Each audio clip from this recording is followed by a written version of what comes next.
Oh my gosh. Good evening, everybody. Look, we back. We're back. We're back with another episode of our Monday Night Movies, aka the Movie Blog Live. Look, I'm your host, Anthony, the guy who's always asking these hard-hitting questions.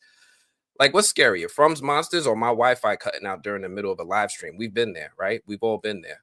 Anyway, tonight I've got a really, really sweet treat, sweeter than Mrs. Lou's pancakes, but with a side of existential dread because we're diving back into the world of From.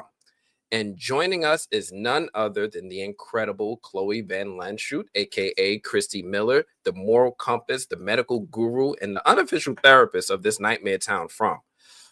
You know her, you love her. Tonight, we're going to see if we can get her to spill some secrets about season 3, or at least tell us if Kristi's ever going to get a day off from fixing everyone else's wounds and emotions. But first, let's catch up on what's been happening in From season 3. It's taken us on a lot of wild rides, from Boyd's game of let's put a demon into a box to Jade cracking codes like he's in a dollar store Da Vinci Code. And don't get me started on these creepy kids popping up like the world's worst flash mob. I don't know who's choreographing this horror. I don't know if it's Jeff, Jim. I don't know who's doing it. So here's what we're doing tonight, right? We're going to chat with Chloe about all things Kristi, her journey, her challenges, and maybe even how she manages that white, keeping everything clean in the in the medical clinic. And you know that things are going wild this season. I'm also going to tackle your fan theories. Right? I want to tackle some of your fan theories, some of your questions, because let's be honest, y'all the real detectives here. I'm just riding on your coattails. Like, who else is out here connecting Kelly's death to a cosmic monster conspiracy, right? Give yourselves a round of applause. I know you guys are great. I'm excited to dive into this. Joining me is going to be some of the members of the New Blurred Order. We're going to have Vince on with us. We're going to have Yaz on with us. And of course, we're going to have the incredible Chloe. So let me go ahead and start off by adding her into the stage. Thank you. Let me start off by saying congratulations, right? Congratulations on surviving another season, because at this point I didn't think I'd have to add survival to my list of congratulatory notes, but this is where we are, right? This is where we are. This is the show we're on. Between Tien Chen, Dale, and Jim, right? John Griffin has turned this into an emotional destruction into an art form. So I'm really excited to hear your thoughts about this season. Let me go ahead and add our very own, starting off with Vince. Thank you for joining us. Look this way, Vince, this way. Oh, hey, how's it going, guys? What's up? Okay. And of course, Yaz is joining us from an undisclosed location, aka the Bat Cave. Very good. Hi, Chloe. What's up? I'm sorry. I know it's like hella tame and everything, but I'm like, all right, I'm enough. That's enough. Very good.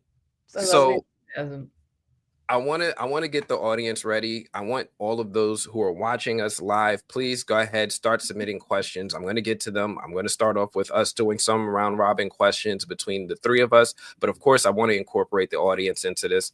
I'm going to go ahead and I guess I'll kick things off if you don't mind, Chloe. Go off.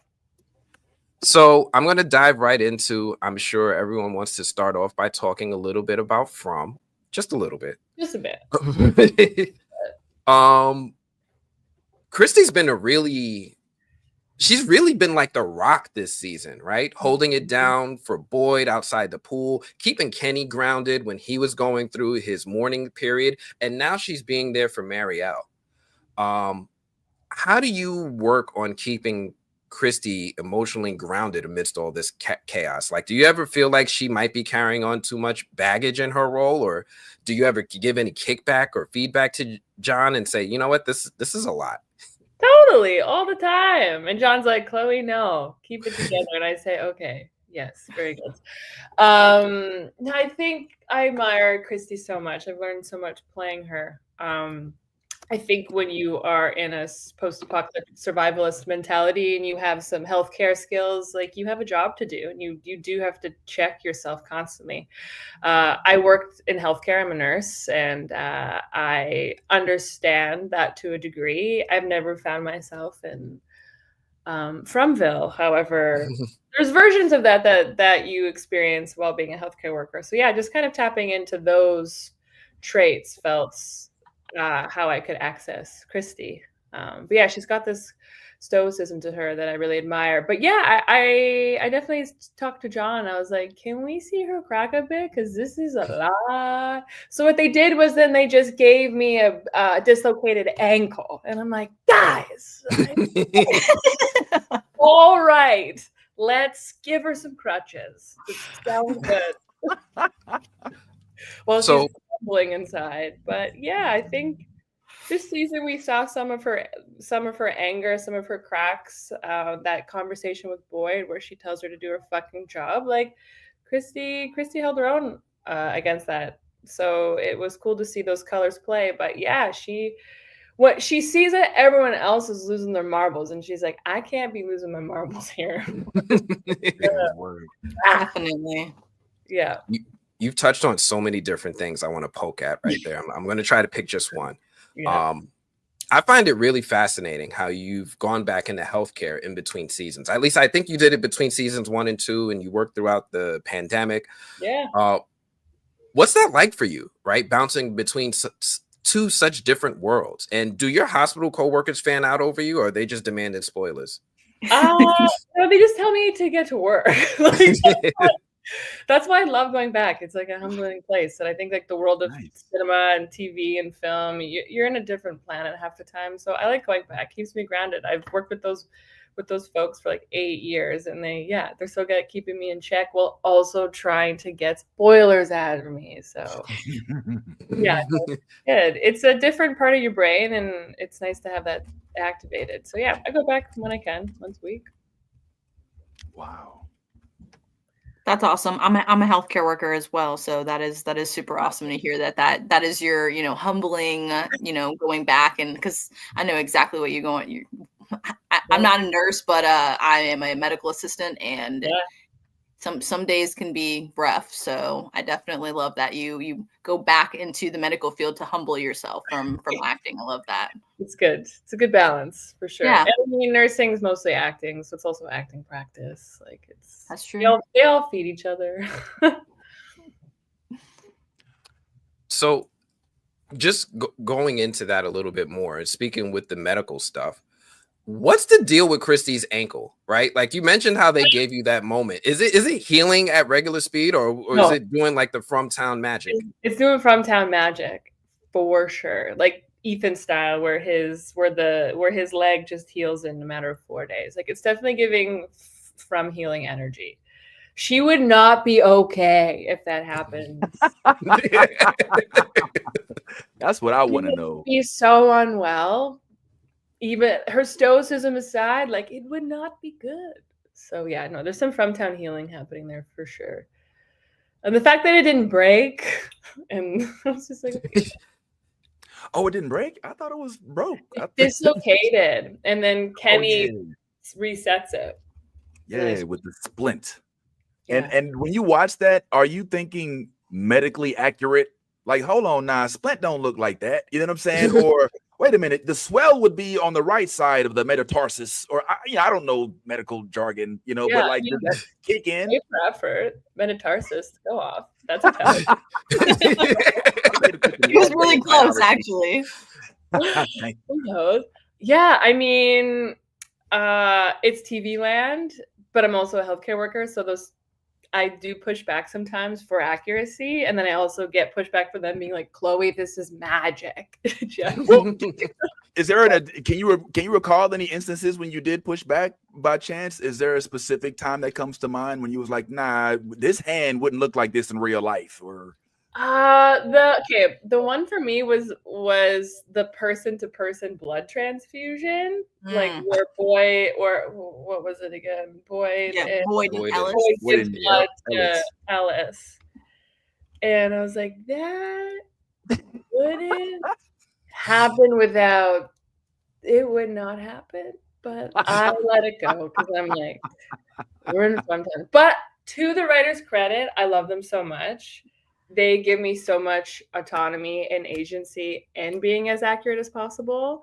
When it comes to like the really technical stuff, around the whole stuff with the RV, around Ellis's stabbing, like they gave me so much freedom in terms of like being accurate with that. So that's so awesome. That is crazy to me. I'm really interested in minutia. So please calm me down, Anthony. But like when you say they let you have some free reign about the stabbing, like like what what exactly experience do you have with stabbing, number one? Or you know what? Personal business is personal business. Need not to explain. But I mean, since you are a nurse, obviously you probably encountered these type of things in real. Okay, let me find out. I mean, like, what do you tell them? Like, okay, wait, the 90-degree angle is too much. You know, literally, yeah. I mean, pretty much. I mean, it was more so when he comes to the clinic and I have to decompress all of the blood and the fluid in his cavity. Like, yes, it has to be at a certain angle, at a certain rib, all that stuff. I like kind of went off on it. And they were super receptive. Like the folks who build the, like it's basically the second skin that Cortion had on, and the markings of where I was going to insert the knife were totally medically accurate. So it's just fun to get involved. I have a theory. I think they're afraid of you. I think they're like, hold on, you better get this right, because Chloe ain't going. You know what I'm saying? And that's probably for the better. Because medical accuracy is probably just going to make for a better product, right? Yes, medical accuracy is sexy. Like when I watch a show and an actor did their homework and they're playing a healthcare worker, I'm like, yes, go off, girl, go off, boy. Like, me being a healthcare worker and knowing my friends who are also healthcare workers watching shows, like when we see bad research, we're just like, come on, you have one job. You go Google ChatGPT, it'll tell you what to do. Like you don't. It doesn't take much. They're paying you so much money to figure it out. Right, to be accurate. It's my nurse ego getting in the way. But. This is my last little quip on that, and then we'll pass it back around. But I honestly find your character and your real life, the blurred lines between those, very, very fascinating, as it seems like you're almost to an extent playing yourself in the world of From. You're a medical worker, right? You're very careful. You seem to be interested in the medical arts very deeply. So you also, some of the parallels, I mean, how much of the representation of your character and how much it pertains to your actual life is important to you? Like, is you reading the script, does it excite you that you actually are a medical person? Or maybe you've released this before, but was that something that wasn't the case before, that you spoke into existence with the medical background actually being what you brought to the table on the script? Yeah, well, they didn't know I was a healthcare worker when they hired me. So it was cool to just get hired based on their vision and the essence that they felt for the character. So I thought that was cool. Yeah, she's a hard one to separate for sure. I watch her and I'm like, my friends who watch her, they're like, that's not you. But then the people I work with, she's so calm and I'm such a spaz. But my people I work with, I'm such a spaz.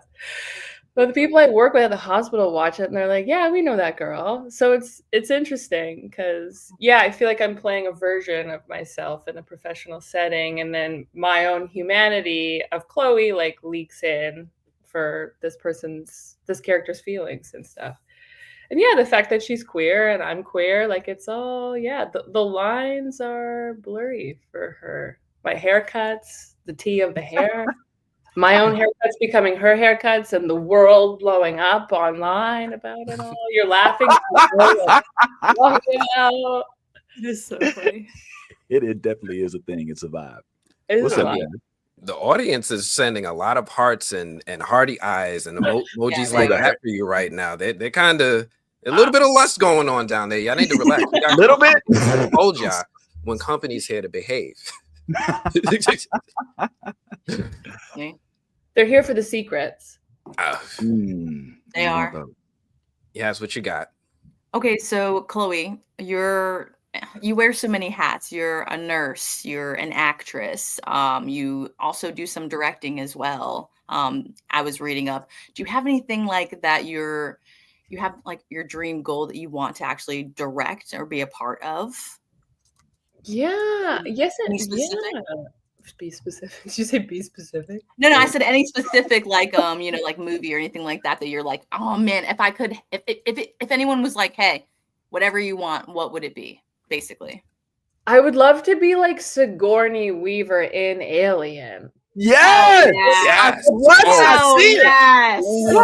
Sigourney Weaver play. I would be playing Sigourney Weaver in Alien. I wouldn't be Chloe playing. Yeah, that's what I want. Right. I would want to be in the 80s being her. With the hair and everything. With Like, the hair. yes, I can see it. Season 3 hair is yes. She was a badass in that movie. I totally see it. Yes, that's what I want. I want to be in the 80s playing like in those movies. Okay. Like that's what I want. I want to go back in time. It You're feels speaking like from my heart. I feel like she like to be in productions where weird things are inside of people. like Alien has so, and now we're in Frontville where she gives some crazy birth. You know what? Let me just shut up. I'll be over here. Because now we talk about Smiley. Smiley, yes. Let's talk about it. Let me answer one of the fan questions. Let me bring one of their questions in if it's okay. Let's see who we got. We got Skylar, who was so nice enough to donate. Thank you so much, Skylar. And Skylar is saying, hi, Chloe. What was the hardest scene for you to film so far or the most challenging?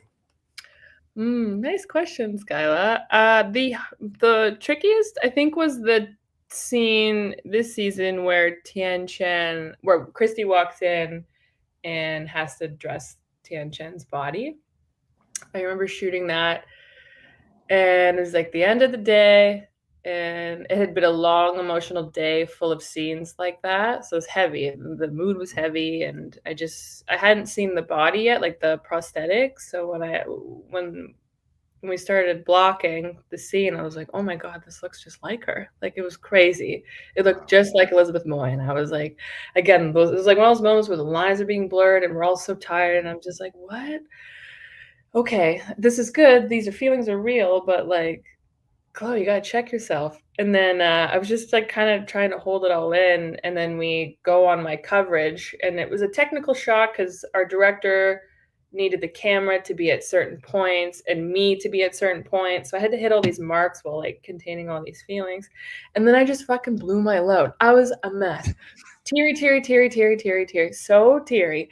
And then in the middle of the take, the director just yells, cut, Chloe, way too weepy. And I'm just like, I just got emotionally blue-balled by my director. It's fine. The terminology is all that. Yeah, that was great. That was great. A woman after my own heart. Secrets of Kristi Miller, y'all. But yeah, no, it sucked. And then I just had to redo it and be kind of void of feeling. So that was the take that they used. And it makes sense story-wise. So, but yeah, that was hard. It was hard to film. that was a tough scene for all of us to watch. Well, Kristi's been going through a lot since we've met her in this series, right? And you kind of touched on it a little earlier about wanting her to have a break. Do you think Kristi is going to break? Like, she's been everyone's rock. When she's Kenny's rock, she's Boyd's rock. Is she due for a Kenny or Jade style meltdown? I mean, as an actor, I would love that because actors are obsessed with feeling big things. But story-wise, I think it would just have to make sense. I think it's been earned at this point for her to slip. But again, when you look at the whole world of From, it's interesting because I'm realizing if Kristi breaks, things are bad. She's the only one who's still got some marbles about her, and God knows when those are gonna fall out of her mouth. So like, I don't know. I'm excited and nervous for the day it happens, if it happens. But I talked to our writers about it, and they were like, well, she is slipping, she is cracking. And I'm like, yeah, but not at the rate of everybody else. So right. There's a plan, and I'm curious to see what happens to her. I'm glad that you got to spaz on someone this season, right? That scene with Boyd where she's like, and he was telling her, do your fucking job. She spazzed right back at him. Yeah. Like, you got to show some emotional range there. Yeah, that was Chloe spazzing for sure. Not Oh, you would have did it different.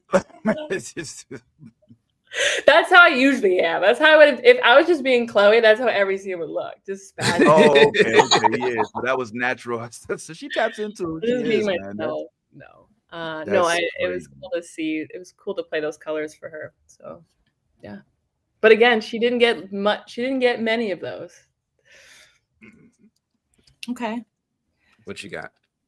I'm just a little curious. We're kind of amidst. I know From is all that we're here for, but just on a personal tip, we're in the middle of a holiday season right now, you know, and I'm sure it's cold where you are. Thanksgiving, how was it for you? If you celebrate that type of thing? I'm from Canada, so Thanksgiving happened a month ago for us. So Oh yeah, you know, that's do you think- interesting. Because I couldn't help but notice on your IG you running around in cornflakes chicken the street. I wish we could upload that video because man, it is such a feat. If you all happen to have a moment after this, check out her IG. She's literally in the cornflakes chicken outfit. I know it's probably not cornflakes. I'm just saying that. But there's no context. Can we get like some explanation about like what's going on with it looks extremely entertaining and a lot of fun.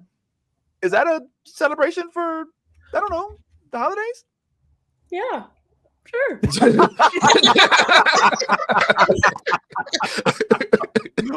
Can we get some explanation? Is there? I mean, there's literally randomness. Like, no, that's the secret. It says reveal secrets. What's the secret, Kristi? The secret is how do you like your eggs? It does say that. It does say how you like your eggs. Well, I thought that was hilarious. I love that about your energy. Just throwing that out there. Not even a question, just a comment. Thank you. Thank you so much. Cornflakes chicken, very good. So then, Oh my God. I gotta ask. You know, we spoke about this before, and you're a foodie, right? We know you love talking about food. What was your reaction to Fatima eating garbage this season? Like, I heard it was cake. Did anyone else try the garbage cake? It's like that's like the ultimate game of is it cake? Did you ever watch that show? Yes. This is like my favorite show during the pandemic. I'd like come up from the hospital and just like put on is it cake to like dissociate. Anyway, off topic. What was the question again? What was everyone's reaction to the garbage cake? And did you try any? Was it just for Pega? I wasn't on set for the garbage cake day. That was one day. that was a day. There were two. Yeah, I wasn't there, so I don't have any comment. But I've definitely eaten some form of rotten vegetable in my time by accident. Okay. I don't like letting things go to waste. I understand. I totally understand about the Is It Cake? They just came out with their holiday special, and I'm not gonna lie, I cannot wait to watch it. Like that show is like it's so funny. Oh my gosh. I know I get really invested. Like it. Me too. Like if you need to turn your brain off, like that is the show. Man. How's your accuracy? My accuracy? Yeah, honestly, on the show. Like one for one. Like I get one and then I'm wrong, and then I get one and then I'm wrong. Like Understood. How about you? It's like 50-50 as well, because you know they're really good at making cake look like other objects. If you guys haven't seen it, you have to check it out. It's really amazing. Yeah. So outside of From and outside of guessing whether or not something is a cake, I did want to touch on the fact that you also wrote and directed your own short film title. Yeah. Which you described as a manifestation of your grief, depression, anger, and frustration with the healthcare profession. I did have a little bit of it. I did do my own work because I didn't get my screener in the mail. I'm sure it's coming. But I did find this on your YouTube page where I didn't even know I had a YouTube page. Oh wow. Chloe, it's right here. So but I found it. I'm subscribed. So if you don't mind, I want to play a little bit for the audience. Yeah, go for it.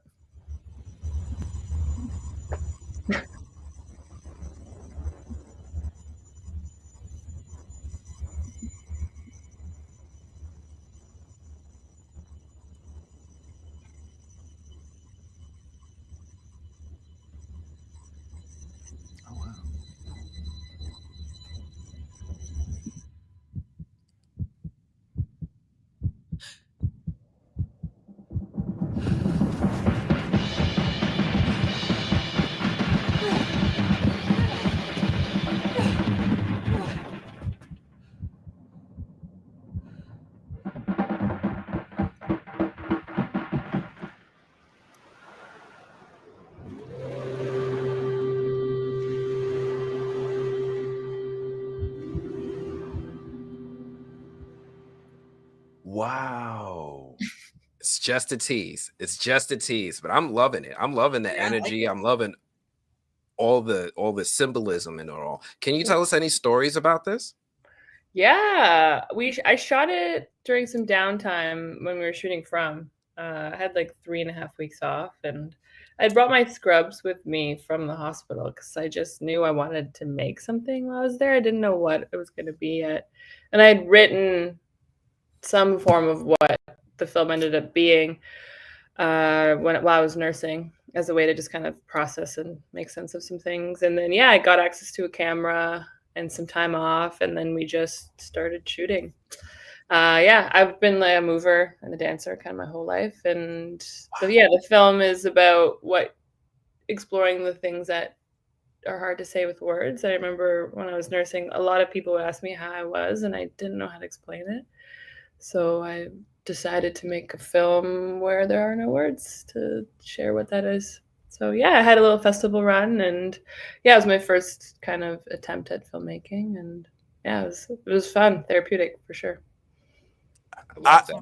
I love the artistic interpretations you could make out of this. Like, you could literally watch that and take so much away.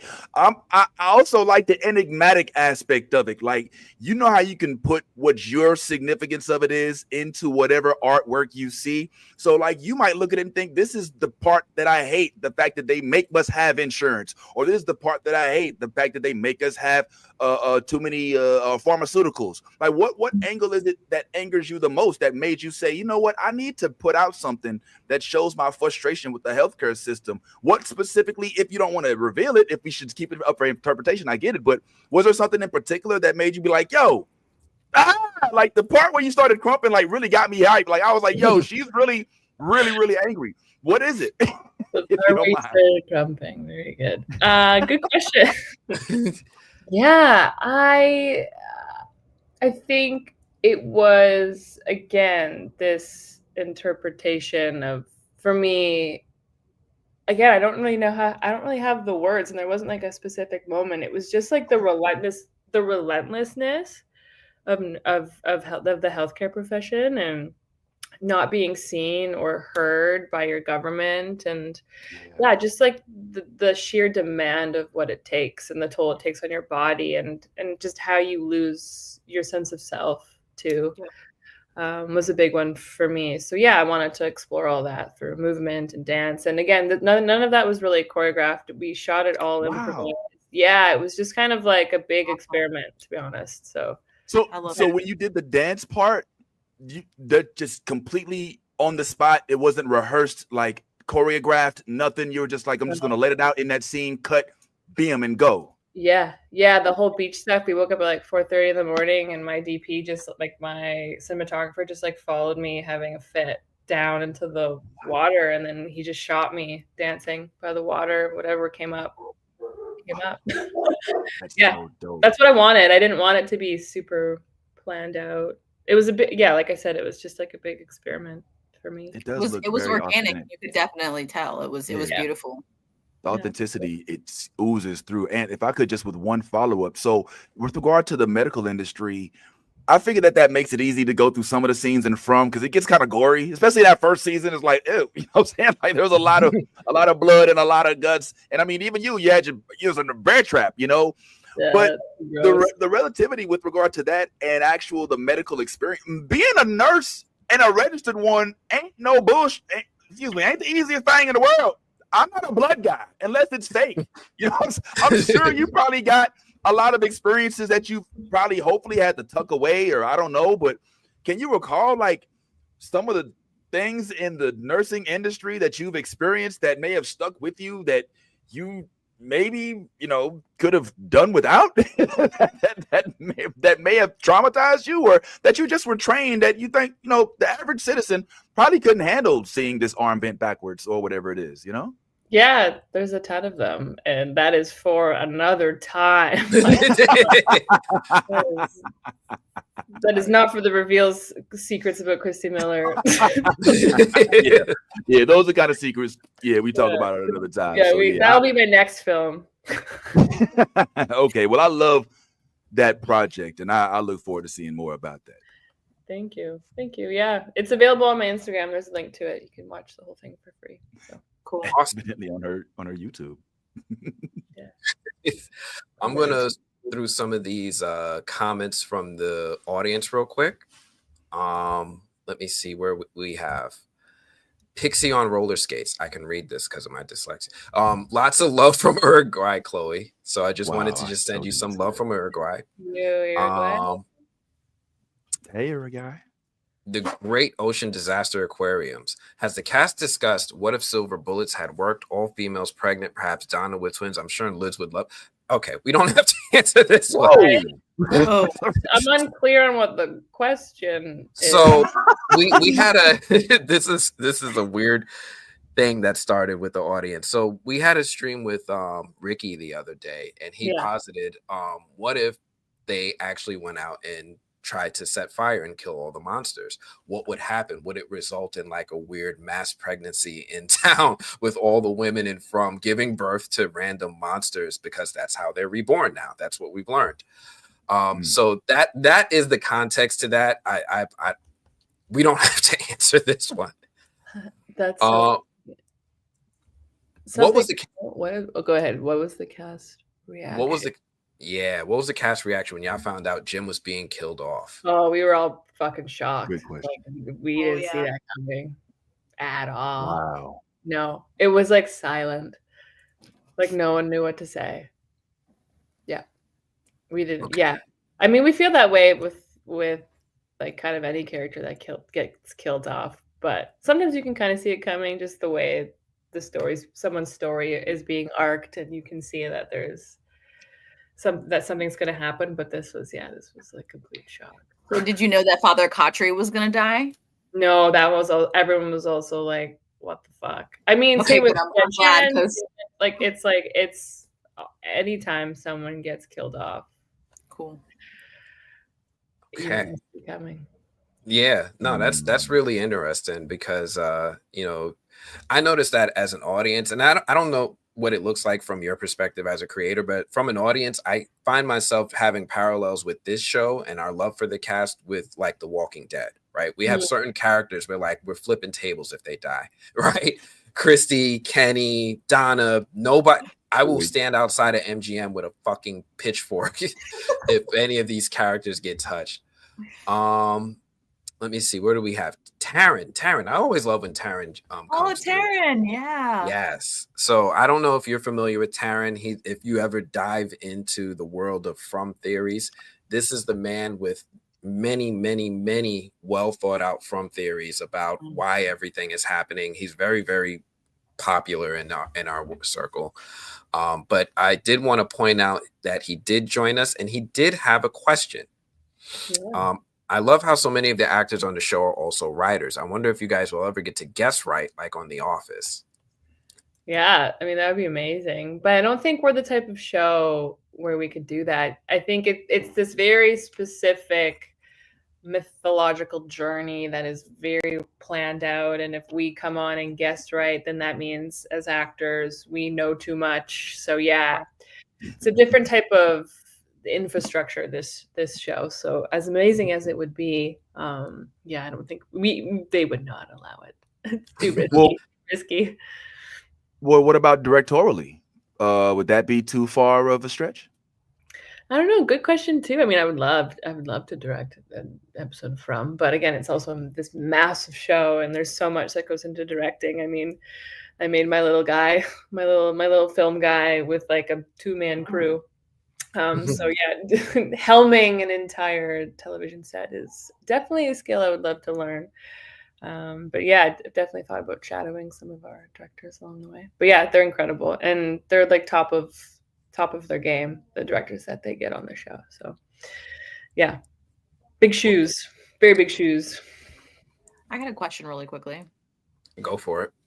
So as far as the Kenny and Marielle situation is going on, because obviously everyone has questions about it, and we're all wondering what's going to happen, because you keep going on these little outings with Kenny and getting closer with him, and at home with Marielle, you're kind of, concerned as to her mental status in town with everything going on, and just the fact that her and Randall and Julie were all like in this weird subconscious dream that just kind of, is pretty much driving them all insane. Is this going to, I guess my question is this going to potentially push Kristi into, being closer with Kenny? Because I know that we're all wondering how that's going to go. I mean, she started opening up to him as soon as Marielle showed up to the town. Yeah. So, and then just closed that door, and then, kind of was like, I have a window a little bit. I still care about you, even though your mom's gone. You still got me. So I know do you see a future with Kristi and Kenny, I guess is my question. I have no idea, man. Like it's this, there's something at play here, because I think just as Kristi starts to open up to the possibility of a different life, she's met with her other life right in front of her. And I don't think there's a reason for that.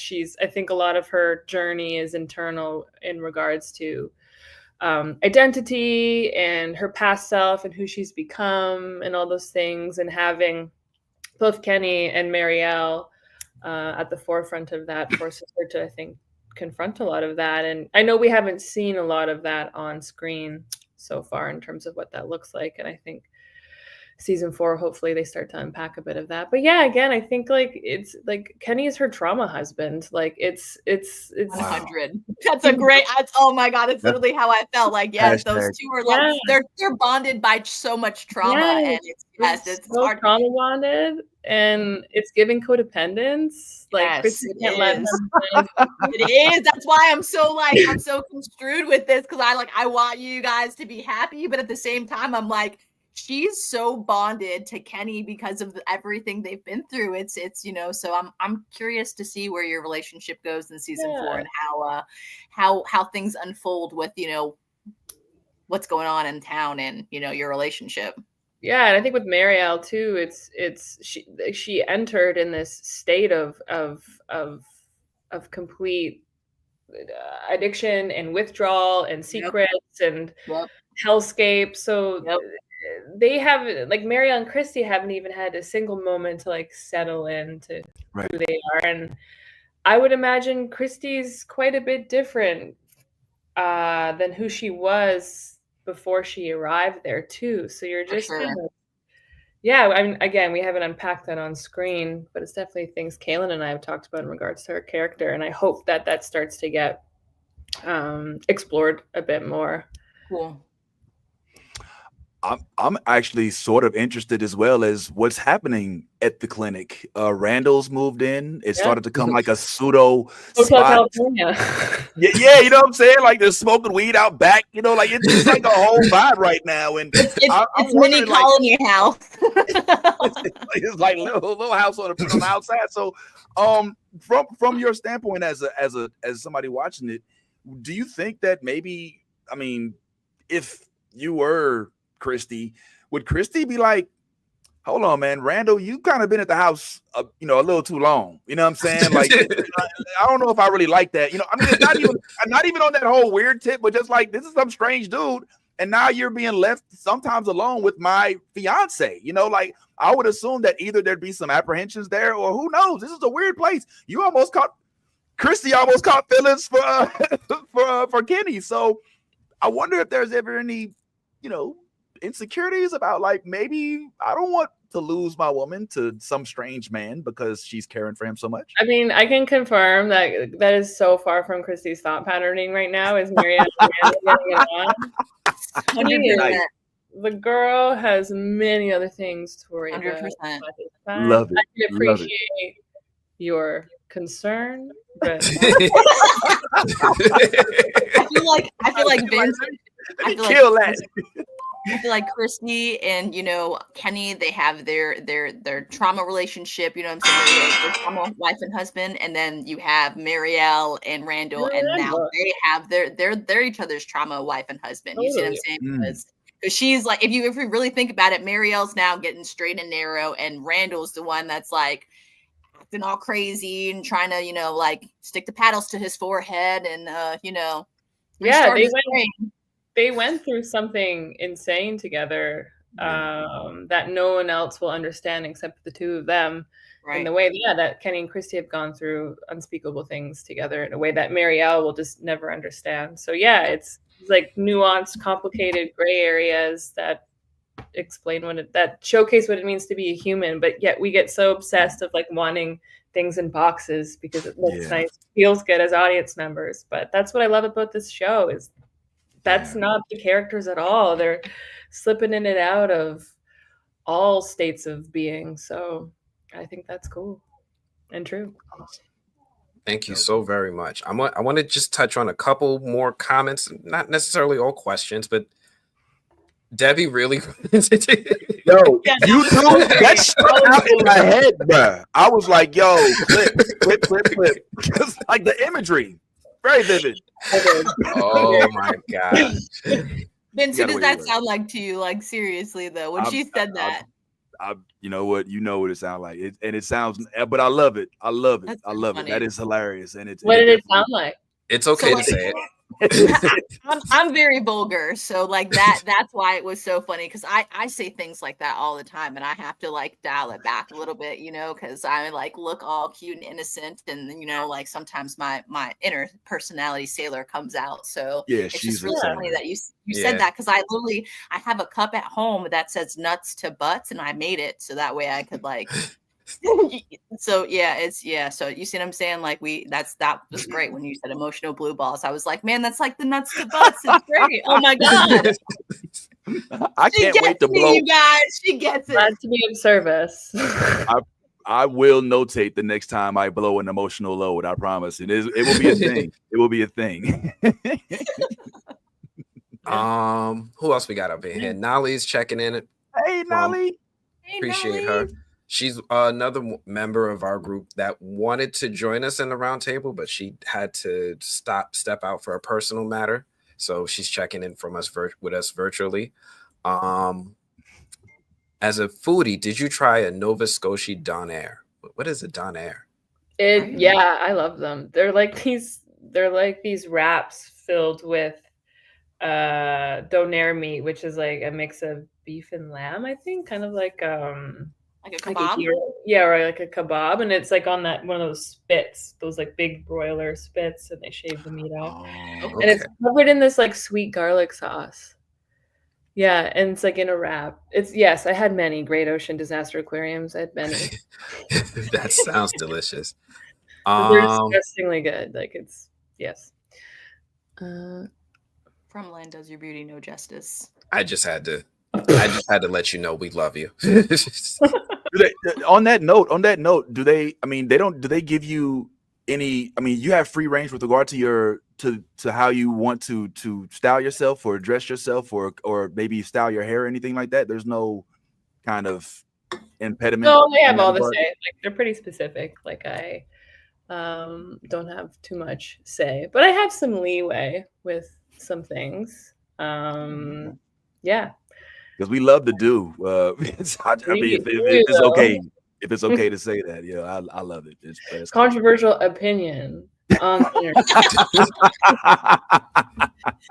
gonna lie. I am very, very impartial to mullets. Like my husband is dying to get one, and I keep telling him I will crew cut shave him in his sleep if he does. And then I see you, and I'm like, she's killing it though, and I'm like, You can't do it like Kristi. Sorry, you can't do it It's like a Kristi. wolf cut.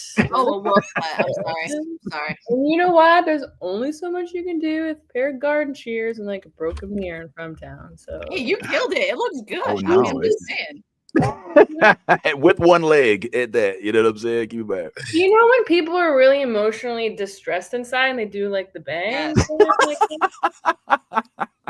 That's Kristi. Live, yo. She's gonna have like micro bangs next season in an undercut. Who knows? Oh wow! Okay. Are you looking forward? I'm sure you're looking forward to next season. But some of the things that are happening now are going to carry on. Is there any storyline that you're most looking forward to in this upcoming season? Like, we're all curious about the Man in Yellow and what's going to happen. But like from a fan standpoint, is there any elements of the show that have you most excited about what's the developments after the finale? Yeah, definitely these multiple timelines. Like, Julie, where are you at? Where did you go? Who did your hair? Yo, hashtag Julie, where you at? Who did your hair? That was great, Chloe. Okay. That's dope.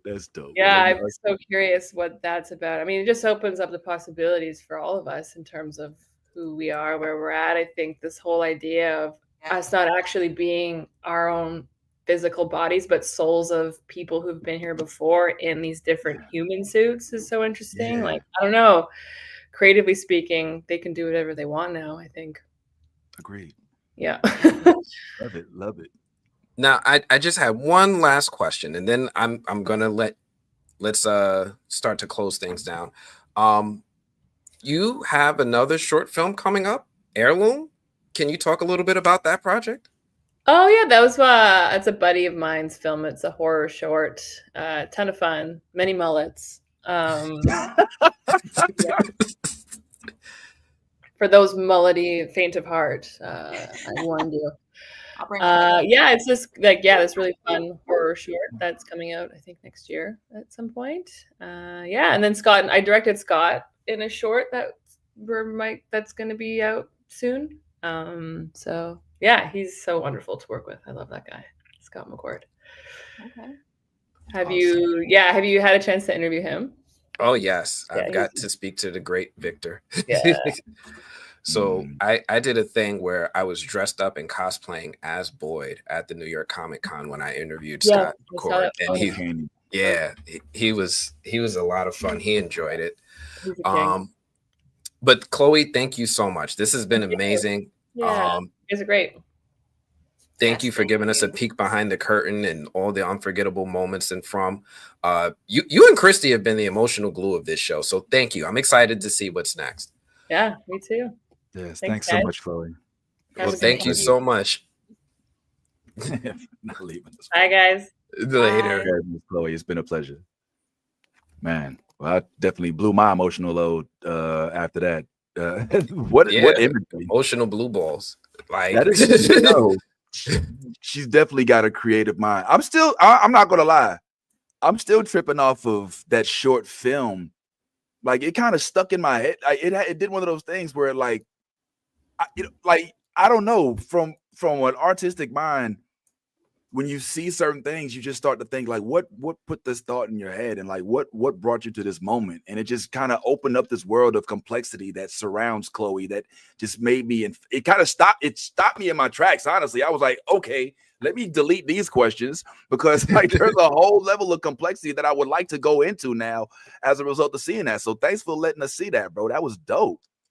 You know, one thing I love about these performers is that they remind us that performing is an art. And like a lot of artists, it's hard to keep yourself contained into one medium, right? Like I do YouTube, I draw, some of us dabble in music, some of us have paint, some of us make incredibly looking up and sure to be popular Airbnbs and make it look effortless, but have mullets. It's a wolf cut, she said. Don't forget. It's a wolf cut. I'm learning now because I'm very ignorant to women's hair. Clearly, I'm not getting a wolf cut anytime soon, right? So like, you wolfing right now? What you talking about? I'm Vegeta in right now. I'm Vegeta in right now. Okay. Nah, just good, yeah. But you know, it's cool to see them be able to express themselves in all these other different art forms and just bring it back full circle sometimes, because it's like you know, it's just good to see what other talents they have. I'm excited to see what you touched on was the potential for her to maybe direct an episode, right? Like that would be really, really Yeah, that'd interesting. be cool. I mean, after you saw that short, I mean, granted, you know, it's one project, you know what I'm saying? But if she did that in a hospital with a 2-man crew, is what I heard her say. And I mean, that's what she came out with. Like, I mean, that's nothing I mean, I don't see why they wouldn't trust her on From for a little bit, you know, even if it's for a scene. It doesn't have to be the whole show, but it doesn't have to be the whole series. It could be a scene or two. And why wouldn't they? I bet you, I'm almost willing to bet that as the show begins to wind down, whenever that may be, 6, 7, 8 seasons, who knows?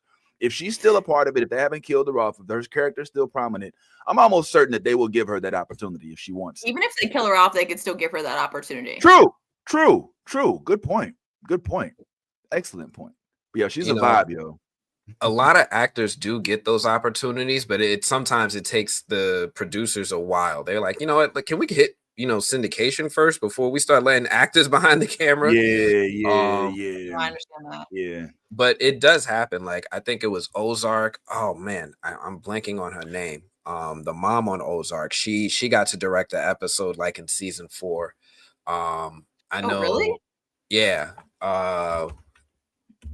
I'm blanking on her name. I know what you're talking about too. You know what you're talking about, yeah. Jason Bateman's wife.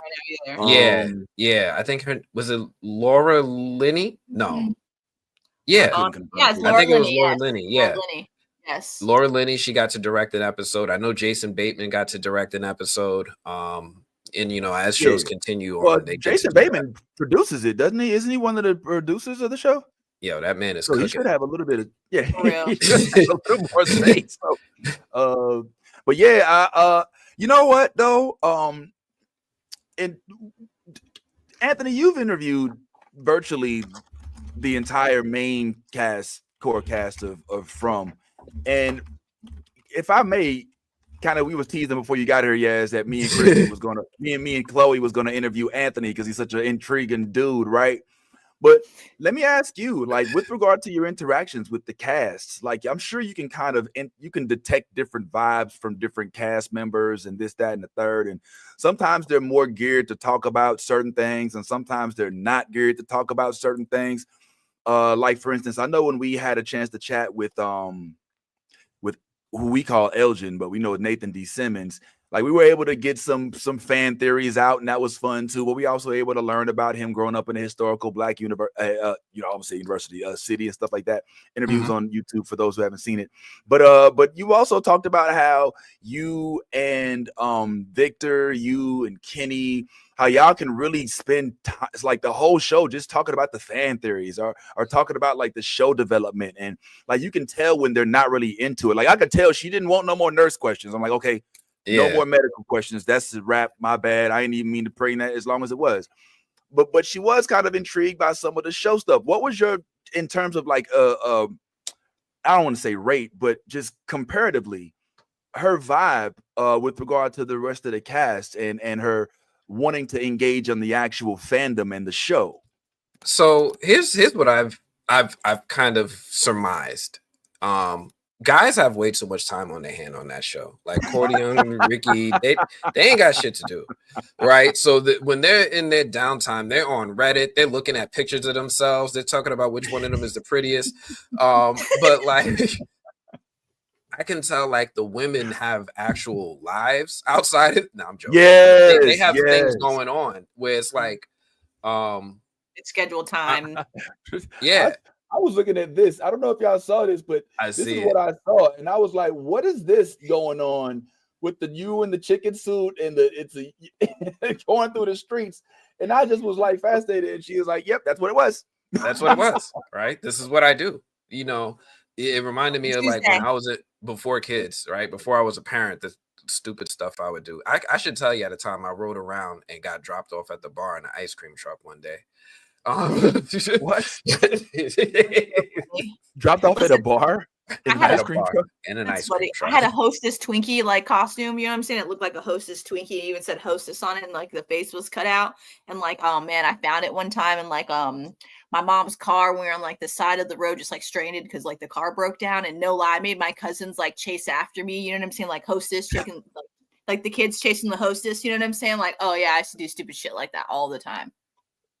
Yeah, that was life. But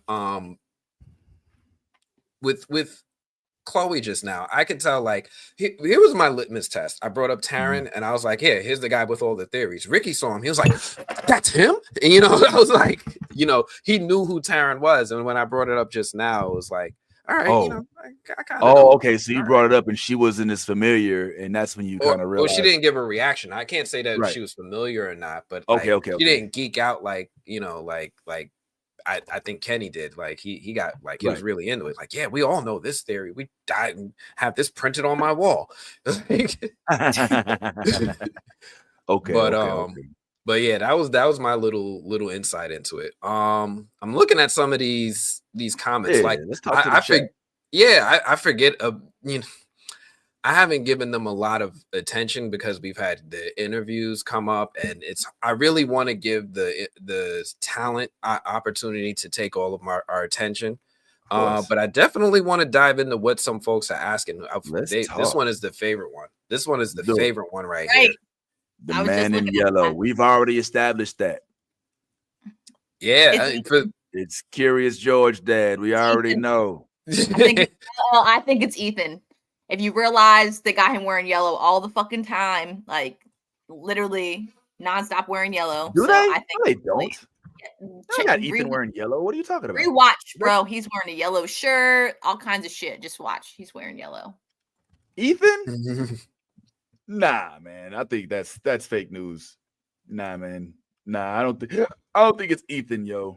I don't think it's anybody. He's a little kid. He's seen so much. You know what I'm saying? Like if we're time walking and shit, you know what I'm saying? He's got all like the storybook knowledge and different stuff. You know what I'm saying? Like I honestly think he's the man in yellow. Nah, bro. I'm not buying it. I don't think Ethan is the man in yellow. I don't think the man is I don't think that anybody that we've met this far, everybody wants them to be other characters on the show. And I just think that that's wishful thinking. I think we're dealing with what we're familiar with. So we're going to say it is somebody I think it is. But at the end of the day, it's going to be something that nobody thought it was. You know what I'm saying? And I'm still trying to figure out, like, if the dude who showed up in yellow is now around only because they learned new things, how do you move forward in this world? You understand what I'm saying? He said knowledge comes with a cost. So he's now there because they gained knowledge. It's some knowledge of the tree of good and evil type shit. Like Eve fed him the apple type shit. So what do they do now? Because if they're looking for answers and this is what happens, how do you move forward? You know what I'm saying? Like with a man in yellow, we're going to have a whole Power Ranger team coming out the woods, a man in purple, a man in orange. Like, how does this work? Like, that's what I'm concerned about. Like, you cannot attain knowledge in Fromville, which is what we just walked away with. That's more concerning because let's keep it real. Jim did not have to die. Jim committed suicide. This motherfucker went into the belly of the beast, willfully trying to be Craig and Debo, and it worked out the wrong way. And so it's nobody's fault other than his why he's dead. The dude's warning him, yo, your wife shouldn't do this. You should walk away. He comes, there's a big distance. He wasn't right in his face. He could have appeared right in his face. He gave him walking distance, and Jim got in his face like he was somebody. Like he had a weapon. Like he was trained in martial arts. He deserved that shit. In my opinion, on some real shit, I think Jim got a contract with another show and was like, you got to kill me off this shit. I cannot be in season 4. So make it look good, make it look cool, and I'm out. You know what I'm saying? That's what it felt like to me, because there's no reason for him to walk up to this dude directly and start talking cat shit as if he had silver bullets with bile in them. Get the fuck out, bro. Sorry. All right, I'm up a soapbox. You're fine. But Yaz, you have to leave us now. I do. I'm sorry. Yes. I'm sorry. Well, happy birthday, yes. Happy birthday, Yaz. Happy birthday. I do thank you. Yeah. Hey, I wanna let y'all know. Hey, I wanna let y'all know. Hey, y'all gotta give Yaz some birthday love, and you gotta follow her, Yaz the model, on IG. You got to do it right now and send that girl some birthday love. She ain't but 21 years old for the 10th year in a row. Okay. I like that. I like that. That was good. Right. That was good. Not disclosed, but that was good. Thank you guys for having me, and thank you all for the birthday love. I appreciate y'all. Hope to see you guys soon and talk more formally. But I honestly do think that Ethan is the fucking boy, like the man in fucking yellow. I really do think he is. I'm just saying. All right. That little boy is just like, he was so sweet and innocent when he got here. He's just getting more morbid and morbid every fucking day. That's all I'm saying. Yo, that's a good point. Oh boy, Julie Rome says, you think Ethan would have killed Jim? Yes, I would, because of think of everything that Ethan has seen. And as you become an adult and you realize and you look back at the things that happened when you were a child, you start to understand things a little differently. And maybe he's built some resentment to everything that Julie has been kind of getting mad at her parents about with their whole getting abandoned after Thomas died. So yeah, I think there could be some, child stress that definitely That was what killed his dad. I mean, listen, he's never bananas. around. He's never around until he wants to be around. Then when he is around, he's overprotective dad. Damn. So, I don't know. I think maybe it could be. I didn't know we was going there. This is absentee dad. It's crazy. That is you never know. crazy. Possibilities are endless in Trumbull, okay? Ethan goes Menendez, Tabitha brother. Miranda, I'm just saying. Yeah, I would like to circle back to that theory when it's proved false. It's not just playing. Yeah, it's all right. Happy birthday. Happy birthday. I gotta go, guys. Thank you. Thank Thanks you. for having me. Take I'll care, see you guys later. All right, love. Bye. Deuce. Big heart. Take a shot for me. Oh man, the shot sounds, man. I wish I could do the heart hands. I have a messed up thumb. You do. There it is right there. You got it. And Yeah, even sometimes on this thing, it'll even do like a little, it used to do like a little thing on the screen. And evidently it quit doing that, man. Now, who's next, man? Who you interviewing next, bro? Who's interviewing next? That's a good question. So it's tough. Well, I wanted to touch on one thing real quick before I even go that direction. You talked about how maybe Jim got a new show. I don't know for sure if he got a new show. I'm right? almost certain. That was So I started looking at his IMDb, and I started to learn more about Ian Bailey, the actor who plays Jim. And apparently this man, did you know he was almost Batman? No, but I'm not surprised. Was he in Speed 2? I don't know if he was in Speed 2. I think he was in like Inglourious Bastards. Like he's got a filmography. He was I Batman recognize him for Christopher Nolan. Oh wow. He was like in the last three. It was him, Cillian Murphy, and Christian Bale. You know what? I could see it casting wise. Yeah. I mean, obviously it went the way it did, and I'm not disappointed with the way Christian Bale did his thing. But I could see he's got the image, he's got the Bruce Wayne look. I could see it. I could see it. It took me a while, but I was like, you know what? Put this man in a cowl, and then they did. They put him in the Val Kilmer suit, and you can see. Wow, is that his family? Oh my God, his family is beautiful. What? Yes. Is that his family? What? Yes, that is. His wow. He's married to a sister? Yes. Yo, pull up, Jim. Okay, Jim. Yes, sir. Oh, I just became a even huger fan. Yo, look at Jim. Come on, pull up, bro. I didn't know he was down with the Brown like that, man. Go ahead. You better get it, bro. Come on to the cookout. I see it. I love it. Oh, his family is beautiful. Oh my God. Yeah. Yeah. I really say that too, by the way, just so y'all know. Sorry. It's on IG. You can see it on there. It's fine. But yeah, I got it. I respect that. I respect that. Wow, she's gorgeous too. Yes. Yeah, there she go. There she go. Yeah, man. Look at this. Look at this. Pull up. Come on. It's my dog right there, bro. Look, man. Anytime a young man wants to go ahead and tot that wife like you love her in public, in real life, especially being so well into his career the way he is, and this ain't some new fling. They got kids. They on red carpets. Oh my, bro.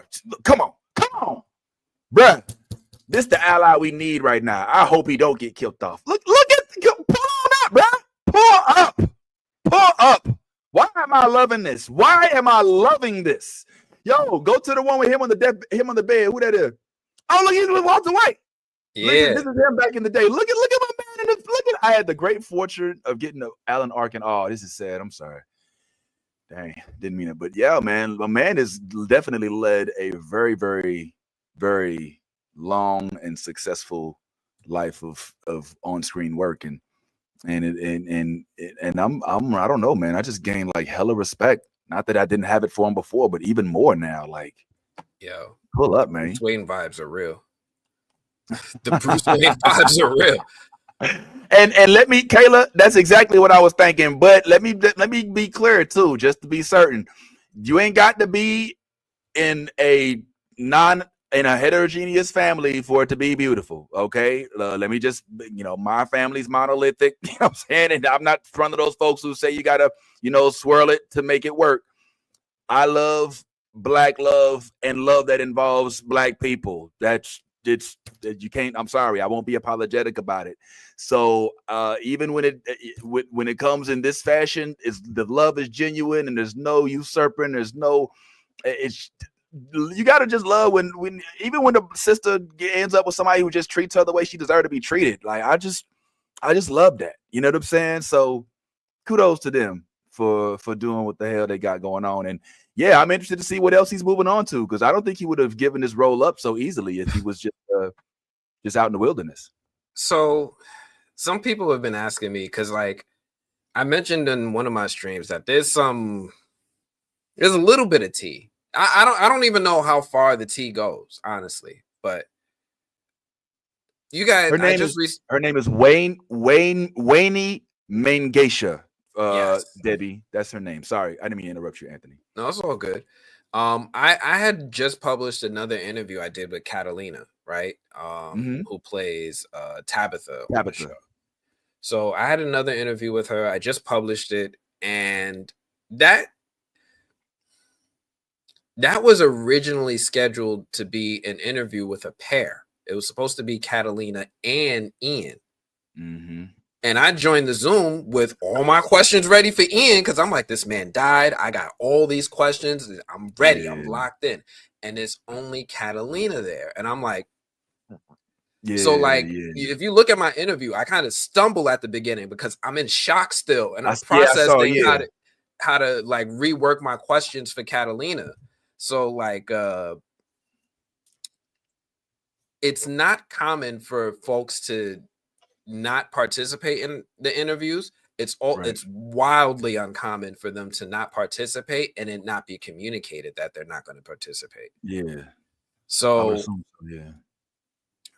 I'm not going to fill in any blanks for the audience. Take that and do with that as thou wilt. What? No, what are you insinuating? Are you? I mean, because there's so much can be read by that. Like, it could be a lot of different things. Right? But I'm just saying, he was supposed to participate in the interview, and they didn't tell me he wasn't going to be there. He just wasn't there. Okay. What do you, in your heart of hearts, think happened? There you go. We have to talk about it. We can talk about it off air. But I'll say this. And I haven't interviewed the entire From cast and some of the folks you've done, but in some of our interview, and I'm sure this isn't what happened, but I've learned to kind of ask what happened first before I assume what it was, because I've learned in some instances that it was an important issue or some significant or an honest mistake. Sometimes it's just fuckery. Yeah. So that could be it too, I was supposed to interview the actor who plays Henry this season, right? When I first interviewed Catalina, the first time, neither one of my Catalina interviews were supposed to be solos. None of them. Damn. I was supposed to be Catalina and Henry, and I think Henry had like a personal thing that came up. He did some interviews with people. Like for those of you who are watching, you could go see an interview with Henry talking to E-Man with Catalina. And I think my interview was the same day. And I just unfortunately didn't get a chance to talk to Henry. Let me see. But yeah, let me round through some more of these comments real quick, and then I guess we can Illuminati confirmed. Oh, Ain't nobody saying nothing about no beef, Sam. Quit trying to start shit. You Yeah. feel like, yeah, I can see that. He do feel like a Thomas Wayne. I can see him being Pop Dukes. You know what I'm saying? 100%. Put some guns on his hips and let him go. Oh yeah, some of y'all don't even know. Guns. I'm thinking Thomas Wayne Batman. Oh yeah, me too. What guns is Thomas Wayne? Ain't that No. the daddy? Thomas Wayne Batman. Oh, I'm thinking about goddamn what his daddy name is. No, it is Bruce. So in Batman comics, there's a thing where Thomas Wayne becomes Batman in another universe. So instead of Thomas and Martha getting shot, Bruce gets shot, and Thomas and Martha survive. Oh, and okay. he becomes the Batman of another universe. But he walks around, he got them things on his hips.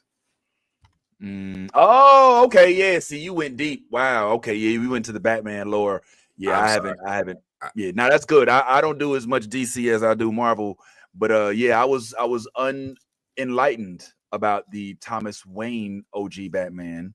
I thought he just meant just regular old get shot in the alley Thomas Wayne. You know what I'm saying? Like that's what I was thinking. You know, that felt more organic to me. But you know, hey, yeah.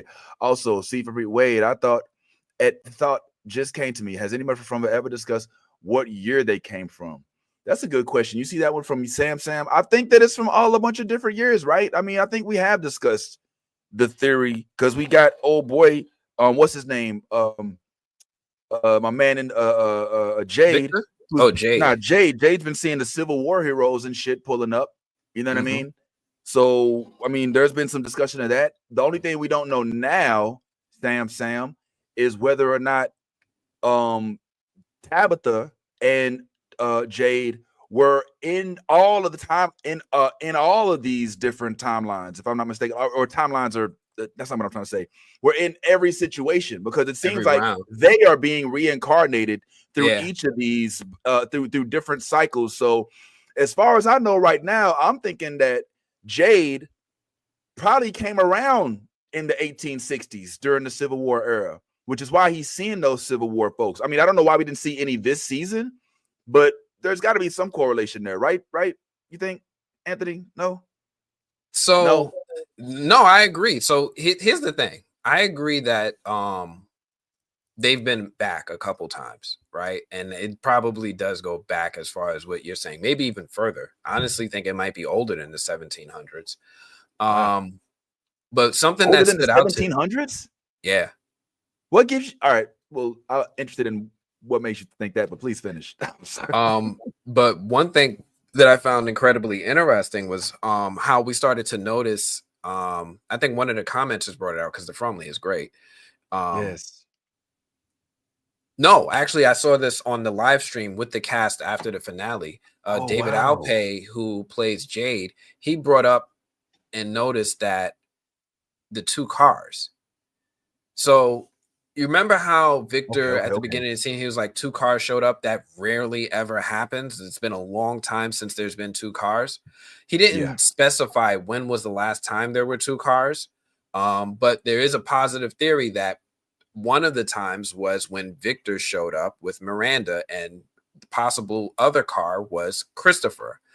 The reason they say that is because if you think about it, Jade and Tabitha were brought to Fromtown on the same day, right? So that means their reincarnated selves came back to From at the same time. So they're wondering, like, hey, is every time 2 cars show up, is that Tabitha and Jade's previous lives coming back to the town to try to save the children again? What? Every time a car pulls up, every time there's 2 cars. Every time there's 2 cars. Damn. So what does that mean about the bus then? So, well, I guess it has to be two vehicles, two separate vehicles, not two entities inside the vehicles. Okay, two separate vehicles. So the bus, though, it touches on the concept as to whether or not other people are being reincarnated, right? Like, how many of these people that are here now are from previous lives? Is Boyd from a previous life? Is Donna from a previous life? What's going on? I kind of low key am theorizing, and I have no evidence to support it, but I'm starting to wonder if Boyd and Donna were husband and wife in a previous life, because they give husband and wife energy. They do give strong husband and wife energy, or at least some sort of coupleship, right? Yes. But here's where I get confused. Okay, so say they are actually coming back and there's somebody else, but Victor is still Tabitha's son. Is it? I mean, like, how is he immune? To the whole process of, going through different life cycles or whatever, and that it starts to throw. Who's to say he's immune? Well, I'm just saying, like, if his mom is Tabitha, and then Tabitha is also Julie and Ethan's mom, then he's been there for multiple cycles, which says to me he may not be able to exit that cycle. Now, again, obviously theory, but he's an anomaly. The question is that how many kids did Jade and Tabitha have in their original life? We only know about the daughter potentially being sacrificed. I started to ask myself this question, all right, we know that Miranda had 2 kids, Eloise and Victor, right? Tabitha had 3. She had 2 kids, Eloise, Miranda, and Victor. Miranda is Tabitha's old life, Victor's mom, right? Okay. So Miranda had 2 kids, Eloise and Victor. Tabitha had 3 kids. She had Thomas, Ethan, Julie, Thomas, and Julie. Right. But Thomas didn't make it. Thomas went prematurely as a baby. He was like 5 months old and he fell off the changing table. And I was sitting here and I was asking myself, and this is a real morbid question, but why did Thomas have to get murked? Maybe because Victor is still alive. What if Victor and his Thomas sister? Oh, no. But damn. Yo, okay, don't say that. What if Victor is Thomas? My brain's gonna leave my. I'm like, oh, whoa! It's already hard enough to accept Miranda as Tabitha, but what if Victor and his sister are not the only ones that they originally had? What if we come to find out that they are a part of the vicious cycle? We noticed that Thomas was the first of the 3 kids that they had. So those other 2, oh no, that's wrong. I'm lying. So never mind. I'll take it back, because Julie and Ethan were around for Thomas. Thomas was the last son. Okay. But I also wonder, like, hey, how many kids did Miranda have, right? So Miranda and Henry, they used to do drugs. They said they used to do hallucinogens, like, I forget, like opiates, something like that. They did something, acid. I think they dropped acid. They used to drop acid. And they stopped when they had kids. But then they did it one more time when it was Henry's 35th birthday, something like that. And I was sitting there, I was like, that's a little weird. You just relapse all of a sudden. And then I was like, well, what if something tragic happened? And he was like, man, I just need to get high. I see where you're going. I see where you're going. Like, maybe they had a 3rd kid and the 3rd kid didn't survive. But the survival thing, I think we're in agreement, is no longer that's no longer a viable, credible storyline. Like, they were sacrificed is what we really believe, right? Like, somehow or one way, maybe in the real world, they think that they just perished. But what we're learning, at least through the tea leaves we're getting, is that sacrifice is necessary for eternal life. And that these kids are the ones that are being sacrificed. And evidently, from my theory, and I believe from yours as well, the Ankui kids are all sacrificed kids. So what losing a child at 35 seems unlikely rather than I gave up a child for said reason. But that's also confusing too, because it's like Thomas, from at least from what from what Tabitha and them was given and Jim was giving us, that was an accident or some sort of crazy freak But we don't know what they do subliminally. What's being like, they ended up in From Town and they were always destined to be there. Like Tabitha was having nightmares about it since she was a little girl. We don't know what type of grip this town has on these people, right? And how it might be affecting them or their actions.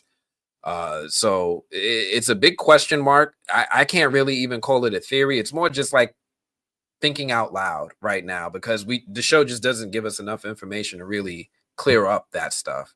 Well, here's one thing we do know for a fact within the show as of right now, at least unless they dispel it with a whole new memory in the next season. But we know that people that have died exist in From Town, and Tabitha and Jade are two of them. So that gives us the credence to theorize for everybody else that's in From Town. They literally could all have died already. Yeah. The thing that the seeing the tree in the road could be the gates of heaven as far as they know, but it's not heaven. It's some weird ass purgatory. The only thing that fucks me up with that theory is Tabitha going back home and then coming back. But she came back with Henry, and she came back with Acosta. She came back with Henry, and she came back with Acosta. Right. And two more that didn't make it. Right. So it was they weren't needed. They don't count. They don't count. Hey, you best believe those actors counted when they get that check. Oh, the residuals. Oh, I believe. Yeah. One day of work. Here you go. Yeah. But but person who dies number one, person who dies number two. That's what's in the script. That's messed up. Shout out to those guys. They said Acosta's first name was supposed to be a big secret, and it was something that wasn't going to be revealed easily. And I don't know how many people caught it, but it was like blurted out by Kenny in the finale. He just randomly was like, "Danny, no," and we're like, "Oh, she does have a name."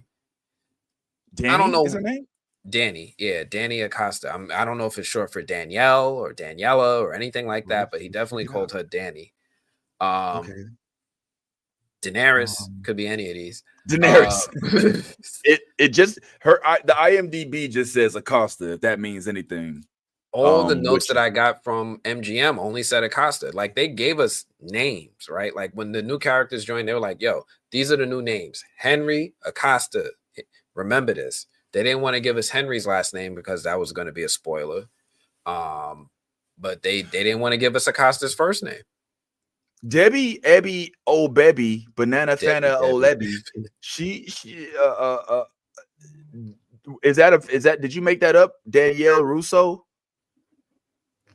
Oh, that's a joke. Okay. Danny Ellie Rousseau, El Rousseau Acosta. I thought she was saying like Danielle or whatever. I don't. Okay, but hilarious. Okay.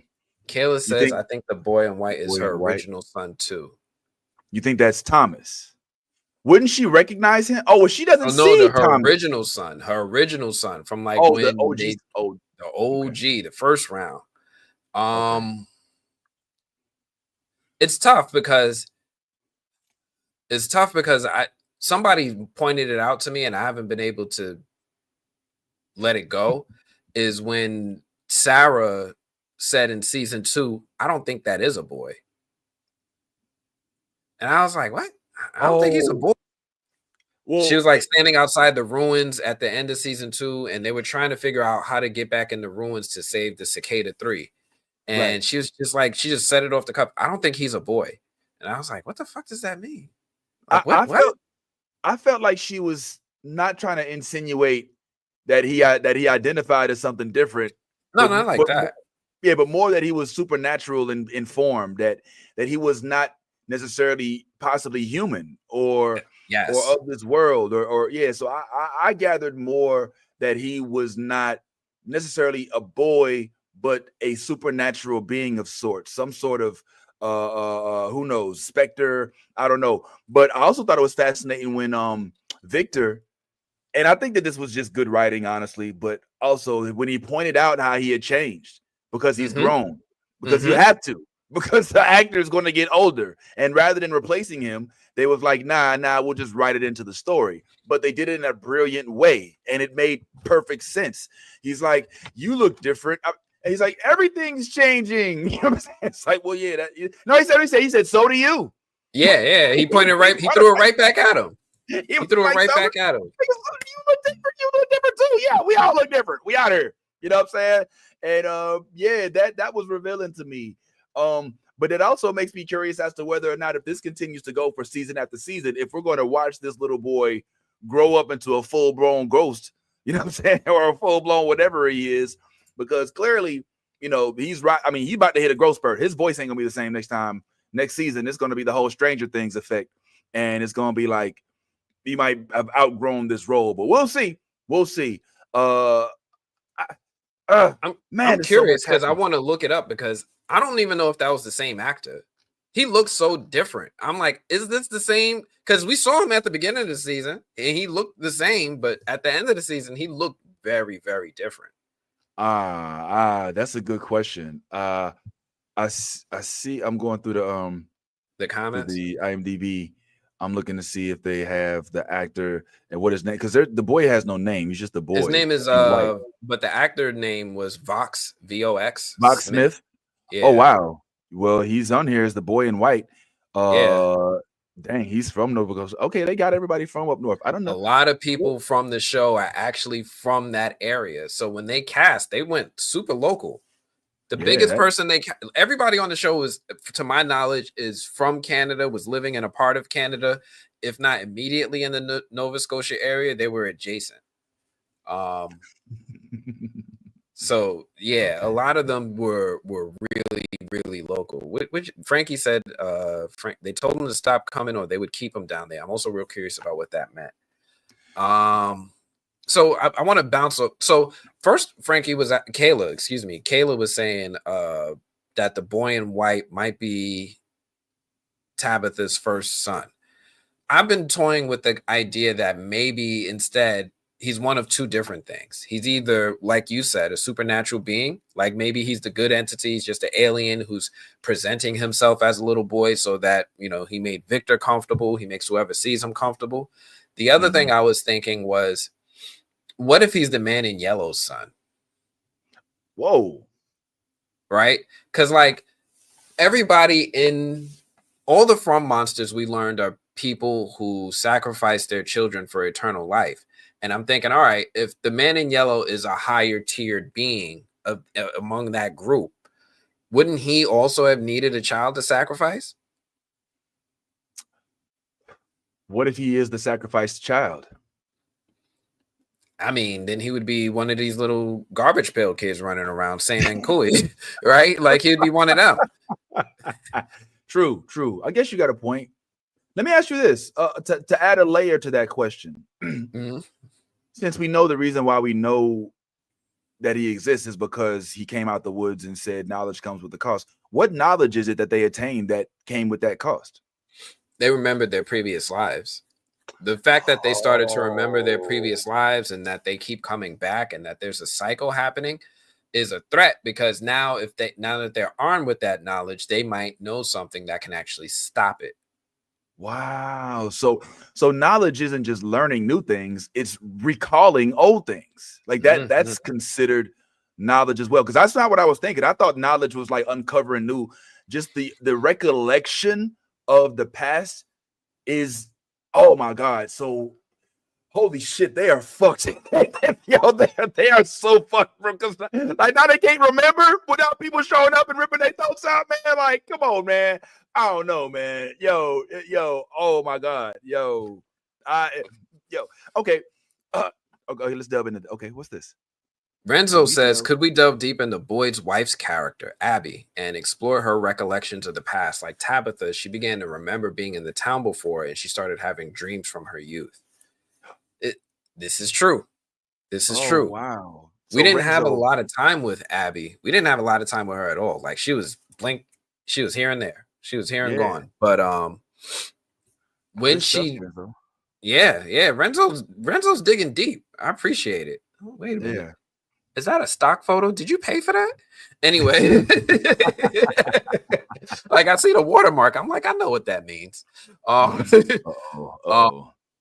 Abby was here and gone, right? But for the little brief time that we had her, she did talk about very, very briefly about how she started to remember this place and how she dreamt about From Town as a little girl.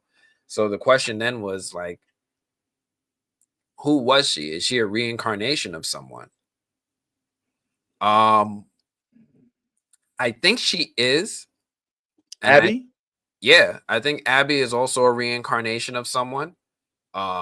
Because she was in the same boat. She had memories of it. And it made me start thinking about whether or not Abby was lying. So I keep thinking back to this scene, and I'm gonna try to pull it up because it was such a good scene. But Okay. back at the end of season 2, when Boyd was about to destroy the music box, Abby's ghost appeared. I don't know if you remember that. Abby's ghost appeared. She did, yep. And she started to say something to him about like, hey, if you don't do it. If you destroy that box, you're just going to make things worse. You're going to prolong everyone's suffering. This is a terrible idea. And at first I was like, oh, this is just a monster projecting something to protect itself. But then I was like, was it? So let me pull it up real quick.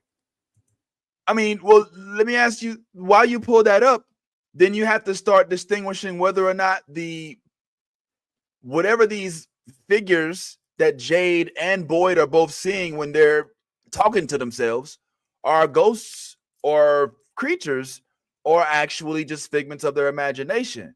With Father Khatri is always in Boyd's head, but there's no speculation as to whether or not he's gone or not, or because he said that. He was like, how do I know I can't remember the monologue, but he's like, how do I know you're even here? He was like, how do I even know what you are? And he was like, I guess you just have to trust me, or I can't tell you that. He said something like that. He was like, what are you anyway? And he's like, I can't answer that. And he gave him a non-answer. So I've been toying with this whole thing as to whether or not Father Khatri, the bartender, and Christopher are even ghosts, manifestations of the entities, or just manifestations of the psyches of the people who are imagining them. It doesn't. I'm 90% sure that whatever the answer is going to be consistent for all three of the figures. I just lean back so many different times about whether or not it's a ghost, is it their conscience, or if it's the spirits. Sometimes I felt like Father Khatri wasn't saying things that were helpful. It sometimes felt like he was being antagonistic towards Boyd. But when I think back when Father Khatri was actually alive, that's just the way he was. He was a dick to Boyd. He was just always a dick. Like, oh, well, how did you want me to say it? Like a priest, motherfucker. Like it just never came out the way he thought he was gonna hear it. Yeah, so it's a tough call. It's a tough call as to what these hallucinations actually are. If they are hallucinations, and because then you throw in, just to make it even worse, that Elgin is seeing this kimono chick, but we know she's not some memory, right? So there is a difference in how one is seen. Well, the difference with the kimono chick, and the biggest difference, is that somebody else saw her, right?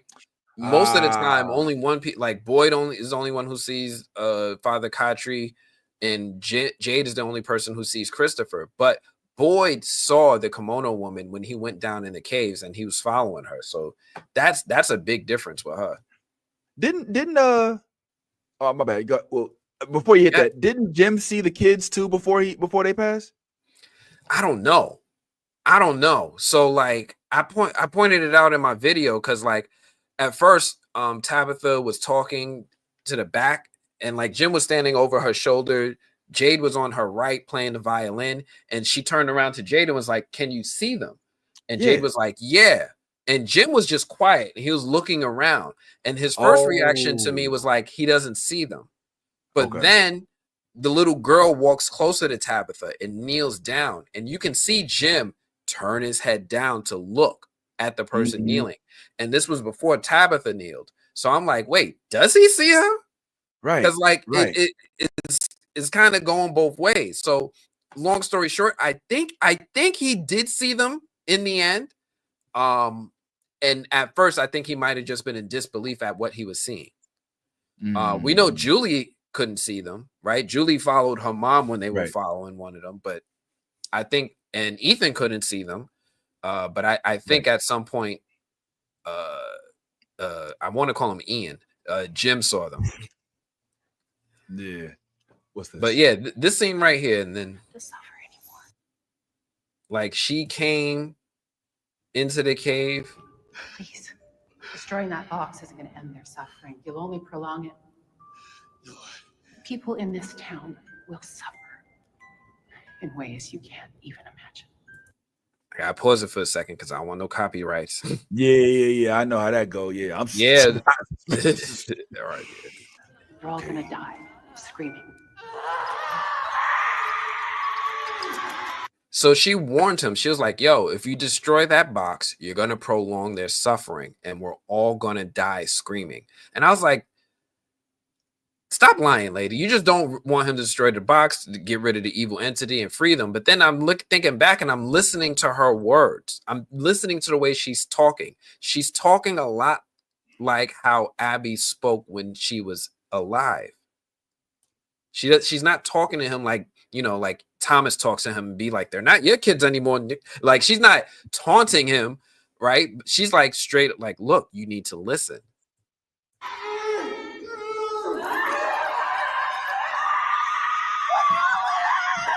Hey, it's okay. All right, this screaming is tough on my ears. There's a little something. To suffer anymore. You don't have to be afraid. It's okay. None of this matters. We can be together. Oh, I miss you so much. wait, so whatever this thing is, it just lets you come in here for a little chat? It knows you won't listen. Now she's talking a lot like how Sarah talks. She's relaying a message. It knows you're not going to listen. It's laughing at you. It's this, it's that. Again, it doesn't necessarily sound like she's taunting him. It almost sounds like she's warning him. It wants you to fight. It wants you to have hope that you can actually win. Why? Because hope is what makes you willing to suffer. Hope is what sent you out into the woods that day. Hope is what made you leave me alone when I needed you the most. It's not your fear that feeds the forest boy. It's hope. And that right there, like once she cemented in my mind, my theory about whether or not there's this hope versus hopelessness. I was saying hopelessness. I'm gonna start saying despair. Hope versus despair, because whether or not the monsters want you to have despair, she confirmed that they do. And she's saying, look, the more you take action, Boyd, and you inspire hope, you make the despair that much sweeter, because there's nothing more than the despair of watching a hero fall, right? The more you keep doing these actions to inspire hope, inspire the concept that these folks are actually going to make it home, the more it's sweeter it's going to be when they actually fail and all these people end up just fueling the monster's energy when they hit that despair level. Okay, so let's pause this energy and let's recollect back to when Thomas first started making the phone calls. Yeah. Before he turned into little evil Thomas and was like, you know what I'm saying? Start laughing on the phone and shit. But like the Thomas who was like, oh, like what was some of the stuff he was saying? He was saying like, oh, don't go out there. And like he sounded real genuine. Like he sounded like he was trying to help until they was like, man, fuck all this, man. And he was like, I wonder like how much of each of these entities that seems to be helping is just appeasement, you know, is just kind of like feeding you a yarn line just so you to follow a string into the darkness. You know, I mean, I don't know, because I mean, yo, the lady told Elgin that they could go home. if they give birth. Like, there's a lot of misleading going on with some of these entities. So I don't know how, I mean, as genuine as well of a job as they did with her saying what she said and it making sense and it corresponding with everything, I still don't know if on the other end of that stick is a laughing ghost or evil motherfucker saying, ha, okay, good, we got him right where we want him. You know, let's not forget, not long after this, didn't Tien Chen wasn't Tien Chen like right after this? You know what I'm saying? Yeah. After she sent him a certain way. So I mean, I don't know, man. But the one here's thing here's the commonalities. It's the way that they communicate, right? Some of them appear over the radio. They talk to them verbally. Your wife shouldn't be digging that hole. Thomas is taunting over the phone. Those, I'm like, I think it's pretty clear that these are evil people, right? If it's not the man in yellow himself, they're coming through the radio, through the phone. That's the way they communicate. These beings that are appearing as spirits, Tom the bartender, Abby, Father Khatri, and Christopher, they almost seem like they're helping, right? They're not taunting. They're not they don't have that same energy as the other folks. And again, I listened to this and I was like, and I'm gonna go back to the scene with her in the RV as well to listen to that one. But it does not feel like the same energy. And when you listen back to it and just think about, all right, there's time travel, there's people saying that this could be a dream, they have to have a mass hallucination, they need to wake up. Is Abby in this moment telling the truth? Is she honestly, even if she's not actually saying something helpful, does she think she's being helpful because her spirit is trapped? She's like, look, there's no way out of here. The best we can do is make the best out of a bad situation. Don't try to inspire no more hope because you're going to make the monster even more powerful. You really just need to just lay down and just, we're going to figure out this afterlife here. Right? So that's where I'm getting at, right? Like the idea that she is the evil entity or she's working with the evil entity, just die tomorrow. Have hope that you can actually win. Why? Because hope is what makes you willing to suffer. Hope is what sent you out into the woods that day. There's nothing about what I've seen with the monsters that prove to me that they want Boyd to stop. It feels like to me they want Boyd to continue inspiring hope. They won't kill him. They've had multiple opportunities to take him out and they don't take him out. Wow. They have Sarah deliver messages to him that antagonizes him to inspire more hope. At the end of season 2, she came through. Yo, Boyd, the monsters are laughing at you again. He was like, well, watch me work. Right? And then he went out on a hero joint. And then he started screaming, you won't break me. Then they had Boyd trapped and they made him watch Tien Chen suffer. And when he was starting to give up, what did they do? They called that old thing back. Yo, Sarah, go over to Boyd's house and tell him we laughing at him again because he's never going to find Fatima. And then she comes through and she's like, yo, they're laughing at you again, Boyd. And then Boyd does what he has to do to get, that's when he starts going on his trip. He's like, all right, I'm going to go mess up Elgin and I'm going to get the answers. Right? So I know some people honestly are like, nah, Abby is absolutely evil, but the show has given us enough to at least give it a little bit of question, at least put it in the question as to whether or not she was the evil entity itself or she was telling the truth, right? Because it just feels like a huge manipulation of Boyd to me. Yeah, let's also point out the fact that the people who have communicated via either telephone or walkie-talkie are not people that died while in Fromtown. The only people that we have seen as apparitions as of this point, if I'm not mistaken, have been people who actually died after seeing the tree in the road. So you're onto something there. There is a difference between, oh, you shouldn't have built that, shouldn't have been in that basement. Oh, they ain't your kids no more. And hold up, wait, Boyd, when you go into, you keep giving them hope. These are people who actually did exist that are still, their personalities are still somehow floating around in whatever kind of entities these is. So I think you're on to something that does make most sense. Like, yeah, you don't necessarily get this energy from the folks who who did not actually perish while they was here. And that could be the difference in everything right there, if you think about it. Let me see. But I'm also now curious because since we did see the man in yellow after hearing him over the walkie-talkie, I wonder if it's possible to actually see Thomas after we actually heard him on the radio. Because at first I thought it was just a voice, but now, and will he be just evil? That makes the Thomas theory of him being Man in Yellow make way more sense if you think about it. Yes. Yes. So I mean, it's just hard because we're human, right? So what we do is we draw from our experiences to fill in things that we don't understand, right? It's kind of like when you watch TV, or we used to watch TV as kids. Some people didn't understand how interlaced images work. That you'd only ever see half the image at one time. Your brain would fill in the other half because that's how they made moving pictures work.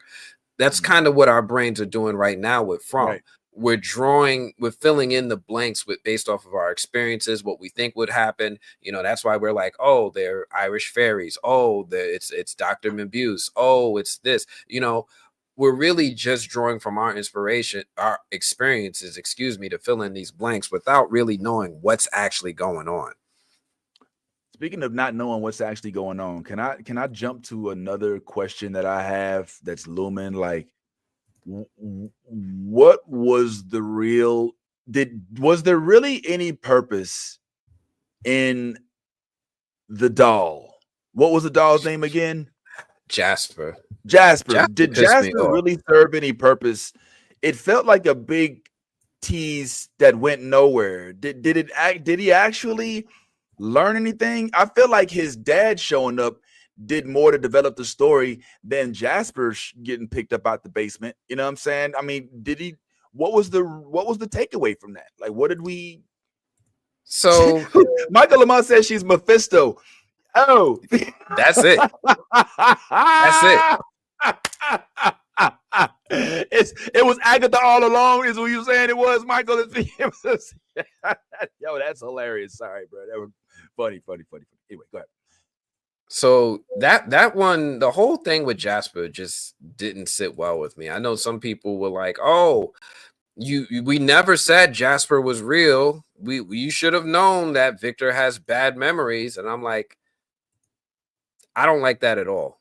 I don't like any of that at all. I'm trying to find this clip with them in the RV. I might not find it right now, but did we learn anything from Jasper? Jasper was the thing to help jolt Victor's memory. Oh, that was it. So they remembered that he had a sister, but I thought that was to remember why everything was happening. He was like, "Oh yeah, the boy in white said that the people sacrificed their kids, and the kids poured all their hope into the roots, and the roots made the simple, and the simple grew into the tree." I just remembered all of a sudden now because writing. And I'm on to what David Agiel 81 says. He's all personal items and music and Jasper are new. No, not that one. The other one. There's one a little further down. Mnemonic devices. They trigger repressed memories, and that's their purpose. That makes some sense. But I guess I just had to go back and rewatch that episode because I don't remember it actually triggering off rip the recollection of events as much as it did when he went into the trunk that he didn't want to go into because he knew that it was going to trigger. I mean, in a way, it kind of reminds me of that movie. I don't know if you ever heard of this movie called Memento.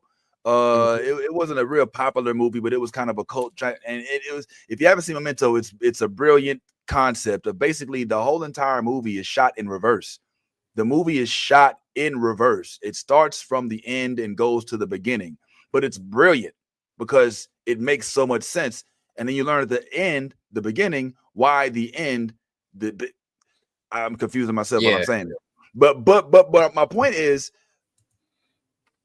like if all of this is mnemonic devices, that's what old boy used to use in Memento. He had to write down everything in order for him to remember because he had no memory. He had some sort of a medical something that made it so he had zero short-term memory. He had to write everything down. So basically, that was me. Boyd, okay, excuse me, Jim Jim.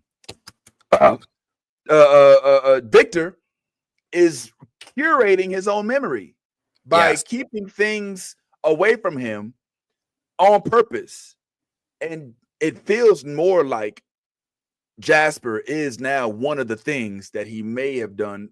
He kept it away from himself, but it wasn't one of his possessions. But he clearly stayed away from it. That's why he went looking for it in the caves with his dad, because he had to get it. You know what I'm saying? Because it is, as my man said, it's a mnemonic device. Good choice of words, by the way. I like vocabulary. It's sexy. David says, yeah, it's another one of those devices. So yeah, that I like that theory. Just because you brought it up, I had to just show this real quick. Oh, I love it. Oh, yes. The story is based on a short story by your brother. But how did he build that story? Was it chronological or not chronological? Well, my brother told me the story verbally before he'd finished writing it. And the screenplay is an extrapolation of his basic idea, which I was fascinated by. And he told it to me while we were driving cross country between Chicago and Los Angeles. And we both decided right away that by far the most interesting way of approaching that concept was subjectively, to tell the story in the first person. So he went off to write his short story. I went off to write the screenplay. And my solution to telling the story subjectively was to deny the audience the same information that the protagonist is denied. Okay. It's confusing because I don't think pictorially, diagrammatically. So, okay, what do you have? You have the beginning of the film here. What's the best way to draw it? Best way to draw it is as a hairpin. Yo, that's Christopher Nolan, right? Yeah. I just wanted for the audience, for the end of the movie. viewers to know they know. This stuff is the black and white stuff. This is color. And this is running backwards as a series of jumps. And what we do is we cut between the two the whole way through. So we alternate scene here, scene there, scene there, scene there, scene there, scene there, and they meet towards the end of the film. But then within this, you have flashbacks to a different timeline, which is actually even earlier, somewhere around there. Also within this, you have flashbacks to an earlier time, also somewhere within there. So I guess you could use the hairpin shape to represent the bulk of the film. All right, I could go off on a tangent on Memento, but I'm gonna try to. You just made me think about that and how they use storytelling, and this is the type of storytelling I think we're getting in From, right? We're getting pieces here and there, and we're jumping around, and we're trying to figure out stuff. But just like Jade mentioned in the show, it's like we're putting together a puzzle, but we don't have an image to reference, right? And we don't even have corners to like that are helpful or edges, right? So this is spot on to how I think that we're putting all of this putting this together. See, they calling you out. Herbal assistance. Oh man. Multiple herbal assistants. Jasper, I understand him being a mnemonic device to help jolt Victor's memory. I just don't like it. Yeah, I understand it. I just don't like it. Well, I like the creep. It retains the horror element, right? Like that's really what Jasper is, right? He's used in the advertisements to show you this is some creepy shit. And I mean, they even threw a couple jump scare scenes in there just for fuck's sake in season 3. So I think that the Jasper element, frankly, is just a throwback to a horror time. Because if I could be honest, since season 1, the show has kind of, I was almost saying metastasized, but let's just say morphed a little bit into more of a thriller than a horror from where I stand. We tend to get less, we get book-ended horrific moments in From now, as opposed to in the first season where it was kind of more intermittent.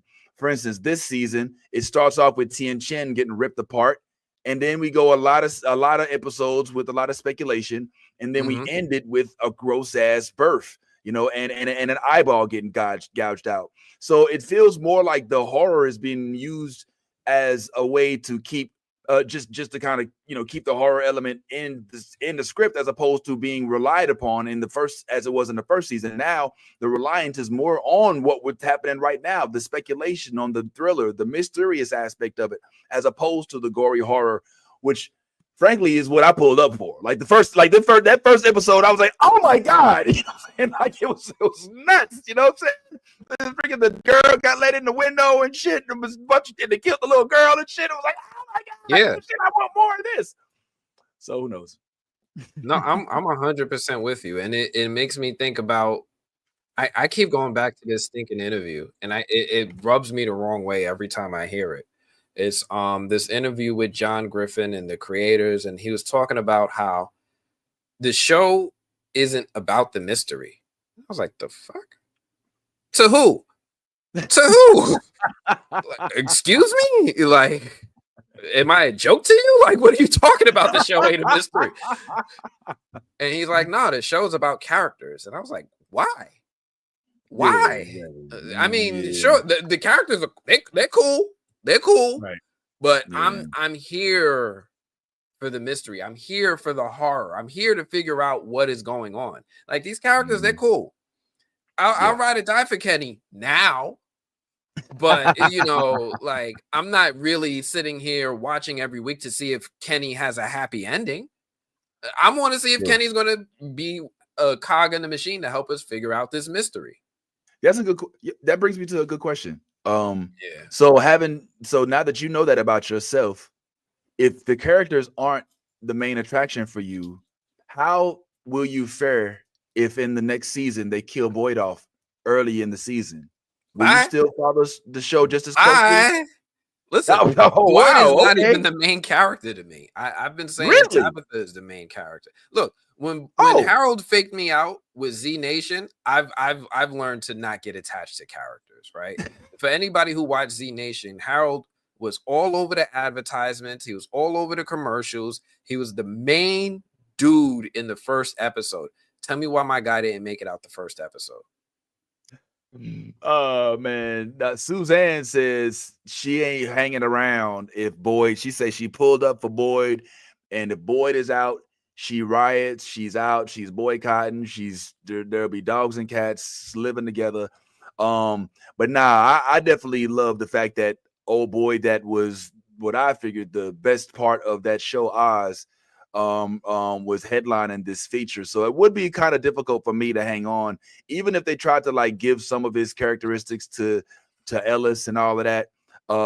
Boyd for me is the nucleus of this clusterfuck of a paranormal, mysterious thriller horror, and it would be difficult for me to move forward with only the remainder of the cast. I'm just going to keep it real. I think of it. I think of it like The Wire. You remember The Wire?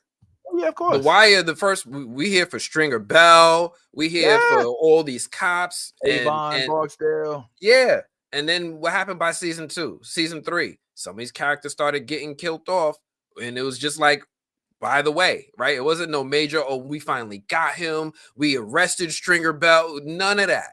But by season 4, I was still glued in. Every season was still great, even though those characters were long gone. So I get it, because it reminds me of like The Walking Dead. I keep seeing the parallels. It's like, Boyd is Rick, right? 100%. If Rick goes, we all go with him, right? And that happened. That happened on that show. However, if this show were to take out Boyd, but find a way to either suitably replace him or further the show and center it more in the mystery, I think we'll still watch. I think what'll happen is if they got rid of Boyd, they wouldn't actually get rid of him, because he'd keep showing up in flashbacks once or twice a season. And that would be how they maintain the Boyd fan base. For folks like Suzanne, who may pull up just for Boyd, they're going to be like, all right, as long as I get my fill, I'll be all right.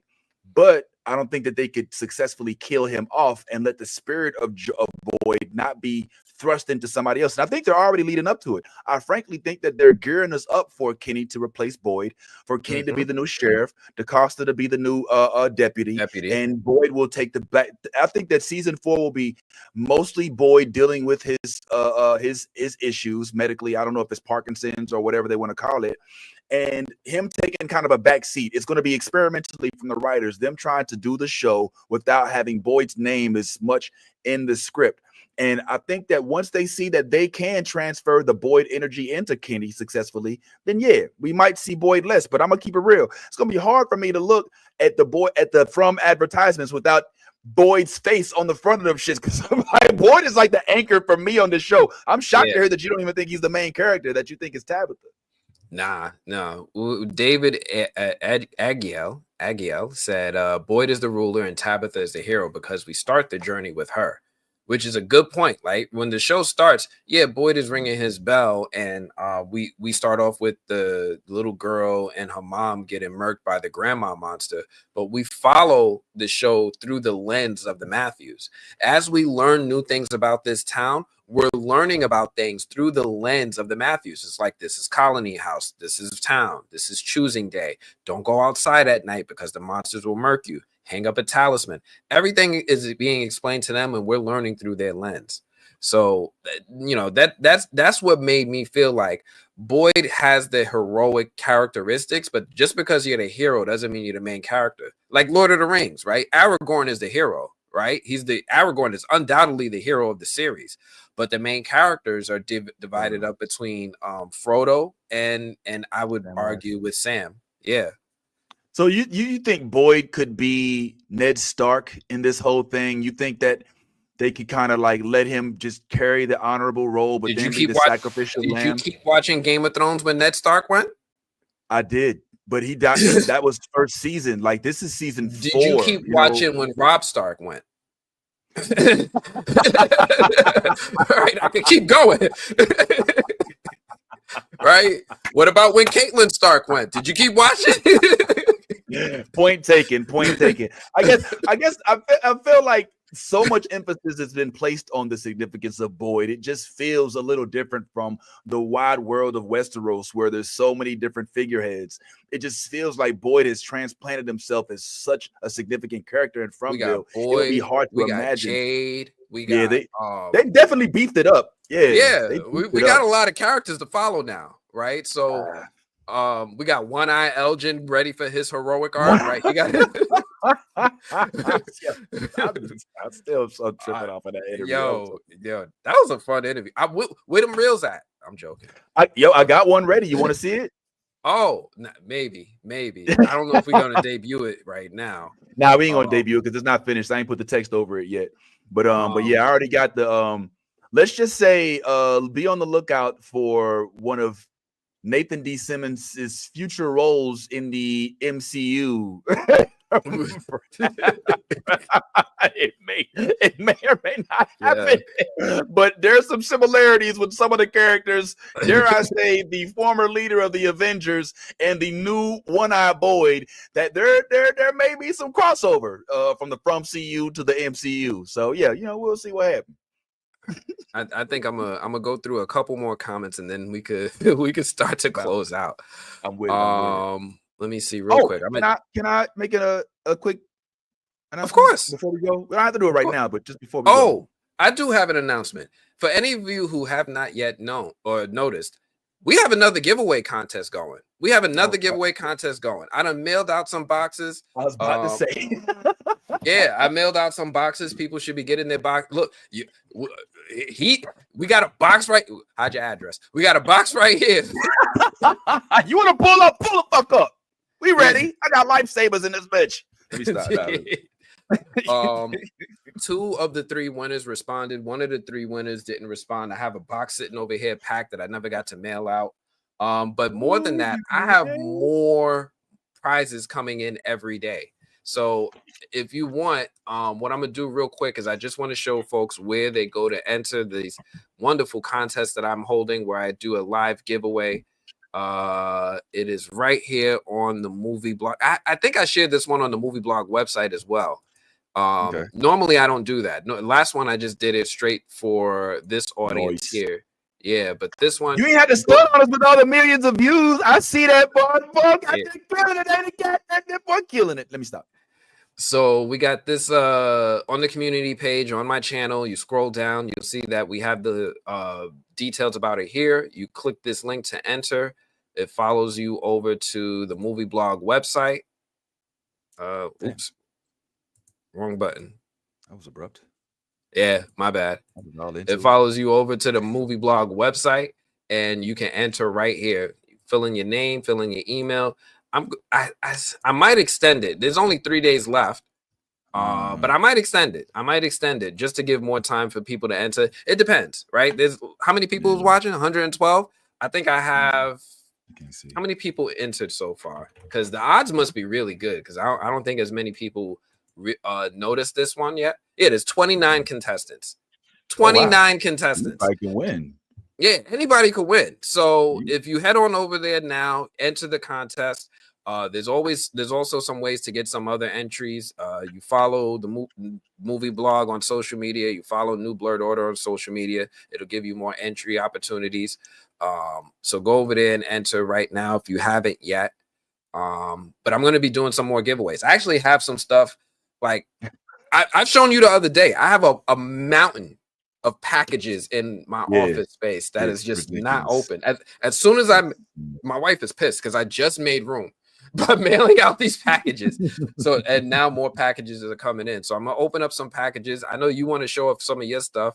So if I'm gonna save mine, yo. You want to save yours? I did want to say, since you did mention Lord of the Rings, this week, I think it might be airing this week. I'm not sure if I'm gonna air it this week. I probably will, but we're supposed to interview and I'm assuming you'll be taking part of this. Tanya Moody Grace. You bet it. Look, damn it. If you ask him if I want you to, yes, I'll just play it. But Tanya Moody Grace, who played one of the Stores, the young black Store, who was which is a different version of Hobbit for those who are not in Middle Earth lore. Stewards? That's what I thought they were stewards. I don't know. Stoors. Stores. Oh, Stores. Okay. Yeah, Stores is what they call them. And she's also what's her title? She's judicial, the head of judicial in Silo, which is currently airing right now. So if you watch Silo, which we need to get on. Yeah, I'm on it. I'm up to par. Tighten up. Just me. Silo is good. I'm just telling you, like I was slow building for the first season, but the second season it starts right and it keeps up. Dune, different story, but we'll talk about that later. But yeah, if anybody's interested, definitely subscribe to the New Blurred Order, of which Anthony's been. I hope you didn't see that. Anthony's been gracing us with his presence for the and hopefully will for the foreseeable future. And we're gonna chat with her as well as a couple other fun things like giveaways and stuff. So pull on up. Yeah, but I think we're supposed to be doing a New Blurred Order t-shirt giveaway, right? That's supposed to be coming up. We got the t-shirt giveaway. We'll show all of that. I'm not gonna sit here and hijack this. I'm just so happy to be. One of these giveaways, one of these boxes might be New Blurred Order exclusive. Hey, shit! I mean, we gotta get it away. You gotta get it away. Let me show some of this stuff I got. I'm gonna grab some stuff real quick. Okay, go ahead. Let me holler at the chat right quick. I see official pay back. You say you're gonna write your own season 4. Well, don't do it. Payback because it's gonna be trash. Because I know you payback. We go back like things on crack, and you ain't put out nothing good since that first season you had put out, whole boy. So tighten up. If you do, let me see the screen. Let me see the sides before you put them out, though, real quick. Silo is definitely dope, Lisa, I like Silo. The second season is better to me than the first because you don't have that whole level of mystique. In the first Silo is a lot of, okay, what's happening here? Okay, what exactly is going on? But then at the end of it, you're like, oh, that's what's happening. And you start right from there in season 2. And so I love that. Also, as a former engineer, I love the fact that they incorporate a lot of engineering into this. So it's a big deal. And season 1 is titled The Engineer, which, you know, as a dude who used to work for NASA, that really gets me really, really excited. And to see what she does with some of the stuff in there. And there's some new characters, some of which you may recognize. So pull on up for that too. But just floating that out there, just in case, you know, we want to keep these Monday night things going, and, you know, from you know what I'm saying, it's gonna be in the off season for a little while. And the way they be doing seasons now, they be like 3 years before they bring out the next season. So we might have to have some webisodes fan made before that. We'll see what happens. Wow, Anthony's definitely going to start covering these other shows. And also to touch on your Lord of the Rings, I'm also having a Lord of the Rings interview this week. I'm going to be interviewing. Oh yeah, that's right. Charlie Vickers, who plays Sauron. Rings of Power, and what is that? Morfydd Clark, who plays the Elf King. Galadriel. Oh, yo, you're freaking interviewing Galadriel and Sauron, and I'm also going to be interviewing J.D. Payne and Adam McKay, I think their names are. They're the showrunners and creators of the series. Adam McKay. Yo, wait, whoa. Did you say Adam McKay? You should interview Adam McKay? I should know this, right? Patrick McKay and J.D. Payne, excuse me. Oh, Patrick, okay. All right, that's not who McKay. I thought it was. No. Patrick McKay and J.D. Payne, the showrunners of Rings of Power. I'm going to be interviewing them. Real quick, before I open up these boxes, let me just do a real quick. Hey, I want to let y'all know. Hey, I want to let y'all know. Oh, I see y'all out here. Robson says, Boyd is corrupted. We need a new sheriff. Stop coping. Yo, hold up. How you spell sheriff? Listen. Oh, where you went to school at? That herbal assistance, okay? No, because everything else is perfect. Like, how you missed that one word? Like, I know you got autocorrect. What is going on? Listen. All right, sorry, but thanks for the money, man. Appreciate it, Robson. But yeah, Boyd is corrupt. And he's been he was almost irredeemable until Sarah came in the fourth quarter and just saved his ass. Because I was sitting here and I was like, there's no way that he's going to be sitting here hammering on this man's hand and everybody in town be okay with it. But then Sarah came through and took out his eye. And I was like, is that really a big deal now? Like a hammer? He lost an eye. Like, all right, he might not be able to bend his index, but he lost an eye. Right. So oh man, they took his roll up hand, man. He don't know. Yo, I don't think Boyd is corrupt. I disagree with that wholeheartedly. I will debate that. I think Boyd is in a weird place where, you remember, some of the biggest traumas that Boyd has experienced have to do with direct impact to his immediate family. Yeah. And now he's sitting there thinking about that happening to his son, and he's trying to prevent that from happening to him. And so I don't know if it's just corruption or if it's desperation. And I think that there's he's in a morally gray space. He's in a morally gray space. Like his morals. Well, yeah. Well, listen, he can't be trusted. How can he not be trusted? I mean, he still has but he's not trying to kill nobody. He may not tell. Look, the government don't tell you all the secrets. We just learned about aliens this year. We known the whole time, but they ain't want to tell us. You know what I'm saying? So we expecting the people that run the town to be completely transparent. I mean, the only thing that I really think Boyd was like he didn't have to do was, I don't think that he had to hide Sarah. I think that he could have told. I think the town would understand that if he need to bring Sarah back, and I don't understand like why the box has to be something permanent. You know, can't you put somebody in a box like it's jail for a little bit? You know what I'm saying? Yeah, like, I mean, if you survive, then you made it. You won. Well, I mean, yeah, but I mean, well, yeah, I guess. All right, well, Sarah talks to him, so he has more love with him at night. But yeah, I just don't. I disagree with the notion that Boyd is just corrupt. I think that Boyd is in a really fucked up place. Corrupt is a really strong word. All right, sorry, Robson. I was just joking with you, bro. You don't have to correct yourself, man. It was just jokes. He correct. You could get it. You could get it. You could get it. You could get it. Yeah. It feel good, don't it? Robson came through like, listen, serif, right? Portuguese. That's how we spell it. All right. All the other words in English. You throw all the other words in English, though, bro. That's okay. Even That's the number. Okay. All right, little. Okay. It's Just not missing. English. What will be Portuguese and English? English. Yeah. Portugal English. English. I don't know. Portugal. English. Yeah. Nah. Yeah. There we go. Jokes, bro. Thanks for the comments and thanks for all the contribution. Yeah, man. Yeah, I definitely heavily disagree with Boyd being corrupt. Yes, thank you, Lisa.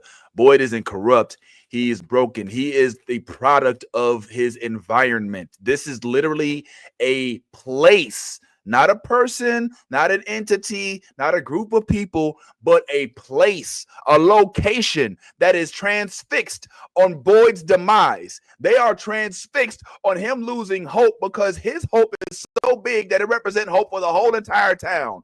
So yes, he's going through some shit and it's hard to juggle that shit, but him being corrupt, no, I don't see corrupt. Corrupt would be, okay, we found out that that they killed their baby, so we're gonna go ahead and we're gonna tell everybody about it in secret so we can put this family in the box because we ain't got that much food to go around. That's corrupt. You know what I'm saying? That's not what Boyd's doing, bro. You know what I'm saying? And Boyd will be goated for two things. For one, when he took that fucking that gun from Randall, was like, motherfucker, give me the goddamn gun. For three things. For the four things. Okay, my bad. The list is growing. Okay, that first one. The second one, when he took Ellis aside, was like, okay, who you gonna sacrifice to? Who you gonna sacrifice? Go ahead, point him out. The third one was when he went up to when Acosta came up, was like, yo, he was like, give me my gun. I want my gun. And he was like, all right. And he gave him the gun. He's like, all right, but you ain't got no bullets. And he's like, how long were you in the academy? And just straight like punk the ass. And the last thing is when Boyd was actually like, oh my God. Yeah, I'm gonna tell you something. I forgot the last thing, bro, but it was good. Listen, was honorable mention for when he slapped Frank for a man protects his family. He gave him the backhand. I don't know if you remember that one. You're like, you backhanded people in front of adults? Yo, I love Boyd character so much. He's so real. You know what I love also about what Harold does with his character Boyd? I love when Boyd gets into the middle of a thought and he stops. You know, like he does it all the time. He be like, you want me to I love you right this whole time. Blood pressure.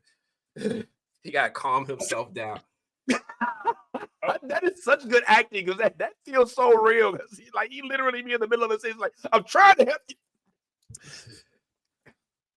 Oh man, that's my favorite part of Boyd, man. Let me stop. Anyone else was hoping Desmond was down in the hatch? See you on another show, brother. Oh man, that's a Lost reference. You see, that's how I know you ain't see Lost.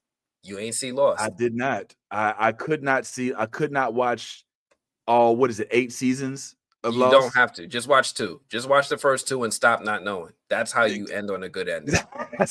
That's what kept me from watching it because I was getting this energy indirectly from people. Mm-hmm. Just the whole and that might have been the founding father of this type of genre, if we're being honest. Sure. And those are the same people that wrote this show, if I'm not mistaken, sure. Right? Well, the producers, not the writer. Producers, right.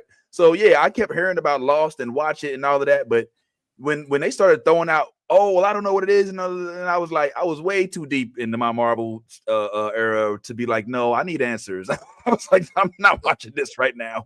The way I think about it is like how people talk about the ending of Game of Thrones, right? Ending of Game of Thrones, it's not what people wanted, but them first 6, 7 seasons, yes. I'm not going to say throw away the baby with the bathwater. Watch that show. Got you. Lost. So you think it's first 2 seasons? You think it's worth? It's on Netflix right now. From is done right now. If you need that mystery itch, watch Lost. Lost is first 2 seasons are incredible. Would you recommend? Would it be better to watch Lost and go back, or to watch Teacup and go forward? Yo, I just watched Teacup. I just finally watched Teacup and I slept on it. Like, I'm a little disappointed. Like, I missed a lot of shows because From was on, and From needed my undivided attention. Well, Like, From's your I gotta baby, yeah. I gotta think of theories. I got to do video editing. I got to do shorts. I got to do posts. I got to reach out. You know, From took all of my attention that I missed out on Penguin when it came out, and you all were like, "Yo, Penguin is my god, wrong with you, Anthony." I was like, "I'm gonna get to it." So now I'm watching Penguin. I binged Teacup because each episode was only like 30 minutes, and there's only 8 episodes. So I was like, "Oh, I could get through this in a weekend." Okay. And Teacup was recommended. I would recommend it. Absolutely, I absolutely recommend it. One thing that I loved about Teacup. Nitty bitty say it's boring. You know what I loved about Teacup, and Nitty bitty said it's boring. Is that it does something From doesn't always do, which is move this story forward each episode. One thing that I issue with season 3 of From was that when an episode ended, you didn't necessarily have characters in a different place than when the episode started. Right. Okay. So like you watch Penguin, where Penguin is by the end of the episode is not where he started, right? We was just cool with Sophia. Now we back at beef again. Right. So like better progression. Yes, the pacing was better. So that's what I liked about Teacup. But the downside of Teacup is that you could tell it's a network TV show. It's almost like a hair above a CW show. Right, you ain't gonna have no colony house orgies here, but you got like one great actor, one really great actress, a bunch of other actors that are really trying to keep up, and it's a cool show. Let me see. Lost is so old school, has 25 episodes a season. Yes, it is. Wow, back to the Green Arrow days. Okay. Yeah. Let me see what else. Depends on how much time you have. What happened to the season, to the traditional season that you get 12 episodes before Christmas and then another 12 right after Christmas? You know, yeah, man, I miss those days, man. So yeah, blame HBO. HBO has shown that audiences are okay with 10 episode seasons, right? Walking Dead kept it up. Walking Dead was like, "No, we're doing 20." Yeah, right. Every season we're doing 20. But Game of Thrones taught people that we will watch 10 episode seasons. And sometimes when HBO, being the pack leader of television like this, when they set the trend, other people follow. They're like Apple with iPhones, right? If Apple sets the trend, other devices are going to follow. I have a different take. I think that could be true, but I also think that British TV infiltrated American TV through Netflix and through some other. You didn't get that from All City. Oh wow, damn! I didn't even see. Yo, did we say that at the same time? Like I literally I was saying the same shit because in Britain they do 6 episode seasons and they love it and they're perfectly fine with it, and I hate it. Like and I think that when folks started to kind of get, because one thing that Netflix did, I mean HBO, I agree with you that they did capitalize on the 10 episode season. I think even with Game of Thrones, it was only like, you know, a dozen episodes per season, if that. But I would watch like let me not name random shows, but most shows that you would hear like the UK accents and all that, even the really good ones, they would always be extremely short seasons. One of the very first British shows that I watched way before Netflix even was a thing was this show called Spaced with Simon Pegg and the dude that plays Nick his homeboy. They're like Shaun of the Dead and Hot Fuzz. Simon Pegg and Nick Frost. Oh, Nick Frost. Oh my God. And it's all about them living in Britain and just being like dudes and being nerds. And there's a lot of Star Wars and Star Trek references. But I recognize that it was like 8 episodes or maybe 10. And I remember being like, what the fuck? You know, like this was like 20 years ago. And I was like, why would they only make 10 episodes? And then the more stuff I was watching that was coming from that side of the pond, like they just would not expound on the episodes. They would just be 6, maybe 8 if you're lucky. And then when Netflix opened up the floodgates, it felt like they were starting to succumb more to that. And they realized we can save a lot of money like this. Because I was at the same time I'm watching the Spaced, I'm also watching Arrow and Flash and Black Lightning with 28 episode seasons. You know what I'm saying? Like, you literally never know when it's gonna be the end of the season, because you're like, okay, that might be the climax. Oh wait, there's a whole nother storyline after this. Okay, all right, cool. I'm down for that. So yeah, somewhere along the line, I think big TV, big production, big studio decided, let's shave a little bit off the top, save a little bit of that money, and build more on the suspense of whether or not this is going to have another season or not. So I just saw it. Somebody asked what happened? No, he just brought up Wilfred. There's some shit with my goodness, with Frodo, and the imaginary dog and shit, man. Yeah, you have to be on drugs to watch that show. Oh my goodness. Like, it's just crazy. I'm sorry, man. Please. No. Somebody asked, what direction am I going to take the channel now that From is over? That was a solid question. Couple things. One, I've been toying with the idea, like, do I want to do more live streams with cast of the show? And I was like, maybe.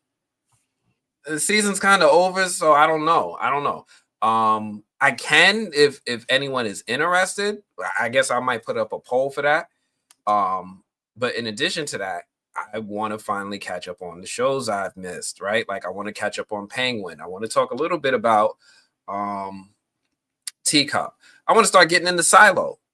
I haven't watched Alex Cross yet, right? So, and then let's not forget, I'm a movie critic. I be watching movies sometimes too. This is the movie blog.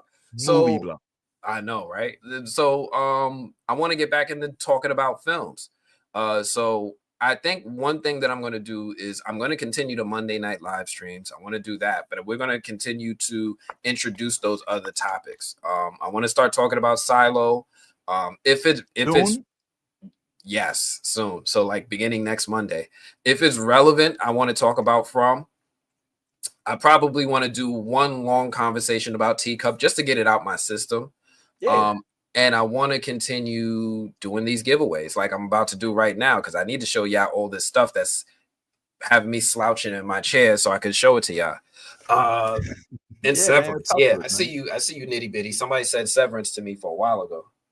Recommended Severance to me a while ago. Don't watch Severance.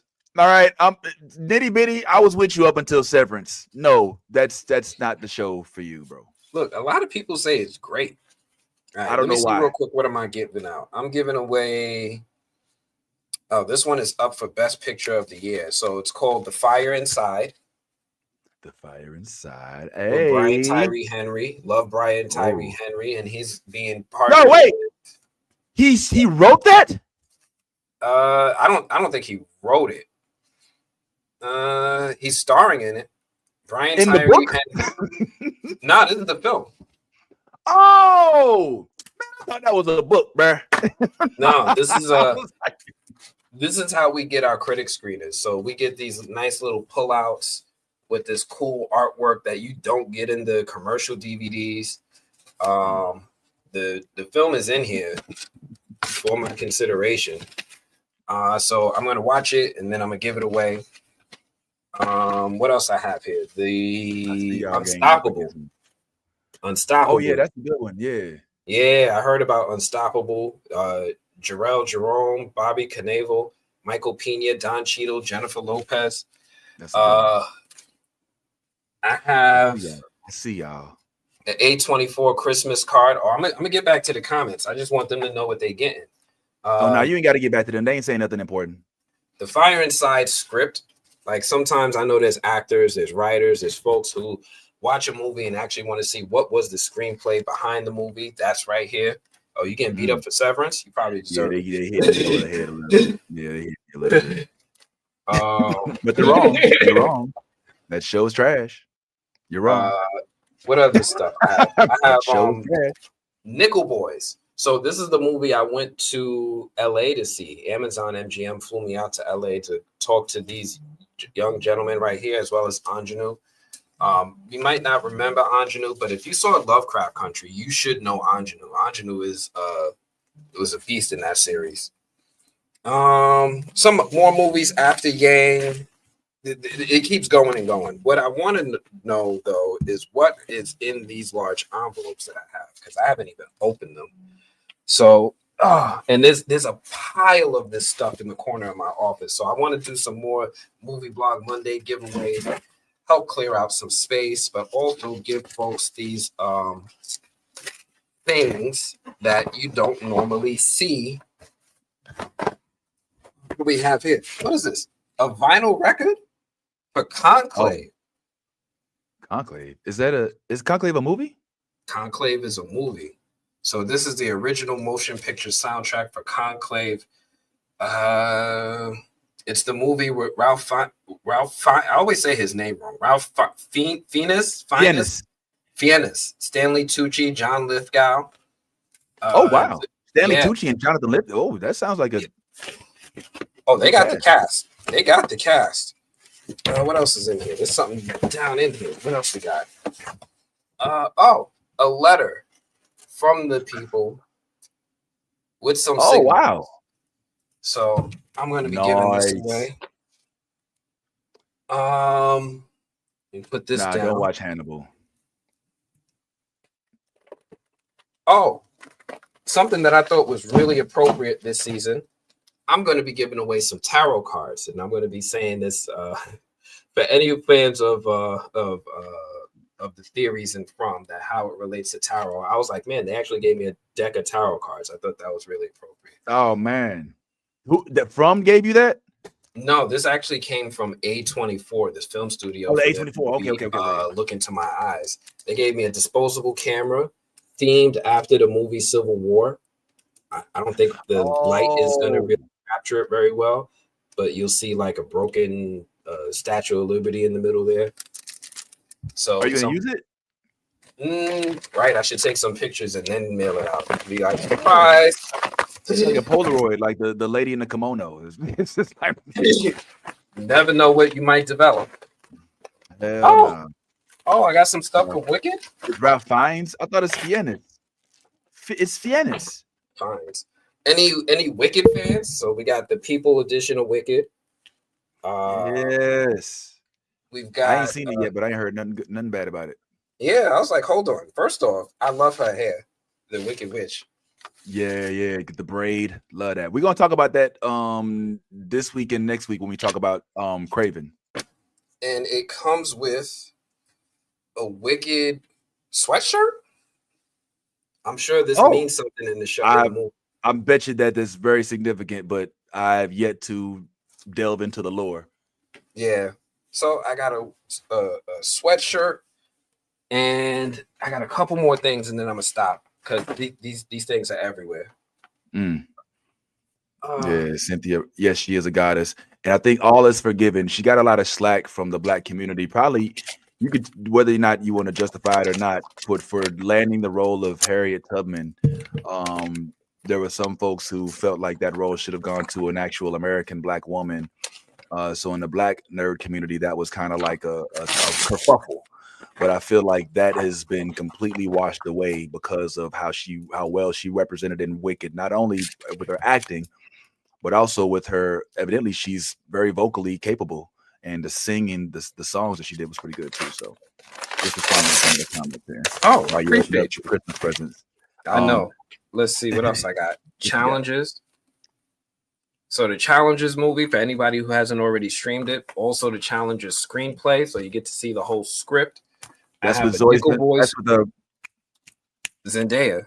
Zendaya, excuse me. Yeah, Zendaya. Yeah, right. Zendaya, and a few other folks like Zendaya and Friends. That's what most people know it as. But yeah, so I have a lot of stuff I want to be giving away. Let me not be sitting on the stuff that I'm gifting. Let me move that to the side right quick. But yeah, that's what I'm going to be doing in the future. We're going to switch and transition to talking about movies. I'm going to talk a little bit about movie news. I'm going to be talking a little bit about more television shows that I'm watching. You over here cracking up.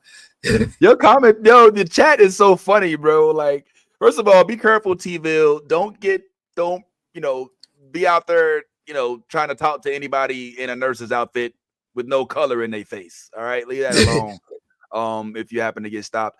No, Harriet Tubman was played by Cynthia Erivo. But she's British, right? So a lot of folks, actually, she's not even British. She's actually African. I think she's actually born in Africa, but was raised in Britain, if I'm not mistaken. But because she landed that role, there was a little bit of slack, but I think that's gone away. Yes, agreed, Debbie, oh baby, banana fanafo baby. Real you quick, can't just do it without singing it, right? B Bob, yeah, you can't do it. The name itself is it looks like Ebby Bob Ebby, but I get the point.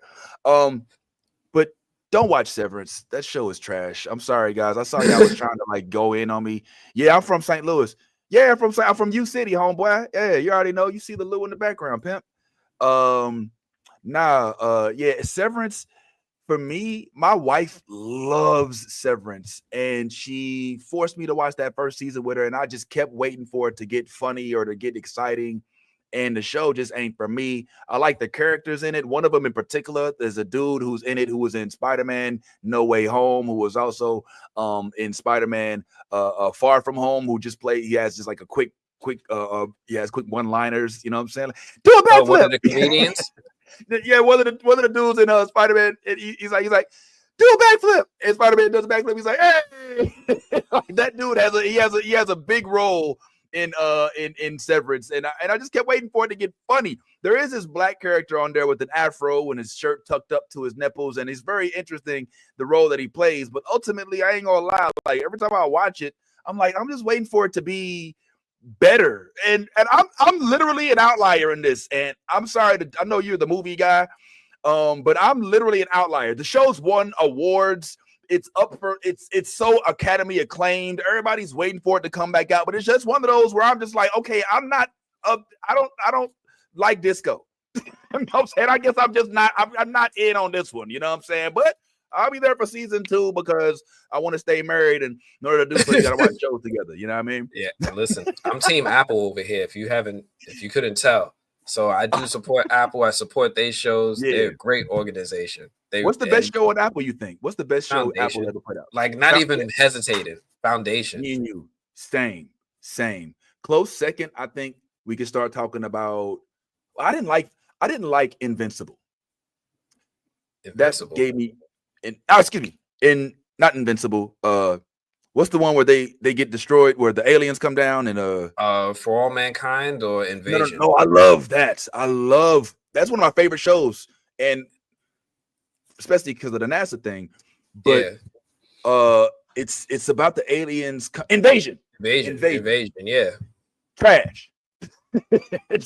Nah, it's got a lot of good actors and a lot of good scenes. But if you're gonna give me an alien show about aliens invading, then make it about that and not about kids being bullied and divorces and a bunch of family problems. Like, I want the aliens, I want the gore, I want the death, I want the action. I don't want the soap opera stuff, and that's what it's heavily focused more on, in my opinion. It sounds like The Leftovers. You ever see The Leftovers? I couldn't even, like, I'm the son of ministers, and anything that is rapturistic, it sends me into a whole quandary. So I couldn't do Leftovers. You know what's cute? Is right here at the real Vince Taylor and at the New Blurred Order. Yeah, but my personal one, but you'll find me in the New Blurred Order more often, and especially with Anthony, who's joined us the last couple of months, which has been Fuego. So yeah, pull on up, man. And we actually we might start talking sports here pretty soon, which is different because our whole nerd project has been devoid of sports, and I try to keep those streams uncrossed. But I cannot avoid how exciting some of this stuff is nowadays. And as a huge baseball fan, as a huge Cardinal fan, I'm happy to talk about this stuff. Oh no, Debbie, oh, good night. It's been such a pleasure meeting you. I hope we get to see you again, and come pull up when Ant comes and talks to us on Saturday mornings as well, every now and then. Yeah. For all of you who are not aware, and if you haven't been able to tell, Vince is like a comedic genius. This dude is like the way he's off the top of the dome. I always loved your improv and your spontaneity. So if you guys haven't noticed, follow this man, the real Vince Taylor. He might be coming to a city next to you, city near you. Yeah, well, I'm mainly on cruises, but I do tour as well. But if you do happen to be in the Orlando area this weekend, I will be downtown at the corner on on Orange Avenue downtown at the Bonkers Comedy Club from Friday and Saturday night. Information will be online. Just U City. I went down to 8 Deuce just recently, homeboy, and I went to Chong Wai. They done shut down Chong Wai. I don't know where to get no Chinaman now. I had to find a whole new Chinaman spot up in U City. The Loop ain't what it used to be. What happened to the Loop? Everything's going to shit. There's a wheel. St. Louis has a soccer team. What changing, bro? Like, we doing different things nowadays, bro. But I'm here for it. And yeah, man, I'm a little sad about the Chinaman community. I gotta stop saying that about not having as much Chinese food. But yeah, man, St. Louis to the core. I live in Florida now. Okay, so full disclosure, I live in Florida now because I wanted to live. as long as I could. But yeah, man, it's St. Louis is my blood. My whole family is in St. Louis except for my Georgia side. Yeah, bro. It's a whole different vibe, man. It don't even look the same in some areas, bro. Have you been to Union Station? It looked completely different, bro. They changed the whole gateway area. Did you see that? They remodeled the whole gateway. So I'm sorry. We just went. No, we went. Yeah, I just went on this whole tangent. Like, all right, he follows you. Okay, DM each other. Yes, yo, pull on up, old boy. That's my dirty man.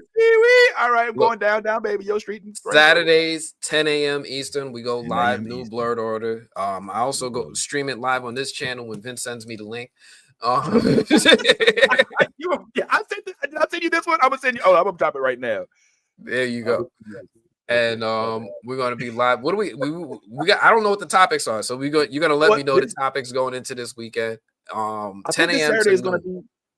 Yeah, I think this Saturday is gonna be. I think we're gonna drop the Tanya Moody interview. Okay. From Rings of Power. We'll tape it on Friday, so this Saturday might not be live. Just depends on how the interview goes. So either way, we'll be there. Maybe we could do a whole Rings of Power thing. I could drop the Charlie Vickers. And yes, that's it. Yeah, that's it. Rings of Power Saturday. This is it. That's it. Now we have a theme. I love you, bro. See, man, you go bad like things on crack. We tight up for to see you this link. All right. Let me see. Is there anything else I wanted to touch on real quick? Let me see real quick. Are you going to watch Earth Abide? So Earth Abide was that show that you guys got to see 20 minutes for after the From finale. I didn't get to see it. I didn't get to see the teaser. So did Earth Abide come out yet? Is it out? If it is, I might check it out.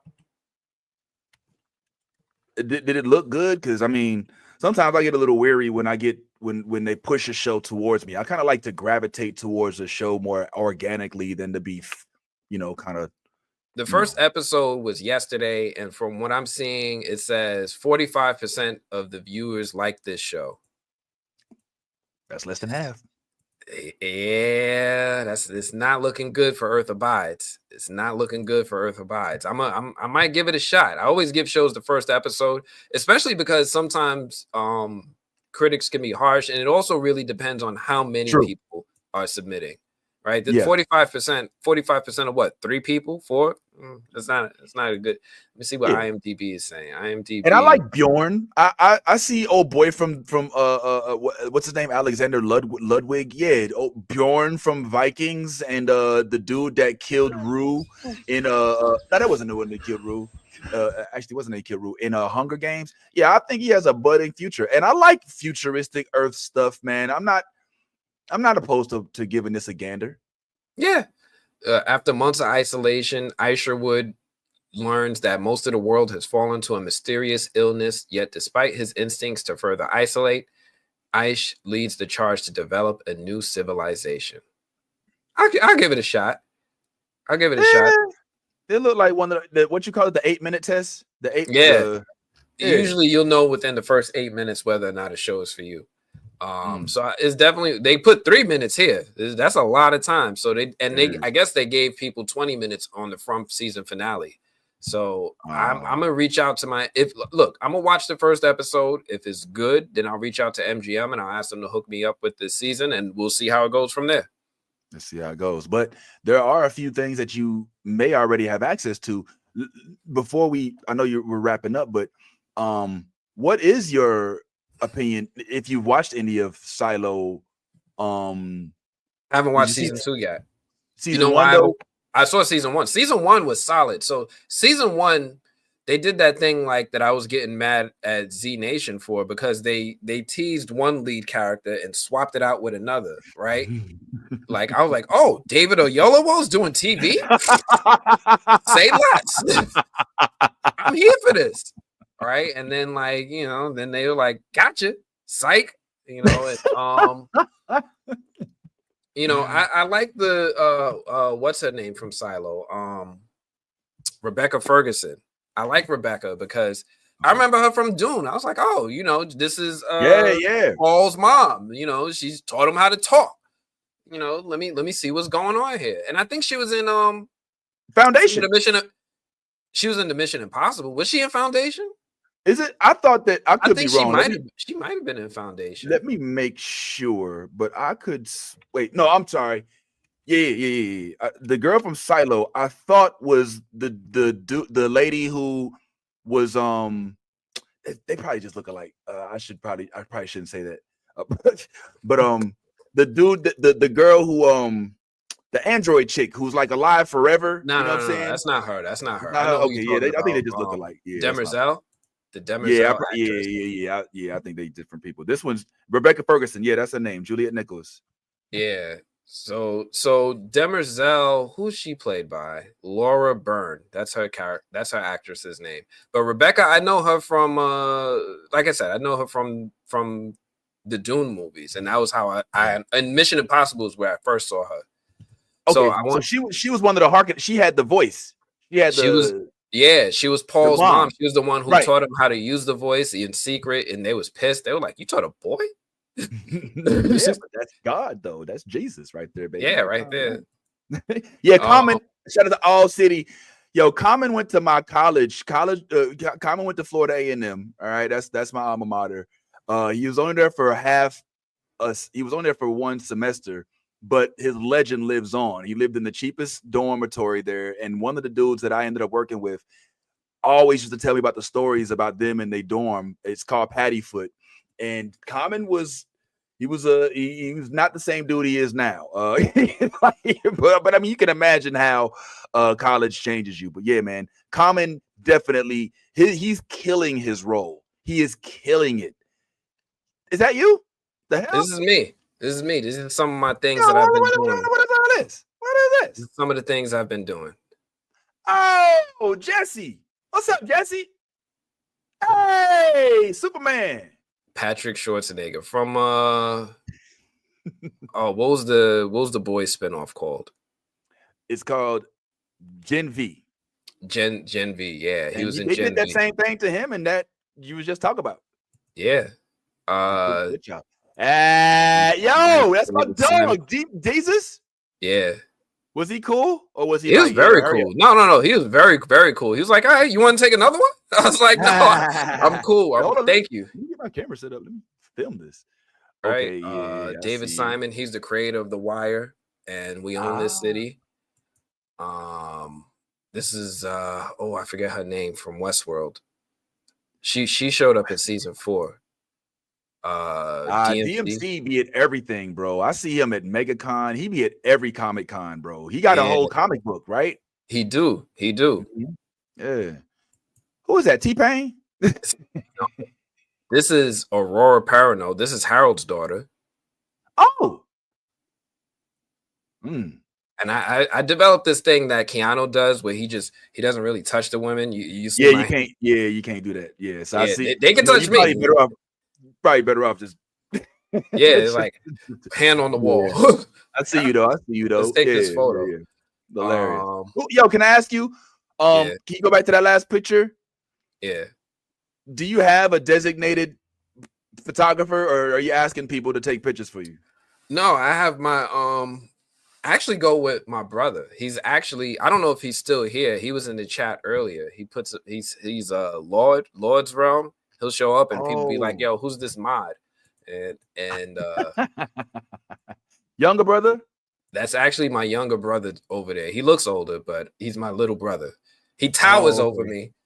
Oh yeah, okay. Wow, okay, that's dope. Yeah, it definitely helps to have a support staff. I could imagine having to take selfies with everybody. Yeah.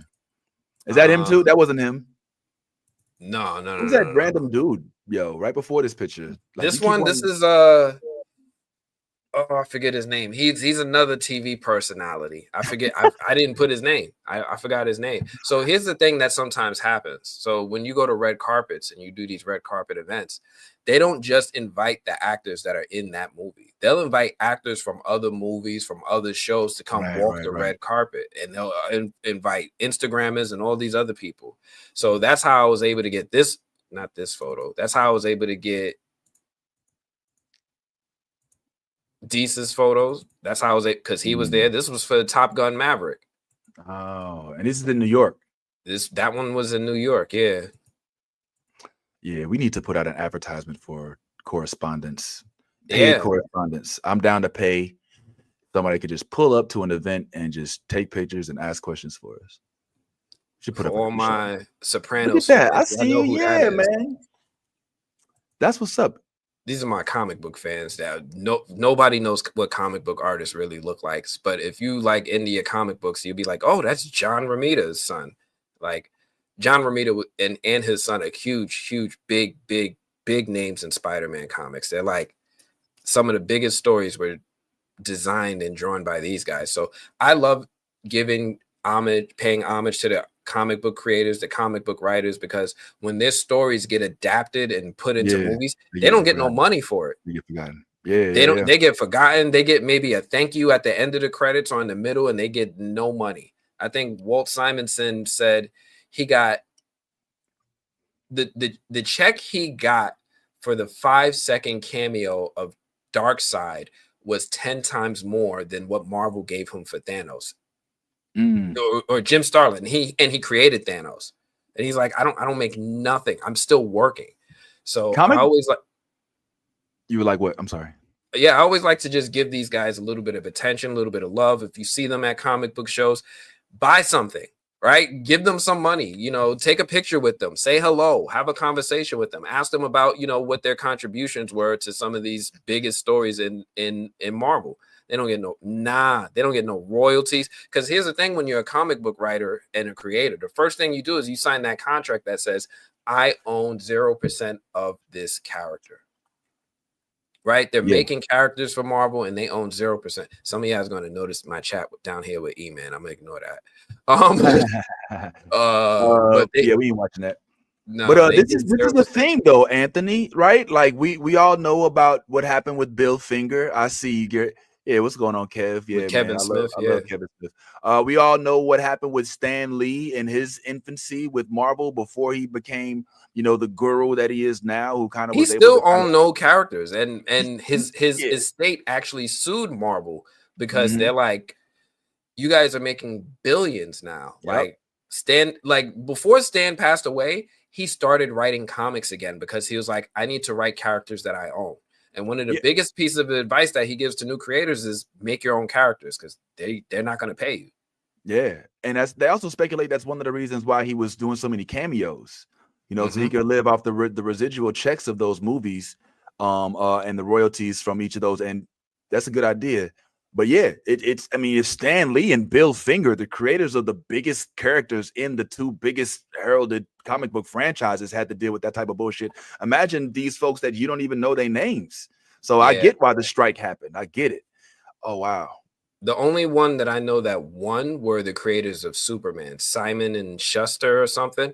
They had DC by the, they was like, look, not only can we prove that we created and own the rights to this character, but you can't use it without our permission. They were about to make a Superman movie where Superman couldn't fly or use half of his powers because they didn't own the rights to those aspects of the character. And that's that was the Nicolas Cage movie. He wasn't gonna fly.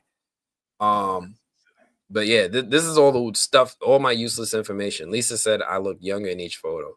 Yeah, these pictures go back 10 years. And the reason I posted them on Facebook was because I'm a really, really private person normally, right? Like live streaming was getting on camera, doing YouTube is not my instinct. And even my own family hasn't seen these photos. So I just posted these photos for the first time to my family. And I decided, you know what, let me go ahead and share them with the Fromley. This is Todd McFarlane. He created Venom. Spawn. He created a bunch of other characters. He actually isn't he one of the arbiters of the design for Spider-Man? Like, didn't he kind of like maximize its potential in the 90s? And he definitely reinvigorated the character. One thing that he likes to take credit for is something called spaghetti webbing. So like when you see the webs have those little things wrapped around them, little strands, that's him. That Todd created that, and now other artists do it. And it stuck. It stuck. You can kind of see it on my Spider-Man shirt here, but yeah. So Todd, I always give Todd a lot of big ups because of two things he did that he didn't have to do. One, he created his character. He's like, we're going to tell the story of a black man, right? Being done wrong by the government. I don't have to do it, but I will do it. Yes. And two, Todd was actually my first ever professional interview. Oh, Todd was my first ever professional interview. I was like nervous. I was like, man, I'm going to Comic-Con. Todd McFarlane is here. I should try to interview him. I don't have a scheduled interview. So what I did was I bum rushed him at the end of one of his panel. And I was just like, can I just ask you 3 questions? And the first thing that happened was his handler, his agent came over, put her hand on my shoulder and was like, he's got to get to his next thing. Sorry, no. Todd took her hand off my shoulder and said, we're going to do your interview. Walk with me to my next panel. And we did the interview with my mic up to him as we were walking through the hallways of Comic-Con. And I got to ask him all these things. And I want to say that I was the person who first found out that Todd was trying to bring Spawn back to movies. Okay, so this was recently. This was like this is old. No, he's been trying to do this now for almost 10 years. So if I dig it up on the movie blog, I have the audio with me speaking to him. And he's telling me, like, I haven't said this to anyone, but Spawn, I'm going to work on another Spawn movie. I want to make him a boogeyman. I want to make him but the hard thing is that it's hard for me to sell it to the movie studios because they want to follow the Marvel formula where the hero is like the person you follow around. And he's like, actually, I want to make a movie where you follow around these 2 cops, Sam and Twitch. And Spawn is more like a boogeyman that shows up and just takes out bad guys from time to time, but you never know when he's coming. Oh, so I love that. And he was like, I want to make this kind of film, but 1, they're not giving money to R-rated films, and 2, they aren't really giving money to an unproven writer. He wanted to write and direct it himself. So every once in a while, when a Venom movie comes out, when an R-rated comic book movie does well, he goes back to the investors and he's like, look, I told you guys R-rated comic book movies are hitting. You guys, it's money on the table. So, well, I have 2 questions for you. Right. The first you are one, interviewing me. I am. I do want to interview you, honestly. I mean, you're an interesting dude.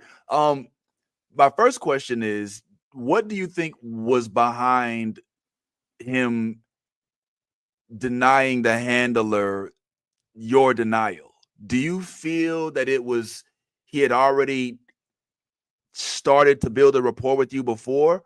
Do you think that it was he clearly, but I mean, I don't want to say clearly, but I would assume that because he did adamantly want to have a predominantly a black character, that he has maybe there's I don't want to call it a soft spot, but a sense of respect for the plight of a black man and did not want to shun you in that instance? Was it just the fact that maybe he saw how into trying to get the interview and he maybe recognizes the how hungry you were and didn't want to like deny you of that? I mean, did you get any sense of That's what I want to believe. That's what I want to believe, that he's just an ally.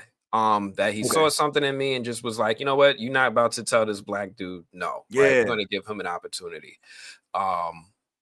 That's what I want to believe. But I also have like, I could also get spiritual. I'm like, yo, I'm God's chosen, so he knew me. Hey, that's what you believe. That's fine. Right? That's fine. So, I want to know your answer. Yeah. Yeah. So like little things like that happen to me sometimes. Like I was at South by Southwest and director, what's his name? Robert Rodriguez was on stage.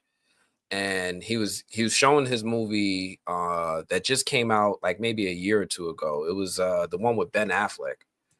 A year or 2 ago? Yeah, Robert Rodriguez. No. No, I don't know. Ben Affleck. It was called Hypnotic. It just came out last year, and it was similar to Inception.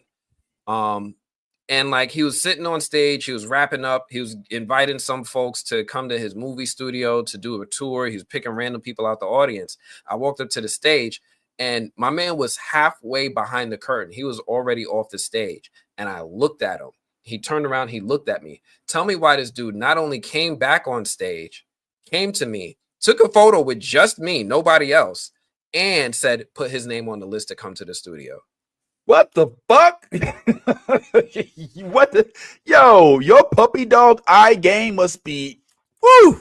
Right? You know, Ant just pull up and he looked like the cat from Puss in Boots.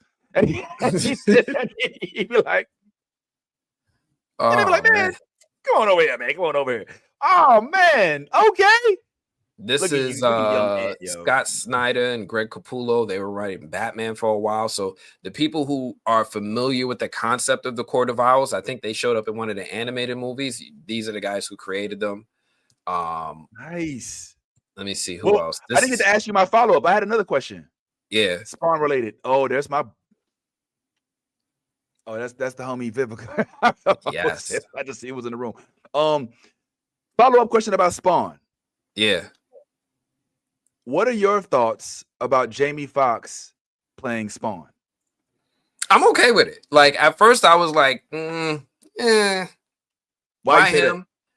Why was I saying that? Because Jamie Foxx doesn't, when he does a serious role, I like him better when he's doing like a biopic like Ray or something like that. Otherwise, I just anticipate the joke, right? Like he might not even be joking, but I anticipate the joke. When he did Electro, right? Like it didn't really leave a good taste in my mouth. Pause. When he was like Electro and until he came back for No Way Home. No Way Home, yeah. Then it was better. But even then, it's like I don't know. Like he lends himself so much to comedy, it's hard to see him play that dramatic of a role.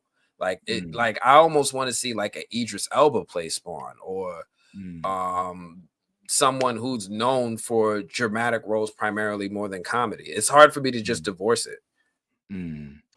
Yeah, I am completely against it. I took a lot of heat from New Blurred Order in the comment section, and even from the live, the comments went completely against me when I was like, I love Jamie Foxx. I have always and will continue to say that I believe that Jamie Foxx is the most talented comedian of my generation, full stop. And I don't mean just the funniest comedian. I mean, I chose that word specifically. He's the only comedian that I know to have stand-up specials that started in the Black community, and I'm talking Black all deaf comedy jam. I'm talking BET Comic View, but then also was able to spit it into a platinum CD and then turn around and to get an Academy Award for Ray. So on paper, he is definitively the most talented stand-up comedian of my generation. Now, having said that, I don't think that he's fit for the role of Spawn because I want Spawn, just like I want the next Miles Morales introduction, to be something that has longevity. And I don't want somebody, unfortunately, as much as I love Jamie Foxx, starting in their 50s to be the one that's the arbiter of a franchise that should last dozens or more years. And that's my big concern. It's not about not liking him as an actor. It's me wanting the franchise to be more flourishing. And I just think that a young, even unknown, it don't got to be Michael B. Jordan. Michael B. Jordan don't got to say, Michael Lamont, I hear you, and I'm not against Michael B. I'm one of the few that'll defend his honor because everybody's like, oh, he date white girls. I'm like, all right, whatever. But for me, it's just a matter of like, look what just happened with Aaron Pierre and the career that he's about to have after being introduced into this DC universe as Jon Stewart in the Lantern Corps. Like, that's a big deal. We don't need to always go to the same barrel of black actors just because we don't have any faith in our up and comings. I take a look at Jonathan Majors. I know he went through the flop, but man, if there was not anybody better for the role of Tick in Lovecraft Country, point blank, hands down, period, you would not find somebody. So for them to go and be like, no, we want Morgan Freeman for this role, like, no, give it to somebody who can prove themselves. So I would prefer to have a younger, talented, just as talented actor. They can have some notoriety. I'm not opposed to dealing with folks who have experience in the universe, but I just don't like when black actors are put in like a vending machine, and there's only a few that we can select from because they're the only ones that we know because of their brands. I believe in giving more chances. So I love that El Faba, is I mean, well, I don't think that's a good example because she's been in a lot of things. So let me not say that. I don't know about making Spawn a white dude. You know what I'm saying? Because there's enough of those already. But there is a white Spawn. Oh well, I'd like to know less. Right, for a while they took Al Simmons out of the role and they replaced him with with a white Spawn. So I forget how long it lasted for a while too. It was like for a couple years, but they brought him back. But it is what it is. Yeah, all right. Let me see. So I guess we're in agreement on that. If we talk about that on New Blurred Order, bro, like we be the only ones on there saying that because everybody else like, nah, man, yo, he's perfect. I'm like, no, nigga, he's not. Okay, there go my fam, you brother. Okay, rocking the Peaky Blinders stash. I see you pimping. That's what made me start looking at these photos. He was like, Common. I was like, wait, I met Common. Why he look familiar? I know him from something. Ronaldo Marcus Green is the director of the Bob Marley biopic. He directed Will Smith in his Best Picture, and he also directed every episode of We Own This City, which was the sequel or spiritual successor to The Wire. Yeah, We Own This. I remember watching a couple of those. And it wasn't bad. This man could direct. This man was genre hopping, so he's really, really, really good at directing. So he's somebody that I keep an eye on, especially when I see directors, of color that are just really getting opportunities, because that's a whole tough thing as well. But then doing really well at it and flourishing. So you could tell this is old. I had my COVID mask on and just trying to make everybody safe. It's giving 2021. Yeah. Hey, what's going on, Chief Commissioner Gordon, sir, and also my man Westworld. So you like Westworld? I didn't know you like Westworld. I love Westworld. What's interesting was at this event, HBO is really nice to me. So when they do invite me to the red carpets, they like to also invite me to the after parties. So like, first off, it's always funny to me because the talent, it always happens. Because I'm not as big of an outlet as some of the other outlets on there. I'm always at the end of the red carpet line almost. So I have to like hop out to get my attention. Like, no, you're gonna stop here. You're gonna talk to me, right? Goes the weasel type shit. Yeah, but then some of them walk past me and they're like, we're not gonna talk to you. But then they be surprised because then I pop up on their asses at the after party. Be like, oh shit, he's here again. Maybe I should have spoke to him the first time because press don't normally get invited to those. So that's really cool that I get to do that. I get to make a second impression and then get more opportunities when I come back. I brought this up because at the after party for this is where me and my brother saw Elizabeth Olsen. And she was on the dance floor shaking her ass. Oh my gosh, it was not great. Twerking, though. Nah, not twerking. She was just moving. She was just like, having a good time. And sometimes it's hard to remember that they're regular people. Like, she drinks, she dances, she's trying to dance with my brother. Like, what are we doing? So it's cool to go to these events and have those moments happen. So this lady back here almost looked like Kirsten Dunst. You tried, Kirsten. Do they take your phone from you at these places? Mm-mm. That's interesting. Elizabeth Olsen, throwing that back. I can't picture it. I remember seeing James McAvoy dancing to Soca with mom. Oh, look at that's my dog. Real quick to comment response. Of course we remember Peoples, man. Who don't remember Peoples? Man, you go to me. So I'm so tired of hearing about. You're my brother. You killed me, bro. I'll never forget that scene, man. Come on, Peoples, Shaft. What? It's my duty to please that booty. Get out of here, man. Yeah. Jeffrey Wright is so tired of hearing about Peoples. Like I brought it up. Yeah. I brought it up, and you could just be like, you can see the eye roll. Like, all right, here we go again. Yeah, Peoples. It was great. Yeah, it feels to me like Peoples was like his Khaleesi in a way where it's like, all right, Khaleesi didn't want to do nude scenes, but she's like, all right, I got to do it to get into the industry. But once I'm in, I'm done. And so it feels like Jeffrey Wright's like, all right, if I got to do this hood rat ignorant shit, then fine. But once I'm in the industry, I'm not looking back type shit. You know what I'm saying? And now with this most recent, I'm not going to lie. What was that movie called? The one he just had out? With American Fiction. Oh, bro, that is such a good movie. Yes. I rarely go to a movie theater to see a movie that don't have action in it. And I was not mad when I left the theater after seeing American Fiction. So I have some American Fiction swag that I have not given away. What? So I keep this, which is my American. Oh, whoa! They gave me a pen and they gave me a leather notebook that I keep. Like it's in my desk. I sometimes use it for writing down my movie notes, but they gave me a leather notebook. Oh wow! Luke Hemsworth, one of the Hemsworth brothers. I was about to say the unknown Hemsworth. Yeah, he exists. There's a third one. He's the oldest, but yet the least. That's gotta sting a little bit, right? I mean, he killed it in Westworld, though. He killed his role in Westworld. Not if you go to your brother's house, eat their food, sleep on their couch, and play with their toys. Then it's like we're Thor. We are Thor. I don't know. And I just don't have to work out.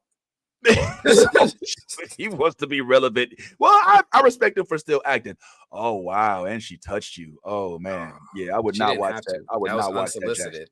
That was unsolicited. Whoa, I had to remember. Okay. I was like, I have my ring on, right? This is giving Bay vibes. Yeah, whoa. This ring is feeling heavy today. Like, what do I do? Is this my hall pass? I don't know. What are we doing? Oh, fuck. This picture. Do you feel that? You feel that? Am I tripping? Do you feel that? Is there something between us? It's like, yo, I can't blame you, bro. Man, she's serving face. Yo. Wow, and that's just a selfie. That's just a camera picture. She didn't even. So here's the best part. I didn't even get to interview her. I was like, hey, can I just get a photo with you? She was like, come here. Yo, answers the vibe. Yes, ma'am. Yo, this would be my profile pic forever. Like, I might replace. I'm a married man. Everything on my fireplace with this picture. This one, that's a big deal. Hey, I'll be the RZA. Call me that cuzza. Never like the name, obviously, from my papa. Don't need no lunch. Go. I'm hunting for ducks. Snatching niggas. All right, sorry. Big RZA E. Watkins. We Own This City cast. Ronaldo Marcus Green, Jamie Hector, Daryl Brick Gibson, John Bernthal. I got to interview John Bernthal. That was great. He seemed like a good interview. He is, especially because he had a podcast. He's like, all right, now I know it from both sides. Yeah. I be seeing him talking on that shit. Oh, dang. Did you see how much trouble he got into during the strike? Yeah. They ran that man through the mill, yo. Yeah. Hey. Zoe's a South African movie director. So one thing I also try to do is I try to I like to speak with folks that deserve attention in America but don't always get it. 100%. So a lot of people don't know that there is a film industry in Africa. They have Nollywood, they have a South African film industry. So I was able to make some connections with, at first it was with the South African government. So I first met her at the embassy in New York City. Did I meet her? No. I met some of the delegates from South Africa in New York City, and they introduced me to her. Nice. And then just me and my bro at the Netflix office in front of their awards. Dang, bro, lighten up, bro. Yeah. Oh, that was a good photo dump, man. Thank you. Yo, the RZA, why was he there? Was the RZA, did he do the soundtrack for one of them, Jones? No, he was in a movie called Problemista. So Problemista was a film that debuted at South by Southwest. It's a very, very, very quirky movie. Like, It's quirky on a whole nother level. With the RZA? Yeah, I'm having trouble tough. figuring that one out. It's tough. Like he did it and he was really quirky. He was trying to be funny and it was funny. It was funny, but it's like you gotta like Saturday Night Live kind of humor to really enjoy Problemista. And if you're not into that kind of humor, especially when they lean into their dry humor, then it might not land with you. Wow, that's fascinating. Given the RZA does not give me comedy at all. You know what I'm saying? He gives me kung fu. He gives me, it was funny. It made me chuckle at times, but the movie was supposed to have like a message about the immigration system and how it's an issue for people. It's a very quirky movie. Like you see this dude's hair, right? You see this, he got the alfalfa, right? Like so you I get it. Right? Julio Torres, I'm not gonna say it's a bad movie. It's not, it's just a very, very, you gotta have a specific taste for it. Yeah, that's what I would say about Severance. By the way, it's one of those where it's an acquired taste of which I don't believe I am of that type of delicatessen. Let me see. Is it Napoleon Dynamite quirky? Maybe. I didn't like Napoleon Dynamite at all, to be honest with you. Like not even a little bit. It's funny you say that. It's funny you say that. I keep trying to interject right when you're finished, and then I realize when I start talking that you weren't finished, and I'm like, "Fuck!" I interrupted him again. My bad. No, you good. I was gonna say it's funny you say that because my daughter, my youngest, she's going through. Last week there was Thanksgiving break, so she did a binge week, and she watched a bunch of classic movies that me and my wife recommended to her. Amongst those movies were movies like Edward Scissorhands, The Sandlot, Little Big Giants, Breakfast Club, stuff like that, right? But one of those movies was also Napoleon Dynamite, and out of all the movies that she watched, she really said that she didn't like that one. and I was like, and I remember back when I first watched it, being like, you know, now that I think about it, I remember watching it being like, what is this? And I remember like being like, it's really dry, and it was a cult classic, I think, just because of how different it was from everything else that was coming out at the time. But it wasn't really that super funny. I think it got much better towards the end, but the first like 90 minutes was very bland, very unseasoned, and I found that interesting that we're in sync on that. Nothing about, like, I saw the only time I laughed was when the movie opened and he was standing like at a bus stop just looking funny, like, and I burst out laughing, and that was it. I didn't laugh. I like the brother who was, I like the dude dating the black girl. Yes. Yeah, well, him, yes, but the other one, the one that was always into some shit, like the older one, I think, like I remember him. He was called Laszlo. I'm showing my age here. There was this movie called Real Genius that Disney let out like a long time ago about a bunch of engineers, and he was this dude that lived in like a closet. And he was like, it's like this dude who was so deep into engineering, like he just built himself a train station and went into the wall. But yeah, that character on Real Genius. Yes, are you familiar with Real Genius? No, I was too. Oh my God, bro. This is Val Kilmer. This is how I learned who Val Kilmer was. These are a bunch of engineering students, and they get recruited to this engineering school where they're basically designing something as a senior project that they learn as they're doing it will actually be used as a weapon. And it's a comedy, but it's a smart comedy, which I like as an intellectual. So it's something I'd recommend, but it's very niche. So I'd be very careful about who I recommended it to. For you, I'd probably recommend it, but on literally a day where there's nothing else going on, where you have nothing else to do. But yeah, yeah. Uncle Rico, yes, yeah. Those are the cats. Yeah. Real Genius. Yo, Mike, you saw Real Genius? Yeah, bro. This is where I learned you ever heard Tears for Fears?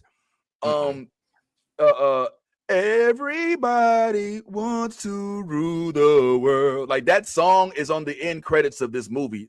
I had this movie videotaped. That's how old it is. Like I videotaped it off of TV and I watched it over and over. And it's one of the things that helped me that helped me decide to go into engineering as well. But yes, Michael Lamont. Yes, Michael. Now, shout out to the Michaels pulling up to the comments. Yeah, real genius. So oh boy, I can't remember his name. I don't know his name, but he's in Napoleon Dynamite as well. He plays the aren't there three brothers? It's Napoleon, the other brother, and then the other one, right? The other one. I thought that was the long-haired brother who's always trying to sell vacuum cleaners or some shit, right? Like there was somebody selling some shit all the time. Napoleon, Kipling. There he is. That's him. John Grise, whatever his name is now. He's a lot older than Rico. He was in the movie. Yes, Uncle Rico. That was him. He played in Real Genius. He played a dude named Laszlo who got so deep into his studies in school that he engineered himself into the wall. He became they were like, they say that Laszlo just got so deep into his studies, he just disappeared. You know what I'm saying? And then one day he just came out of the wall and like, it's like, who the fuck?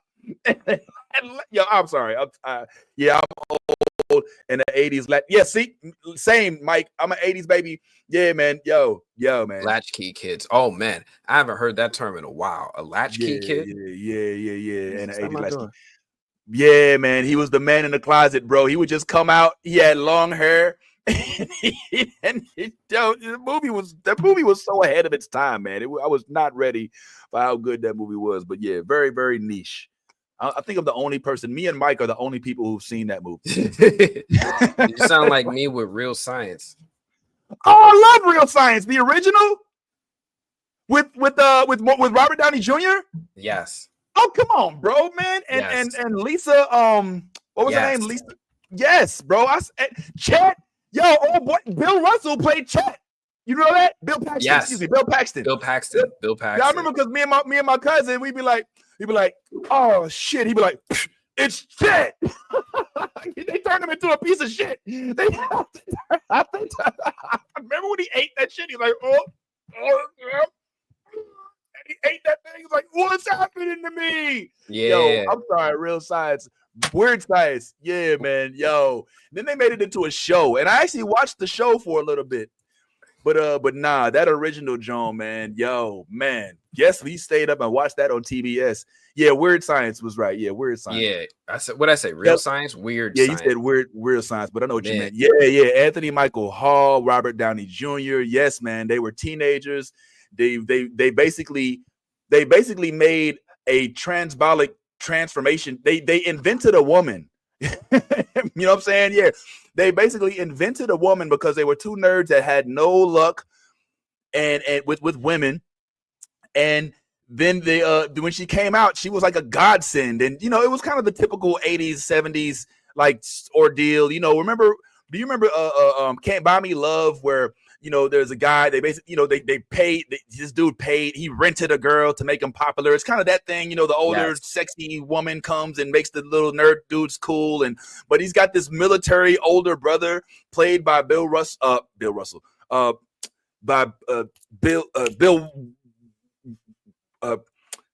Paxton. Excuse me, by Bill Paxton. And it's just so funny. Like when you start watching those 80s movies and it immediately takes you back, maybe not you, because you're probably not from the 80s, but it immediately takes you back to like Atari, roll down windows, station wagons, and Blockbuster Video. You know what I'm saying? Like as soon as you turn it on, like it's evident. The intro scene for the beginning credits are like 20 minutes long. You know what I'm saying? Because they got to put every individual name on there, starring Anthony Michael Hall. 5 minutes later, Robert Downey Jr. You know what I'm saying? Like, it takes so long to get through the intro credits. Yeah, man. Those are good. Yeah. So, yeah, man. Yeah. Antoine, I'm with y'all, man. Listen, the movie blog. We talk about movies. Yeah, we made it. Finally. First time talking about movies on this live. Yo, there was talk about bringing the Revenge of the Nerds back. I would love that. But I think that there was there's a lot of turmoil over it because I think Harold Ramis, I think, was involved with the original one, and like Mhm. their estate, they don't want to give up the rights to anybody else. So it's one of those projects that just kind of got sat on the table that ended up not going anywhere because nobody wants to touch it. But I would welcome an up-to-date Revenge of the Nerds. I wonder how it would be, because if you go back and watch Revenge of the Nerds, it doesn't hold up. It doesn't hold No. up very well.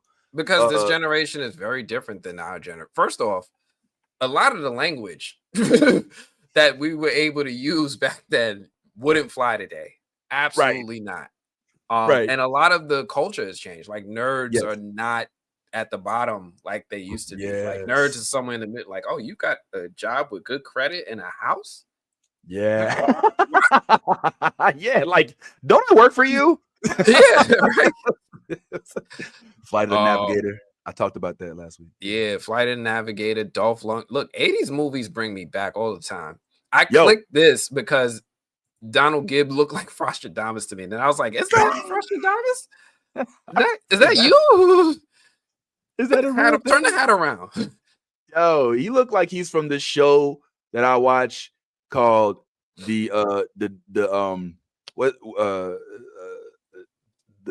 dang, it just left me. But it's the Foreigners, where like out of the blue, a bunch of people just start showing up in Ireland from a whole bunch of different timelines, and a lot of them were Vikings. And so you'll just be driving to the mall and you'll see on the side of the road a bunch of Vikings building a boat. And like they got, it's a funny show. It's very niche. It's only got 2 seasons out. It's a mystery, but like they've got like very like it's such a good show. Already found it. It's not Vikings, but it's not Vikings. It's called Be Foreigners. Yeah. So if you watch that, then you'll notice that this one dude, I can't remember, but this one of the famous Vikings, not Ragnar or none of those, but like one famous Viking, he shows up and he's like, where are we? What is this time? And immediately, unlike all the rest of the people who are coming from the past, who are like, I don't know what to do. Where the fuck? Where's my family? Where's my sheep? I can't find the boat. He's like, oh, so they have internet here? You know what I'm saying? And he immediately gets it. He's like, oh, okay. And he starts a YouTube channel. He becomes famous. It's a really good show. My wife put me onto it. And I'd recommend it for those who have a lot of time on their hands. Because I think they might have another season coming out, but I don't know any other show like it. It's a very interesting, very, very good concept. I like good concepts, and I love time travel. So this definitely works for me. Back to School was a good one. Back to the Future. Oh my God, that was the best movie. Like I'm still hoping that gets revitalized somehow, even though I know Back to the Future, the rights are tied up. Yeah, but I mean, that doesn't mean that they can't like.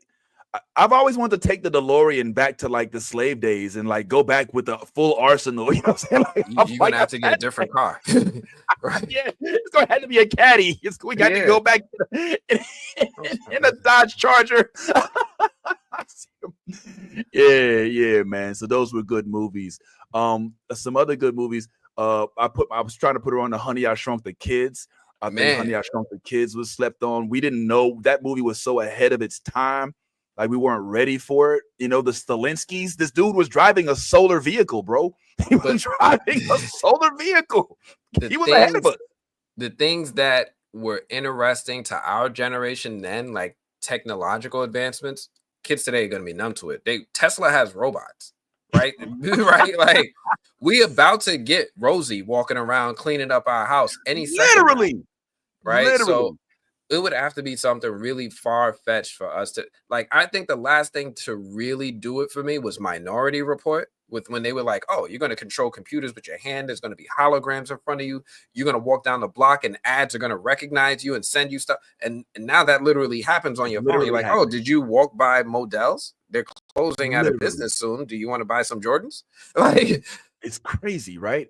Yeah. And I think we're inching towards that whole Minority Report. What was that one show that Anthony Mackie was in the second season, but the Swedish dude was in the first. The anthology one. It wasn't something black. Nah, it wasn't a black joint. It was in the future, and It's on Netflix.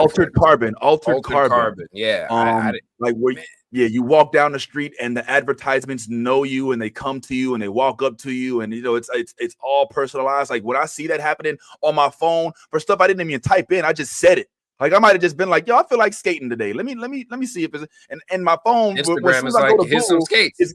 Yeah, I'm like, I didn't even type nothing in, so that's definitely happening now. I was talking about the Jetsons. I asked somebody, Lisa, the other day, if we would be served well with a Jetsons live action. I think that is something that I might be interested in. I think now would be the time to explore this, and they could diversify the cast.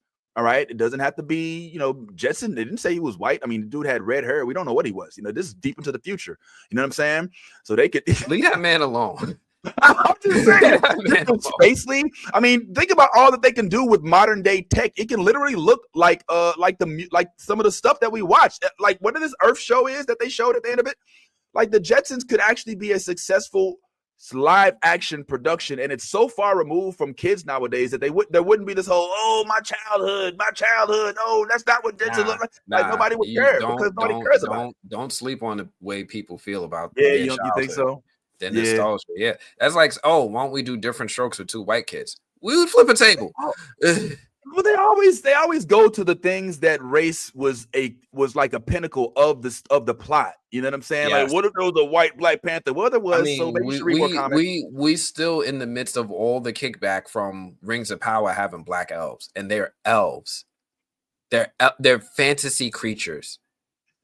They're made up. Have you seen my on our Instagram page? It's pinned. It's Yvette Nicole Brown's reaction to everybody's response to The Little Mermaid, and she just was like, it's not real. She's just like, he's like, ain't nobody. She's like, on Star Wars, they got motherfuckers, they got little things dangling down, and nobody ever complains when somebody's made into an ugly character, but God forbid you make them Black, and my childhood, and then she's like, your childhood still exists. I literally had somebody complain to me about the DEI in Ahsoka. I was like, Ahsoka? Ahsoka has DEI.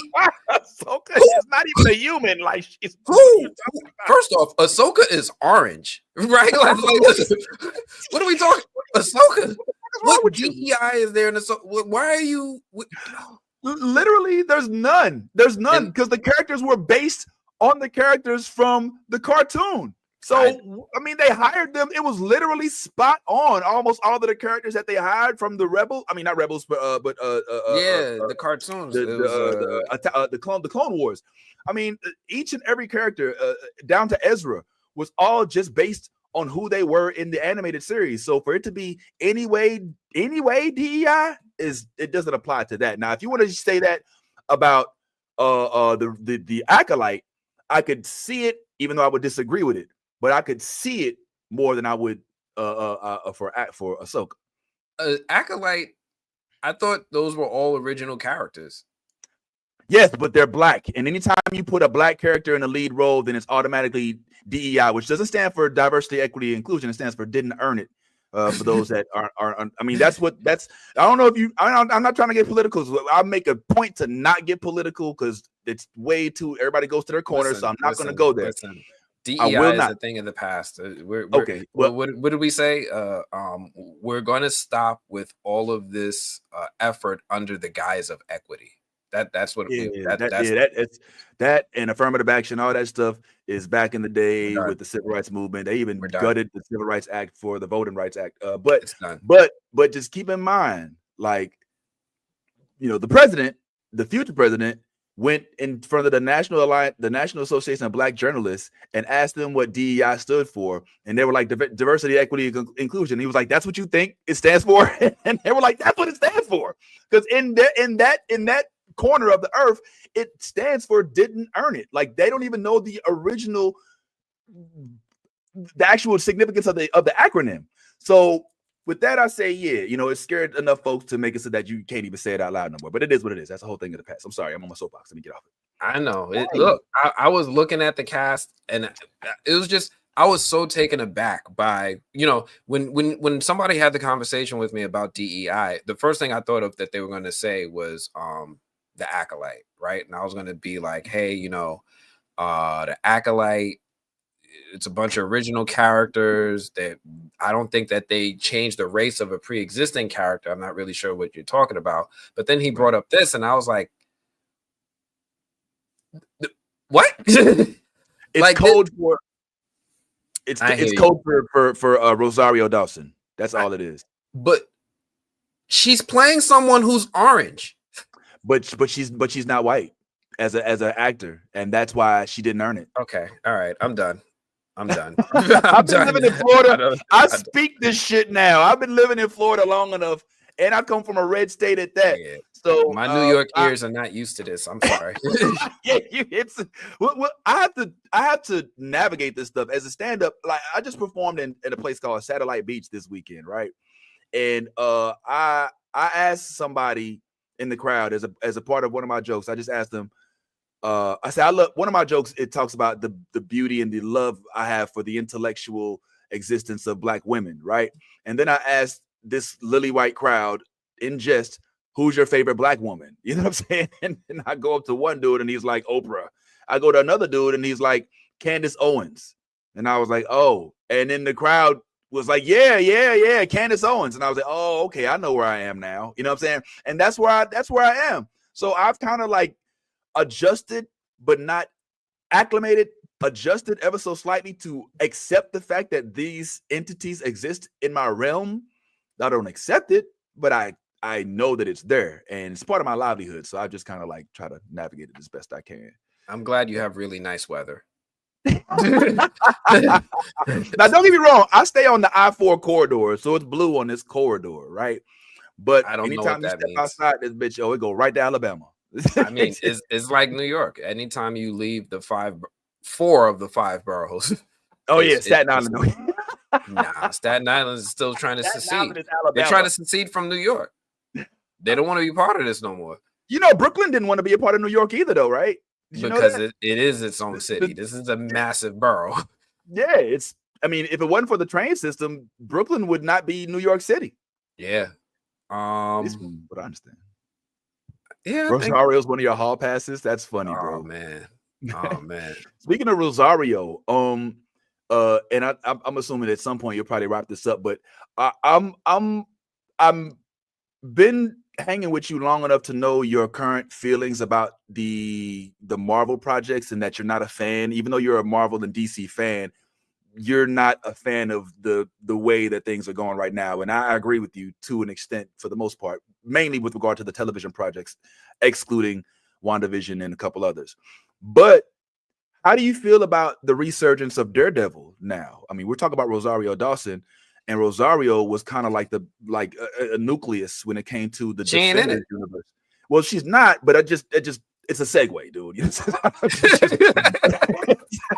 So, but I mean, are you I'm concerned. Before I'm excited. Like, if you told me Netflix was bringing back Daredevil, I'd be like, hell yes, that would have been different. I'm ready. But it coming out on Disney just has me concerned. I don't know why. I just feel like Disney is mucking up the Marvel has something called a house style, right? So like with the X-Men comics, everybody's got to draw like Jim Lee, right? You got to have that little Jim Lee flair. So everybody's got to have a little style that's similar so it's recognizable. Marvel has this style that they're doing right now where they're infusing everything with just a little bit of comedy, and there's always that comedic undertone that's very, very, very much a Marvel brand. I don't like it. I don't like how everything needs to be infused with that house style. Like, even when they try to do things that they're like, oh, this is experimental, we're going to go outside the genre. What was the werewolf one? Werewolf by Night? Night. Even that had that comedic style to it. It's funny because that was going to be the example I had of the one project that maybe didn't follow that formula. But I can see where you could get that, but it probably is the furthest from Echo Ant-Man. Yeah, it's furthest from the Ant-Man formula, and it's probably more along the lines of, it's as far from the humor as the Avengers films were, right? But the Avengers film still absolutely had it. Correct. Right. I feel like it's something that was introduced by Joss Whedon way back in the first Avengers movie, and they just never let it go. Even after they let Joss Whedon go, they always kept this formula. And I don't always like this tone and style. Agreed. So the Netflix series didn't have any of that with Daredevil. None of it. It was its own thing. I would say Daredevil was closer to Penguin than it is to anything in Marvel. 100%. 100%. With Marvel doing this, there's two reasons why I'm nervous. One, that house style being introduced into the Daredevil series, I don't really want it. I'm not saying it's not going to work. I just don't want that. Wow. The other thing is, you remember the Justice League movie when it came out in theaters, right? It was initially directed by Zack Snyder, and then Joss Whedon came in and remixed it into his own movie. Yes. That's kind of what I'm worried about is happening with the Daredevil series. Originally, it was going to be this long 18-episode series. Marvel had this idea for it, but somewhere along the lines within the last year or so, they put a full stop on all their projects and started to rework them. That's why Ironheart was filmed like 2 years ago, but it's not coming out to 2026 because they remixed it. And they did the same thing to Daredevil in mid-production. Daredevil was going to be this 18-episode thing. Now it's like 8 episodes, something real short. And they Frankenstein the scenes, and they actually brought back characters from the Netflix series that they had cut out. They were going to not have Foggy and Karen, but they brought them back. The fuck kind of dumbass shit is that? The fact that they were going to do it without them, right? And then the actors were caping for it, right? Charlie Cox, Vincent D'Onofrio, they were like, oh, this series is going to be great. We're going to make sure the authenticity is there. Don't worry. And they were hyping us up for this 18-episode series. And then when they decided that it was going to be a shorter series and they were going to refilm stuff and rework it, they were like, oh, it's great. You know, we caught some mistakes that were being made and we're course correcting. And I'm like, well, which is it? Were you excited before or are you excited now? Now I can't even trust you. Well, I mean, I wouldn't use the actor's sentiment to really give me an accurate depiction as to whether or not. I mean, they clearly want it to be successful, so they're not the only ones. I wouldn't watch this shit. It's trash, you know. So I wouldn't take that to heart too much. But this experiment has to go well because so many things ride on the success or the failure of Daredevil. There are so many series that are in limbo right now that came out that we won't see again unless they divorce, which I hope is the case, because I think Marvel was way more successful. I know that Disney is a huge marketing promotional benefit, but I think that they were way more successful when they were not handcuffed to Michael Eisner. And when was that though? It was just around Avengers Infinity War. Well, no, just Disney bought Marvel when Avengers 1 came out. That's what I'm saying. After the first Avengers, that's when I think that Disney started to think, let's chop this up and serve it into bite-sized morsels in the way of TV shows and stuff like that. And that's when it got really watered down. But around then, we were in damn near the golden age of Marvel TV cinema. I would put Daredevil up against Penguin damn near. I'm gonna tell you a little secret. Most people don't remember this. Back when Kevin Feige first started to create the Marvel Cinematic Universe, he had something called the what did he call the group? It was a group. I forget what they were called. They were like an advisory board. And what he did was he assembled a bunch of comic book writers. Yeah, he assembled a bunch of comic book writers. So it would be like Brian Michael Bendis. He created Miles Morales. Yeah, that's the Miles Morales. It would be like Joe Quesada. Joe Quesada was the editor-in-chief of Marvel at the time. And a whole bunch of what's his name? He was actually in charge of all of the Netflix shows. I forget his name. It began with a J. But they had this like advisory board that would sit here and be like, yo, let's tell you how these characters should behave. Let's tell you what fans are expecting. Let's tell you how many elements of the story you need to incorporate. It wasn't the Writers Guild, Lisa. I see you. They had like their own little nickname for this group of writers, and Feige had a falling out with them. Right? They sat there. They planned out their first Avengers movies all the way through to Endgame, like from the beginning to end. And somewhere around the time of Civil War is when he had a falling out with them because they were like, "Yo, there's no way you could do a Civil War movie." He was like, "Why not?" He was like, "You don't have the rights to most of the characters that are important to the story. You don't have the Fantastic Four. You don't have the X-Men. Like, you're not going to do this story justice." And he was like, "You're fired. Watch me work." And then he made the Civil War movie with the characters that he had, and he made it. There were elements of the Civil War story from the comics in it, but it was so watered down. It was very, very watered down. The Civil War was all my high school and damn near half my college reading. That shit was long. Yes. And so to see it condensed to a sequel for Captain America was a little disconcerting. The fact that Iron Man didn't go full villain. Spider-Man didn't. We didn't have that, right? Like that should have been in the beginning of the story, and then there should have been like some series or something to be like the Avengers Underground, Steve Rogers doing stuff. All this stuff should have been, in my opinion, a running theme all the way into the Avengers movies. But my point is that he fired that group, and then we can see the difference in the stories ever since that group left. I want to say WandaVision had elements of the comics that it inspired, but no other series after that did. Not a single one. Captain America and the Winter Soldier, none of that shit was from the comics. Right. And I sorry. I was Secret Invasion. No. There is a Super Scroll. They didn't follow the comic. There is an actual Super There's Scroll, nothing about Secret Invasion that was about Super Scrolls. Oh, okay.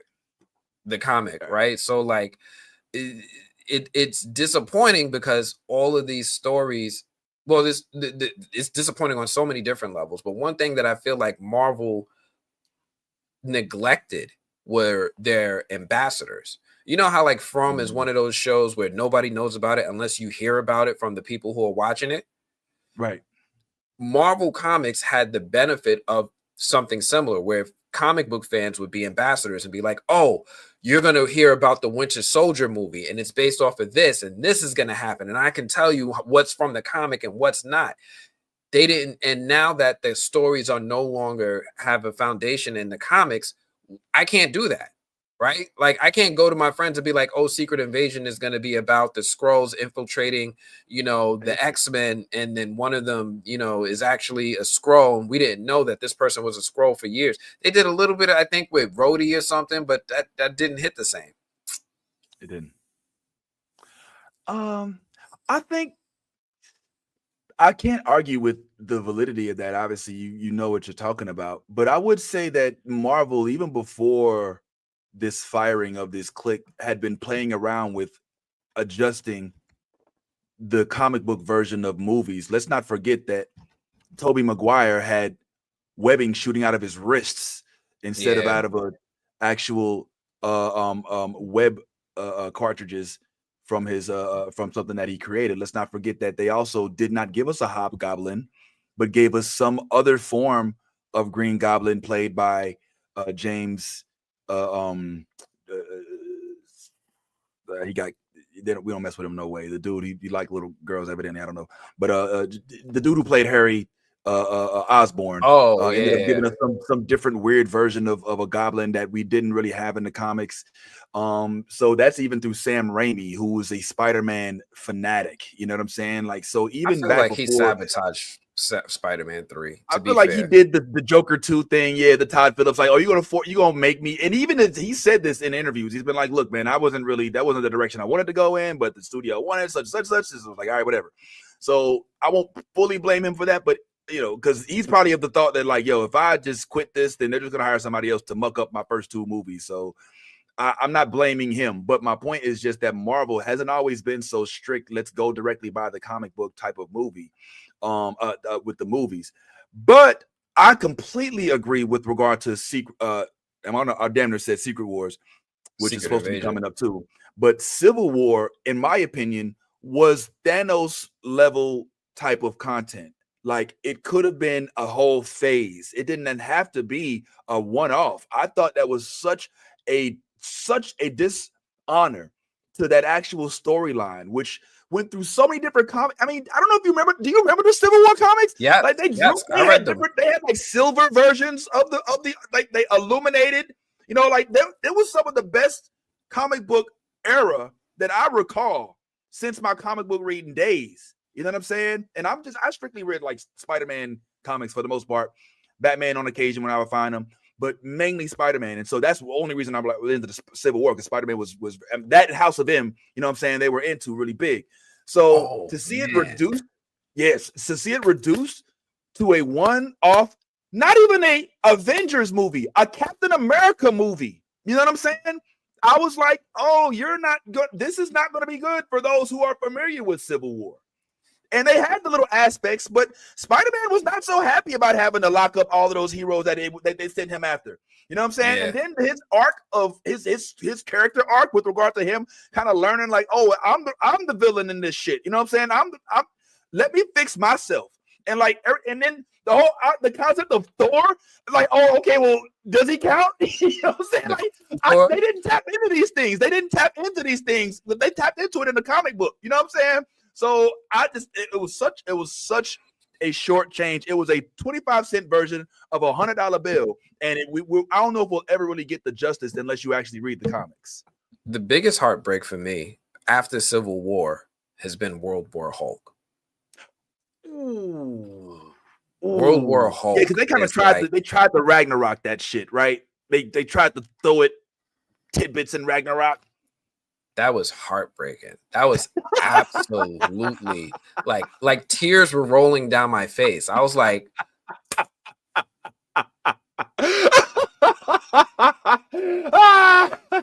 oh no.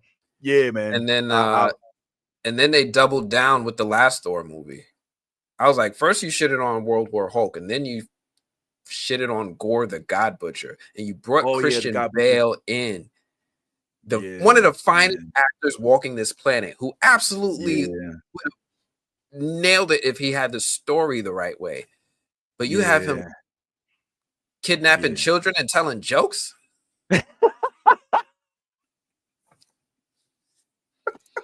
Yo,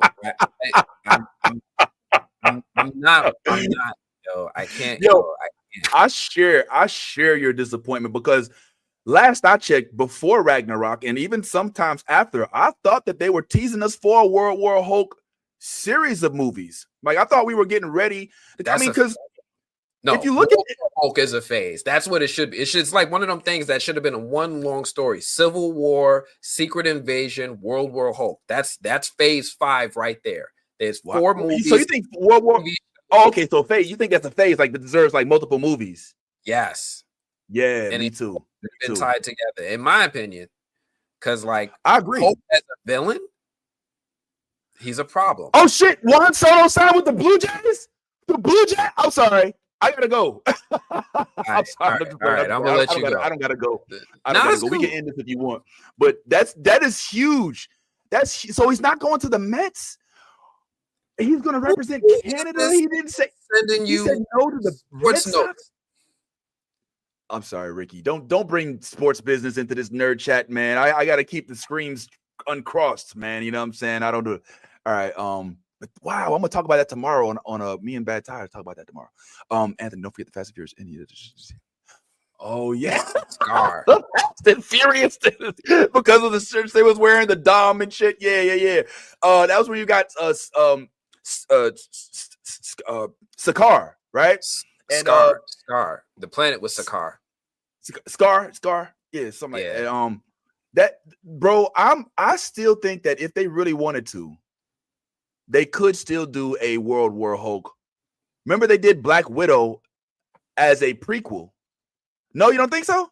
We're done. Because they put World War Hulk in 2 different projects. They got it in Ragnarok, and they got bits of it. It's Planet Hulk, which was the precursor to World War Hulk. Planet Hulk. No, Planet Hulk was the planet they were on. That was Sakaar.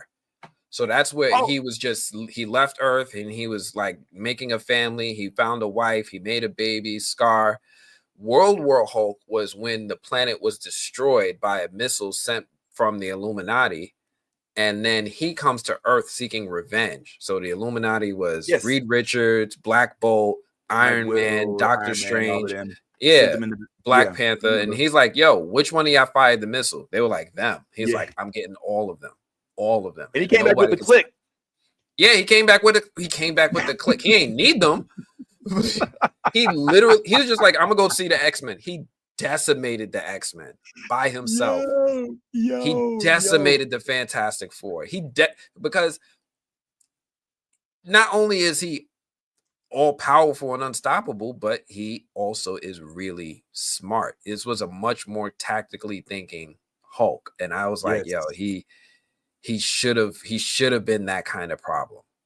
Yeah, and they made him so doofy. Like, who is this Hulk that is big but he talks but he's not strong? And like, I don't remember that smart Hulk thing. You correct me if I'm wrong. I mean, I didn't read every Hulk comic, but I don't remember they had a Hulk version that wasn't as strong, and that's pretty much him. It's just, it sucks that we went to him without getting World War Hulk first. Yeah, man. I'm of the belief that that's still a possibility. I know you're not, but I can only hope. You know what? World War, I don't know, man. I don't know, but I will say this. Oh, by the way, Lavish struggle. Did you hear the news about man, I'm so bad with names, especially in the evening. Hugh Jackman? Hugh Jackman signing on for more Marvel movies after he already retired the role of Wolverine. At this point, I feel it's a little selfish. I'm keeping it real.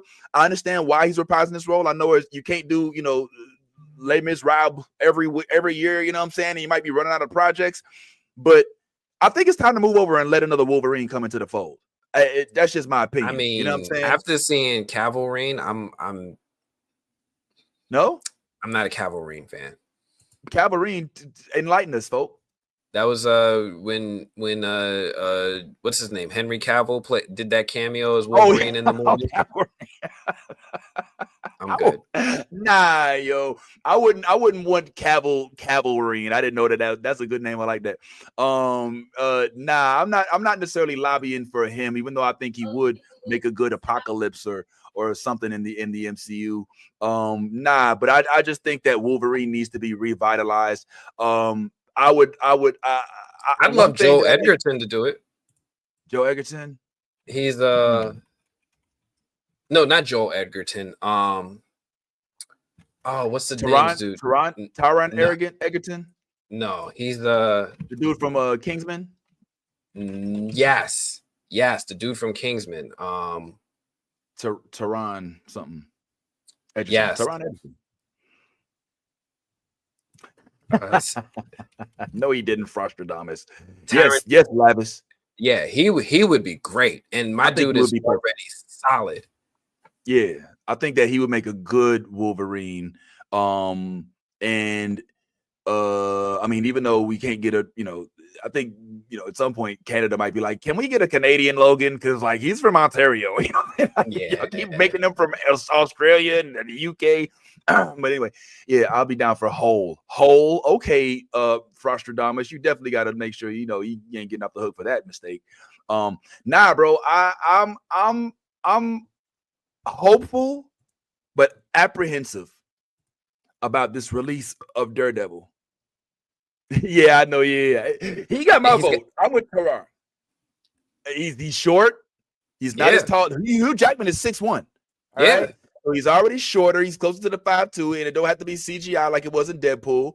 And look, yeah, man, I think he's the guy. He just has to want it. Here's the beauty of Taron playing that role. Even if he gets older, he's still younger than Hugh Jackman. Yes, like, he is. He can't age out of this role for like 20 years. You know what I mean? Yes, he is. Yeah, 35. 35. He's fine. Wolverine didn't come to the Xavier School of the Gifted as a teenager. This is a grown man who's lived for hundreds of years. It's fine. It's fine. We're cool. But yeah, I'm gonna start to wrap now. We've been going on almost 4 hours. Where we at? I'm just seeing real quick. I think Travis Fimmel would be a good Wolverine. Let me see who Travis Fimmel is. I don't know that name. It's Frostrodamus dropping his cousin name off in here. Let me stop. Yeah. Now. He probably famous. Oh, this dude, your dude. Freaking Ragnar. Nah, make him. He's Sabretooth. That Yeah, I Sabretooth. don't see. I only see Sabretooth here. Yeah. Well, actually, I think the perfect Sabretooth would be the dude that plays Jack Reacher. Oh yes, yeah, you're right about that.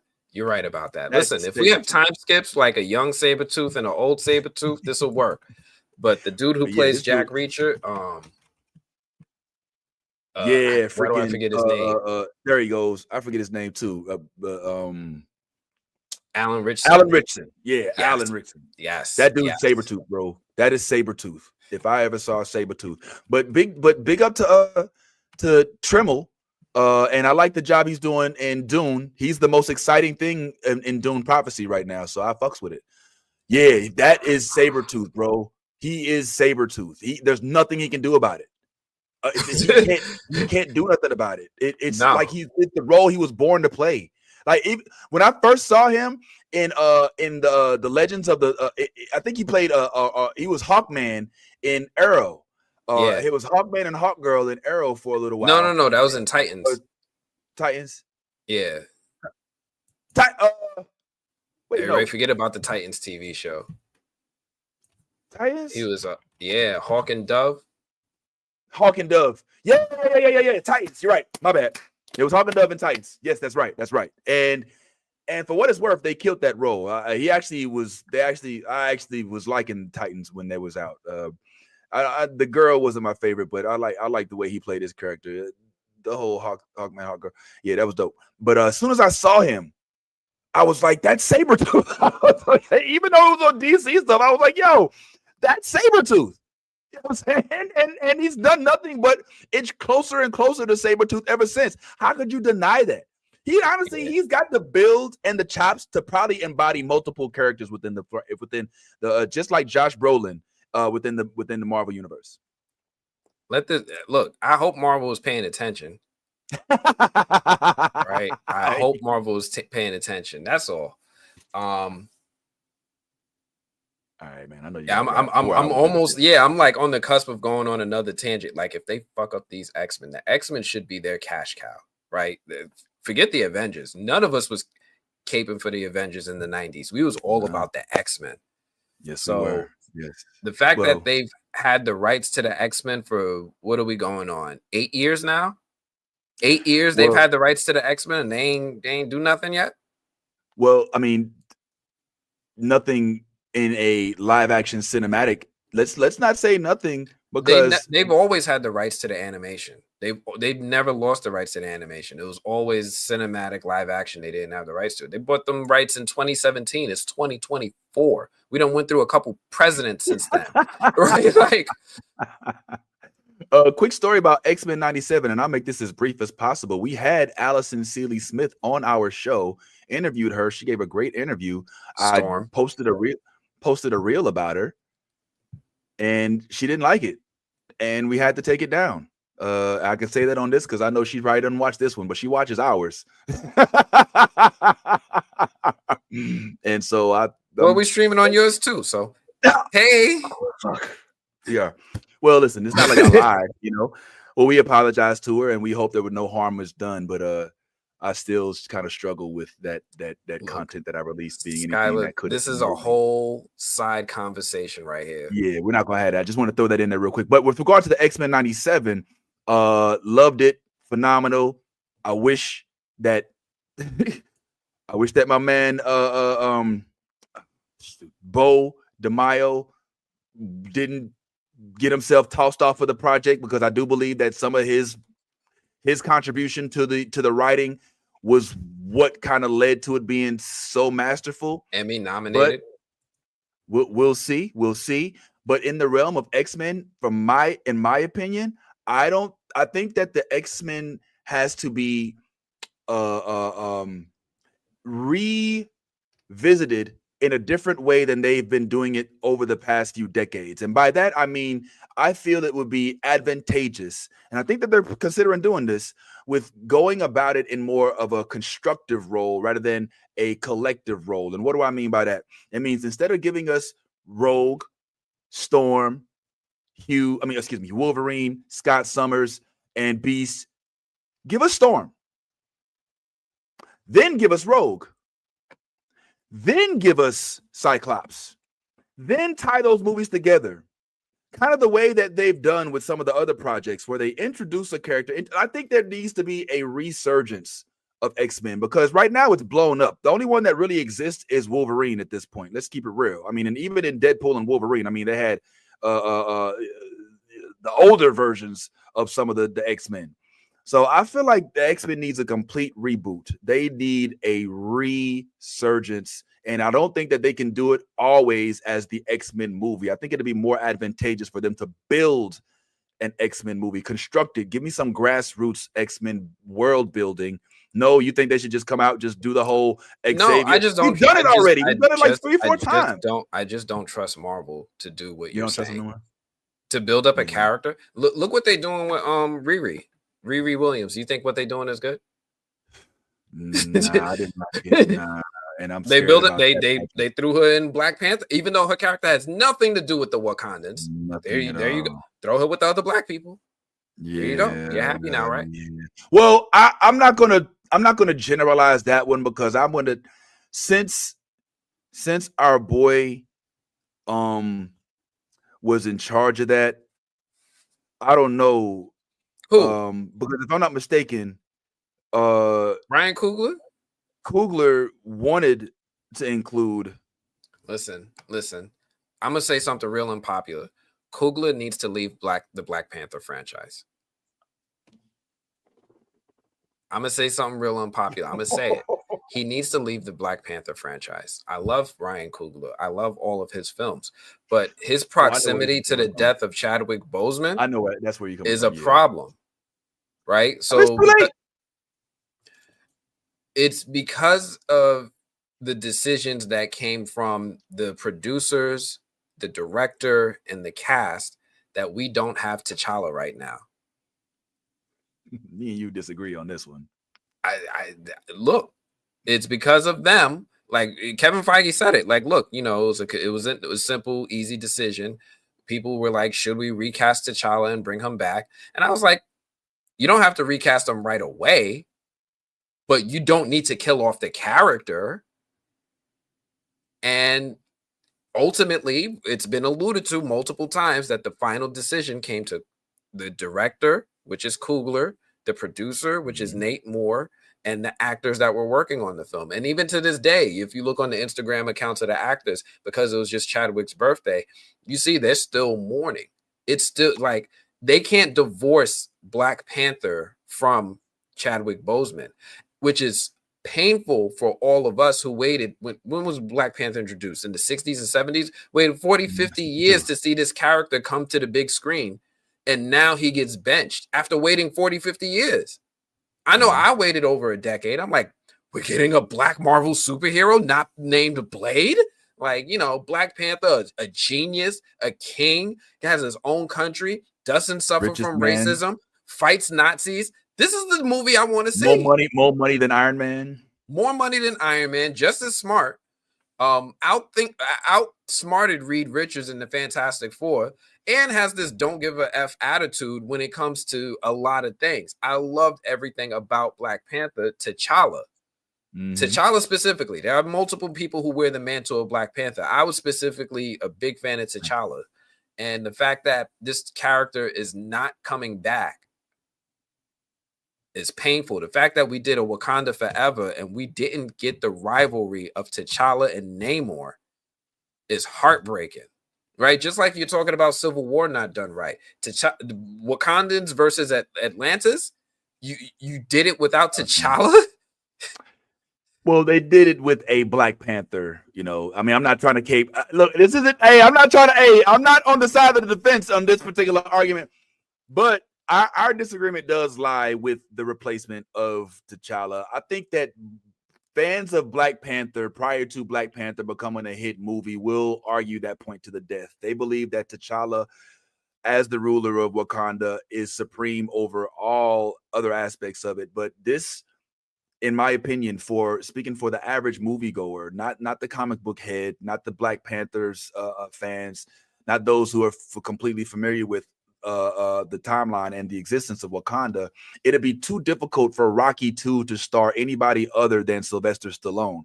Like, Chadwick Boseman's role in this movie is one of the reasons why it reached $1 billion. And I think that they're just a little nervous about upsetting the fan base that really came because of Chadwick and saying, well, yeah, we honor them, but you know what? And so I'm not saying that you're wrong. There's a small part of me that says, well, what if they just held out and just waited and then just recasted it? They would have had to wait. And I don't think Disney was willing to wait. So there's the decision.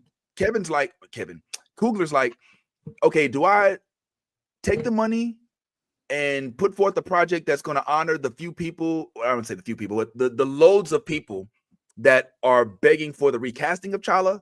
Or do I do with it as I want based on the success that I generated, based on the ideas that I had that led to the success of the first one? And so I think that's where the back and forth is in Coogler's head.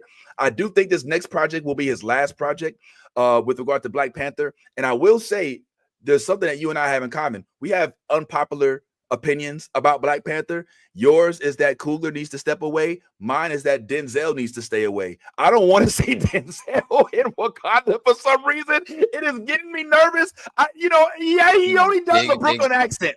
I don't want to see him trying to do anything other than a Brooklyn accent. I'm okay with that. He just doesn't need to be Wakandan, right? He could be a New Yorker. That's a problem. Yeah. Yes. But my thing, Black Panther is Wakanda. Like, it's centered, like he's the protector of Wakanda. What else can the storyline go? They just went to Talokan. Listen, you can do a Black Panther 2 without T'Challa. I understand giving it time, letting these people mourn and grieve. You didn't have to take the character out. Here's something that me and E-Man was talking about, because E-Man started that whole recast T'Challa petition.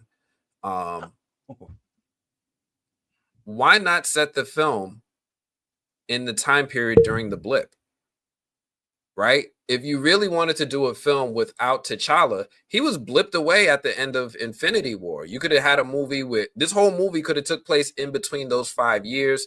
You could have had Shuri do her thing, take the mantle, fight Namor, all that stuff, and then given enough time. All right, we're gonna bring T'Challa back, but here's a new actor. I get it. Like, give the I agree with it's too soon. I get that, but just taking T'Challa out and be like, oh, he died off screen from an illness in Wakanda with the best medicine on the freaking planet. We got vibranium. We got flying cars. We got trees that grow food and money. Flag on the play, man. Come on, they addressed that in the movie. One of the reasons why Shuri was weeping is because he refused, and this is one of the rare moments where cinema actually did imitate life. One of the reasons why they were grieving was because they were so angry that he didn't share with them the fact that he was going through this, kind of the same way he did in real life. I'm not saying it's good writing. I'm just saying, like, the Wakanda, him being in Wakanda doesn't really stand up in terms of this stands with me with what I said about Victor all of a sudden remembering. I don't like the writing. You could have wrote it any single way that you wanted, right? You sat down and you was like, all right, are we going to kill him on screen? No? All right. We're going to do it off screen. Okay, all right. What's going to take him out? Is it going to be Atlantis? Is it going to be a revenge film? Because they took out... No? Namor didn't kill T'Challa? Oh, all right. Did he die from Thanos? Thanos. All right, no? All right. Huh. What are we going to have kill T'Challa? The other thing that I think a lot of folks were a little disappointed in is the fact that his funeral was not well attended by other characters. No, look, the fact that he was murked off screen, I stopped caring.